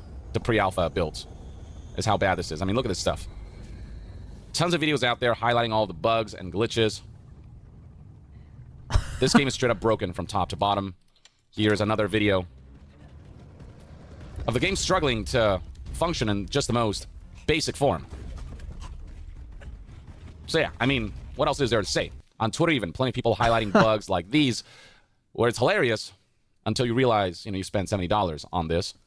You've got people highlighting how... I got it for $10, so hell yeah. The pre-alpha build of the game looked significantly better than the final build. And the pre-alpha version of the game, by the way, did not look good. This looks like ass as it is.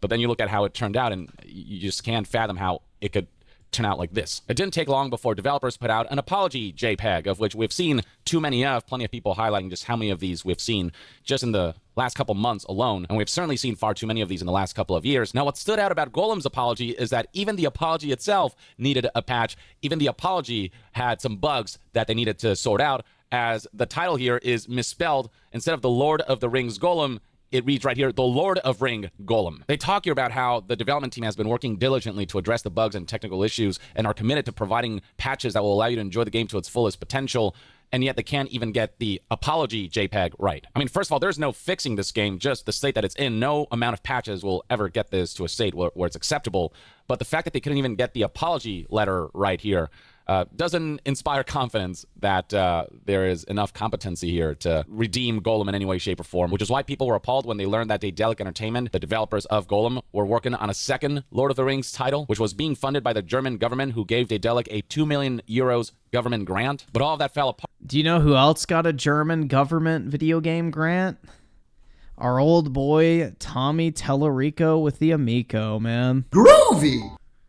When publisher Daedalic decided to close down their development branch and essentially shut down all of their in-house projects. For those who haven't read Daedalic's full statement, here it is. They basically said that they've made the decision to close its development department with full focus now on our publishing business. As a result of this, 25 employees at Daedalic were affected, likely laid off. And on the company side of things, Daedalic confirmed that the budget for Lord of the Rings Golem was around 15 million euros, or around almost $16 million.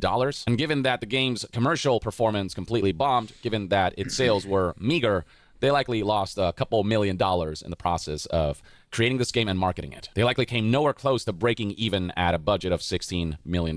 Now, here's where a bad situation gets even more embarrassing. Remember that apology letter, that apology JPEG that I brought up? Well, hopefully my $10 helps them break even, man. I'm doing my part. The one where they misspelled the Lord of the Rings Golem somehow. When this apology letter first came out, I honestly could not fathom how Daedalic could stoop so low as to not know how to write the title of their own game. Like, yes, it's a very small thing, but when a game launches so disastrously, every little thing gets scrutinized, and when you can't even spell the title of your own game correctly in an apology letter where you're trying to convey that you're going to try to take better care of your products, and you can't even take good care of your own apology letter and make sure everything looks right, then what does that say about your capability to make it right to people, to make a good product, to try to redeem the... I don't think... Bro, did you realistically think they're ever going to be able to redeem this game? It's a fucking wash, bro. They're never fixing this shit. I don't understand why you would even hold out hope for that to fucking happen. This disastrous launch. Well, it turns out there might be a good reason for why this apology letter came out bugged. Turns out AI might have been involved in the creation of this apology letter. You can't make this up. This information comes from German outlet Game2, who released the following video where they talk about information they obtained about the development of Golem and the post-launch woes of Golem from several former Daedalic staff members who have spoken out for the first time about... Golem isn't worth $10? I don't know, man. I think it's going to be a certified banger. Looks great.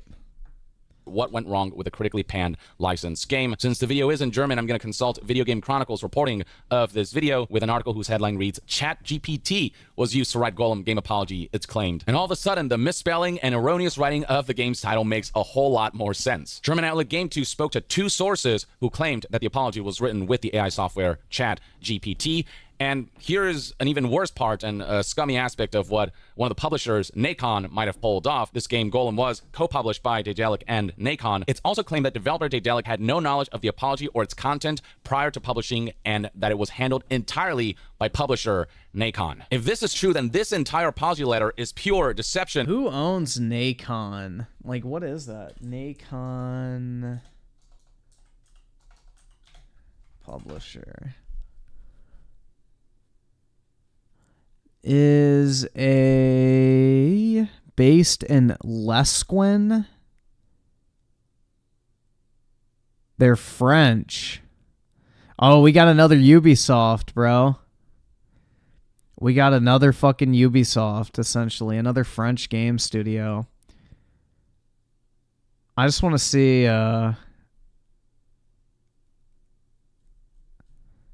what games do they publish?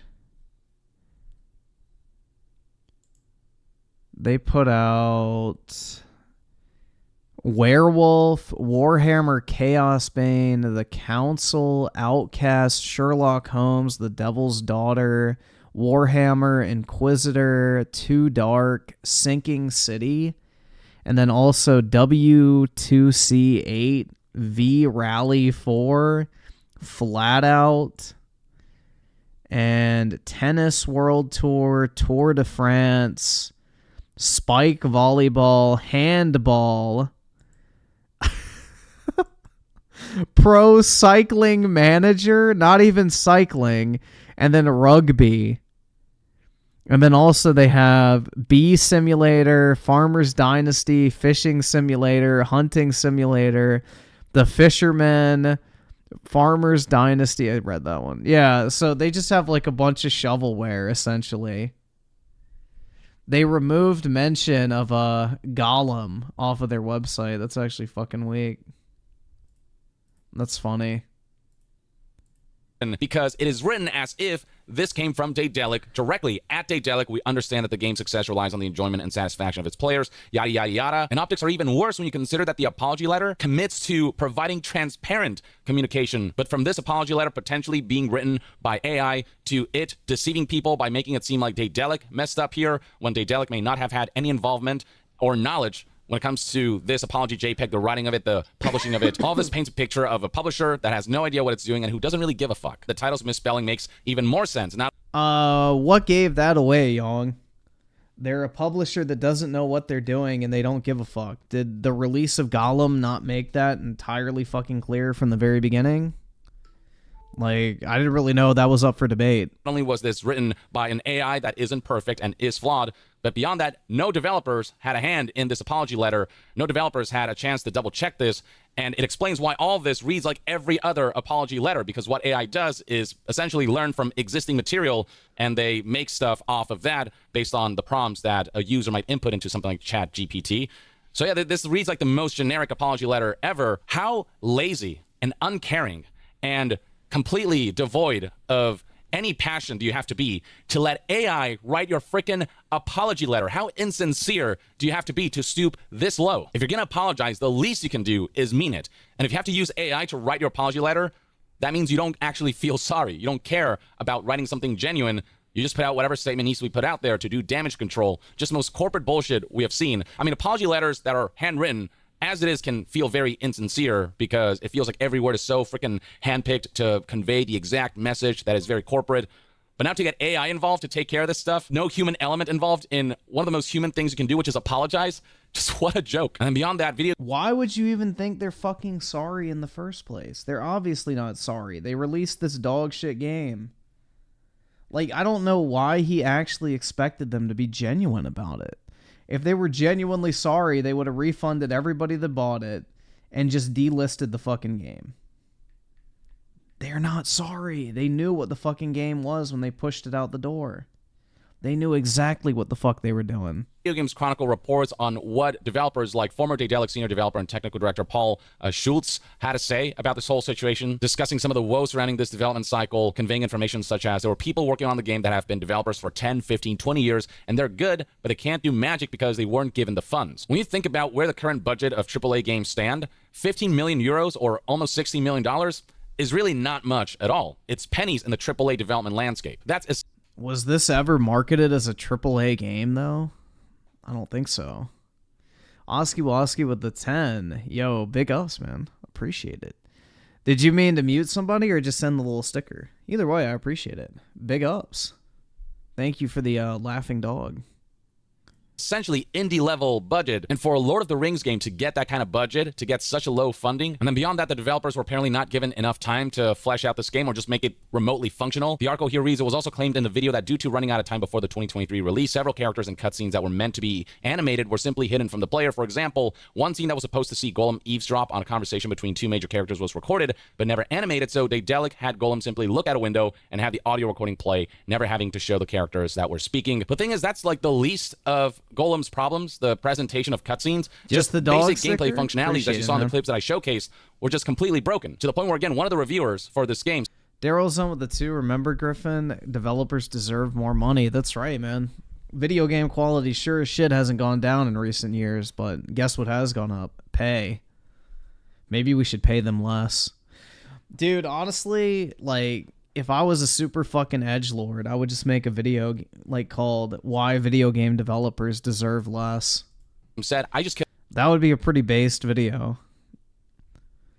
It's a pretty good title too. It would definitely bait the fucking Reddit normies. Couldn't finish this game. I just couldn't review and score this game because the game was just that broken. Like, Golem feels like the pre-alpha stage of an alpha build. You know what I mean? Like, it just looks and plays that badly. Schultz continued, you can't just throw more money at something like that, hang on for another year, and then everything will be fine. That's unrealistic because the game underneath it doesn't support it. Basically saying that the foundation of this game was already broken because of just bad practices and bad management surrounding how this project was kickstarted. So, you know, there was just no saving this project. You'd essentially need to reboot the game and give it the proper budget and manpower and resources that it needed in order for it to realize its full potential. And that's why this bit of the apology rings hollow. Our development team has been working diligently to address the bugs and technical issues many of you experienced. We're committed to providing you with patches that will allow you to enjoy the game to its fullest potential. There's no fixing this game. The best version of what Golem is right now still won't be enough for this to be an acceptable game. Schultz also discussed one of the game's systems that they just straight up could not finish. I don't know, man. I think I'm going to give it a chance, you know. I think the Xbox fanboys have, you know, changed my opinion on video games, guys. You know, if a game like Redfall can make a recovery, because with that new 2.0 update with the 60 frames per second patch and the gameplay tweaks, the game really is amazing now. And with 30 million Game Pass subscribers, Redfall really has a great opportunity to transition into one of the most well-known and well-loved games of the year if people would just give it a chance. You know? Maybe what they need to do, bro, this is what Golem's game development team needs to fucking do. They need to put Golem in Game Pass because the Xbots will eat that shit up and start shilling for this game to no fucking end. I mean, Xbox already signed a marketing deal with Lord of the Rings Golem. Fun fact. That was one of Xbox's few third-party marketing deals, was Lord of the Rings Golem. So, you know, they already laid the foundation there. Go ahead, slap that baby in Game Pass, and they'll have a built-in fan base of a bunch of 40-year-old middle-aged men on fucking Twitter who would rather talk about what an amazing value Game Pass is than actually play video games that are worth their fucking time. The argument system was never finished, and a makeshift solution was added shortly before publication. Initially, the mechanic was supposed to replicate similar conversations in the film, which saw the camera change perspective to denote which part of Golem's personality was speaking, Golem or Smeagol. We did get a glimpse of what that system looked like in the pre-alpha state of the game in this screenshot, which again still does not look great, but the final version somehow turned out far worse. The Video Games Chronicle article highlights that when the mechanic was first shown off in the preview phase, a similar presentation was used. However, when the game was eventually released, players simply picked from a few options of simple text, all while Golem's lifeless character model floated in the background. Again, this is what it was supposed to look like, with dynamic camera shifts depending on which side of Golem's personality you were leaning towards. This is what ended up being shipped instead. I mean, even the font, I'm just wondering how they couldn't even just pick something that's slightly more personable than this basic, what is this, Arial or something? I don't know, just the most generic font possible, and just the most shovelware-looking game. Dude, it's perfect for Game Pass. This game would thrive in Game Pass, bro. This is exactly the type of shit that, you know, the Game Pass subscription base is looking for. You know, this is what you subscribe for, guys. This is the top-tier Redfall quality that Xbox fans have come to expect. Daryl's on with the 2, and they don't deserve to layoffs either. Wait, they don't deserve to layoffs too? Yeah, everybody deserves a job. Your paycheck is a human right. It shouldn't even be earned. Companies should just be required to pay you for existing, essentially. From an IP as big as Lord of the Rings, it's crazy to think that an IP that is just so beloved and so recognized and has such huge potential for video game adaptations could be reduced to this. So if you wanted further insight into just how mismanaged the Lord of the Rings Golem was and how few fucks were given about the game's development and how the lack of care for even this apology... Oh, it's Amazon Prime Day today. That's interesting. JPEG highlights just how this game was doomed from the start. There you go. Just the story surrounding this apology letter alone is fascinating, but it also illustrates why the development of the game as a whole went so awry, if you ask me. If the publishers and heads can't even do the most basic due diligence to write a proper apology letter that isn't written by some frickin' algorithm, then of course they won't be able to do the proper due diligence to realize the full potential of what could have been a compelling game. The Lord of the Rings Golem, I think the concept behind it is really cool, but the execution coming from a company that can't even bother to write a sincere apology letter and not have AI handle it, I mean, it's hardly shocking that the results ended up the way they turned out. Or at the very least, that's one man's take. This is, I mean, Jesus, one of the most pathetic uses of AI I've ever seen. Let me know in the comments below what your thoughts and opinions are on all this and just the whole history surrounding the Lord of the Rings Golem and the lessons that can be learned from this. And to be further updated on all things gaming news, reviews, and discussions, stay tuned right here on YongYea. I'll see you guys next time. Yong out. I'm going to be honest, Gollum looks more interesting than Assassin's Creed Mirage. At least it looks unique. In its own unique way. Recently in an IGN interview with Remedy Comms director Thomas Pua, the discussion about the Xbox Series S and X and the S's unique hardware components came up, with Thomas offering the following in reply when asked about the differences in the hardware platforms and difficulties that the Alan Wake developers themselves have had with the Xbox Series S compared to the X. And I think this is interesting to discuss. The comment goes like this. The GPU is an issue. It really is. And then having less memory is a pretty big problem. And we often get, okay, you make PC games. Surely you know how to scale. Well, memory is not a problem on the PC. It really isn't. And that's one of the struggles when you talk about resolution and frame rate. It's just not enough to drop the resolution heavily. That's what we're doing on the S, and we're really, really working hard to make sure the visual quality still holds up. He went on to say that every game is different, every developer is different, but you can't have the best of both worlds. You got to choose where you're going to focus. And lastly, it's a lot easier to scale on the PC because of memory. I want to talk about that one in particular. Firstly, the Series S, which is Microsoft's entry-tier next-gen system, has a different setup than just a system that may be slightly less powerful than its brethren. While its almost identical CPU to the Xbox Series X holds up, the Series S GPU power is about 1/3 of the X, and more importantly, the memory that the game system is using. Yeah, I think it's the fucking RAM that's shooting these games in the foot, because, like, you know, on PC, they are right. You can specify a minimum RAM requirement, and that solves a lot of fucking issues. I didn't realize the Series S had such low fucking RAM. That's a stupid fucking decision, man. It has less RAM than the Xbox One X. That's fucking dumb. RAM is dirt cheap. Using is dramatically different. With 16 gigs total with a split into two banks of 10 gigs and 6 gigs respectively on the Series X, and a total of 10 gigs with 8 and 2 splits on the Series S, the sizes are different enough. However, the Series S also runs both of those splits, in some cases, a great deal slower. One of the reasons why we've seen some games handle this incredibly well is simply a combination of game type. No, I'm not getting compromises Alan impact Wake. the CPU and GPU and the engine that the game is actually using. I am not an a lot Alan of these Wake games fan, beginning before, personally. right when the Series S and X were prepped. The reason why we're hearing more of this now, though, is that's changing, especially as PC titles are becoming more advanced, as well as games moving to more advanced versions of engines, and those aimed at higher specs. And the idea that Microsoft is really a multi-platform release solution, whether it be the cloud, the Series S and X, or the PC itself. It's easy to see. Yeah, the problem is, though, is the Series S is literally 75 to 50% of their console install base now. So the Series S is, you know, outselling the Series X, so we're pretty much stuck with it for the end of the generation. They ain't cutting that shit off because Microsoft would lose over half of their fucking, you know, consumer base. See how the decision was made, though, especially at the time. There's Tech sometimes no inexpertly way. moves forward in leaps and bounds and in unexpected ways, sometimes driven by popular game engines, a unique setup on new cards and features, an engine's feature set, or even the popularity of a series of games. The S originally may have seemed like a very good idea for cost, especially when going up against a premier competitor, but also on a technological front. Because at the time, graphics cards, even as reported by Steam surveys, weren't really moving the needles for the average user, sticking to low-end NVIDIA and AMD cards. But one place where the PCs have always been ahead is pure system RAM.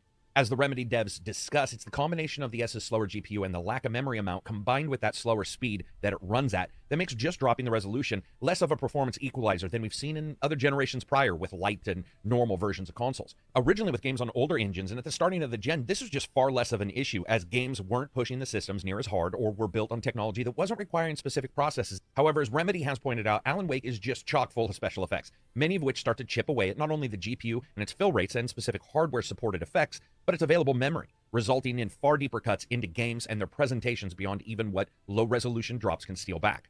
While he did make sure to say that he needed to word the response carefully, it was pretty clear, as the comment stated, that the GPU and the RAM were a problem with the Series S. Really stunningly, the majority of Xbox Series owners are S owners. It makes a lot of sense, the low price and capability. Yep, and Microsoft has lost a shit ton of market share in the hardcore gaming audience. Of the system day one, as well as the promise of game content parity between them, means that consumers could leap in at a price point that's incredibly low, though a lot of us always think that somebody's going to jump into the high tier. It's just not necessarily true. However, this seems to be coming back to hurt Microsoft, especially the idea of future viability of cross-compatible games. Also behind the scenes, we're hearing some complaints from developers, and we're seeing some different situations play out. For example, Red Dead Redemption 1 got a 60 FPS patch, which surprisingly has not moved, as of the time of this recording, onto the Xbox platforms. Perhaps unrelated, perhaps related. What we know is related, though, is Baldur's Gate 3. They had to have a special deal with Microsoft to get the lack of Series S local split screen to not result in the game simply not getting released at all on Xbox platforms. And it makes a lot of sense, because when you look at a title like that, it's not just the amount of memory itself, it's that you're splitting it across two exact game versions to play it split screen. This is something that I've talked about in other videos, where split screen is already an absolute disaster when it comes to system resources. For example, if you're testing a Halo game and you throw one grenade and you're in a single player game and it hits a group of other 10 grenades, you can look exactly what that's going to require from your CPU, GPU, and your overall memory. But if you have two people playing and they both do the same thing, well, technically now you're looking at double that fill rate. And it is one of the problems we see with split screen local, and it's another reason why even on the more powerful systems, we don't see it as much. While many games won't push the systems nearly hard enough for this to be a problem, and while different developers will have unique ways to get around the issue, as counted out countless times by developers themselves who work on the system, they are, however, regardless of anything else, having to put more work into ports than they did when the gen started. This was an intelligent idea from Xbox to offer the S, or at least an understandable one. Possibly they should have changed around and I think Microsoft shot themselves in the foot with the fucking feature parity shit, and what they should have positioned the S as is simply a Game Pass machine. Like, that's what fucking the Series S should have been marketed as. It plays all games in Game Pass. There should have never been a promise that, you know, this thing would compete with the Series X. And that's where I think they kind of fucked themselves. Because this thing should not be in the same league as the Series X. It literally should be like a, what do you call it? Almost like an add-on console, if that makes sense. Like, it's almost like an accessory, I think. It's a way to play your Game Pass library, but it's not like an actual next-generation console. And looked at a different kind of way of delivering this. You know, like kind of like what PlayStation's doing with their Portal device or whatever the fuck. I think that's what it should have been. You know, it should have been like a little accessory item you can purchase if you wanted to play like Game Pass games and lower fidelity on, you know, an extra TV or something. The Series X should have been the main console they pushed. And it's turned out that the Series S is now the market share leader when it comes to Microsoft's next-gen consoles, and they've really fucking shot themselves in the foot. Especially when it came to separating those memories the way they did, and obviously the speed in which they do so. Parity is not intelligent, though, especially if the normally accepted cut in frame rates or resolution we've seen in non-pro systems for the last gen isn't going to be enough to get a game on the S at all in the first place. All platform holders also have developer teams that work with game makers to get titles onto their platforms and help them through problems. We've seen this all the way back to the SNES, the Sega Saturn, everything. But no one's magical. At some point, the unicorn of super low price and next gen is just going to be seen for what it is now, a white horse with a stick taped to its head. Or more importantly and accurately, probably an albatross around the neck of a company that wants to push its hardware, but consistently gets pulled back by one part of it. And that's because Xbox treats the S and X almost like the exact same thing. But the more forward we go, the more this is going to appear like a backward stance. Any company that wants their game... But they have to, though, because the S customers are the majority now. So they take priority over Series X owners. Which is why we haven't seen Microsoft really push the fucking visual boundaries on anything, because they need everything to run on that Series S. games on any devices always have hard. That's why we're getting fucking Kids Bop gaming on Xbox right now. Essentially. 04 Alphatron with the 2 handhelds are catching up with the Series S. That's sad. I think handheld technology is gonna, basically catch up at some point anyway, but yeah, it is pretty sad. 100%. DBM Gaming with the 3. My Series S complements my PC so well. Yeah, that's the thing. That's the word I was looking for. A complementary device. That's what the Series S should have been, is like a complementary device. It should never have been marketed as a primary gaming platform. It should have been marketed as a complementary device to play your Game Pass library on different screens within your house. That's exactly what I was thinking of. But yeah, no, that's a perfect use case for it, and that's what I use it for mine. Like, I just have it in my bedroom, and I'll play 360 games on it. DBM Gaming with the 3 also. Gaming. Appreciate it, man. Decisions ahead of them. Microsoft is even more. They have to split their market into 3 sections, a Series S, Series X, and cloud-based gaming, trying to cover the entire market. But that market has just so happened to begin to chip away at the very weakness that the actual S has. So, like, look at it from this perspective. Like, if people actually wanted a Series S type console, like a dirt cheap budget console, that thing would be selling 1,000,000 times better than PlayStation. But PlayStation is outselling Xbox now in recent months 3-1. So the market doesn't even really want a Series S. It's not a hot seller. It never sold out ever since launch. It's not lighting the market on fire. It's not shifting the fucking needle in any significant way. It's just basically like, oh, I couldn't get a PS5, so I guess I'll get my kids a Series S. But now, we see the actual market demands a high-end gaming console. There's not really a demand for a low-end one. On their setup prior, if they had chosen different things, this may not be occurring nearly as much. Now, this is a price point decision. If the memory in the Series S wasn't split, or if the speed was the same as the X, developers who are having problems, well, when I talked to them, told me that it would be much easier to work between the two. But you do end up getting what you pay for. With Baldur's Gate 3 and maybe the missing 60 FPS patch for Red Dead paving the way for Microsoft dropping parity, and that's a question that's going to pop up. However, the additional work for all involved to decide when and if that happens is an overhead that many developers may increasingly chafe at, or more likely simply not have the resources to pull from the main design team to perform and optimize. And it's not like we haven't seen some games do incredibly well on the S, especially when taking into account the vast differences. This doesn't mean that's going to stop, but the inevitable slow creep into the future and expectations for games has continued through every generation, from the PS4, PS4 Pro, to the PS5, Xbox, Xbox One X, Series S, and X, as well as any cards, GPUs, and CPUs. That's just how tech works. What's your opinion on this? Drop parity completely? Have Xbox move to a mid-gen refresh and like the... Yep, they should drop parity, shift the fucking marketing from, the Series S being an actual next-generation console to a complementary device, and hope this generation ends very quickly. Because, yeah, I just, bro, Xbox from a hardware perspective is done, in my opinion. I don't think there's any recovery. They have completely fumbled the bag for far too long.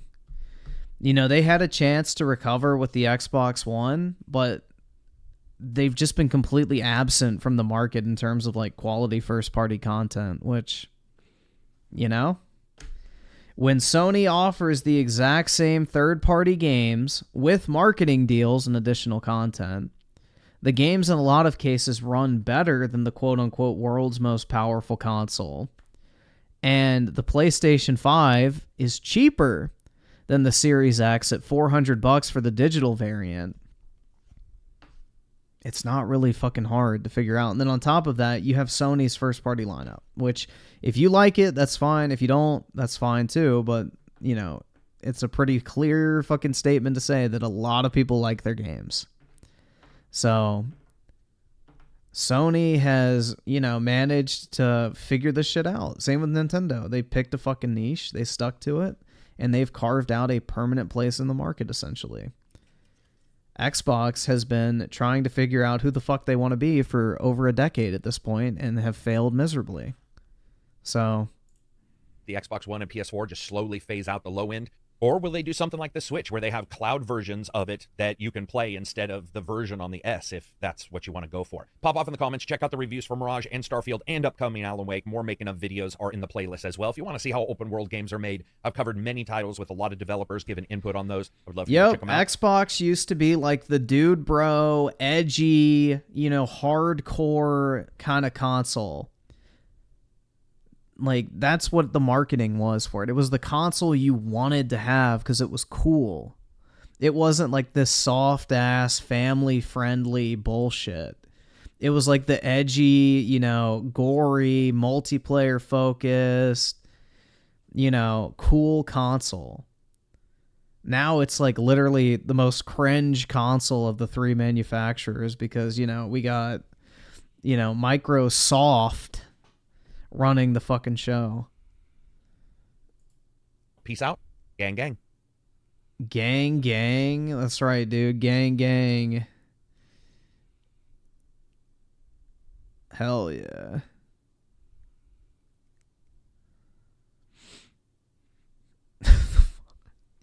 Gang, gang, dude. What the fuck? All right, I need to hop off, guys, because I have work tomorrow, so... Unfortunately, I have to go back to my 9 to 5 grind tomorrow. So I'm going to go to bed and hopefully not think about Assassin's Creed Mirage after tonight. So I hope y'all have a wonderful Tuesday. Big ups to everybody in the chat, and I will talk to everyone later. Peace out, everyone.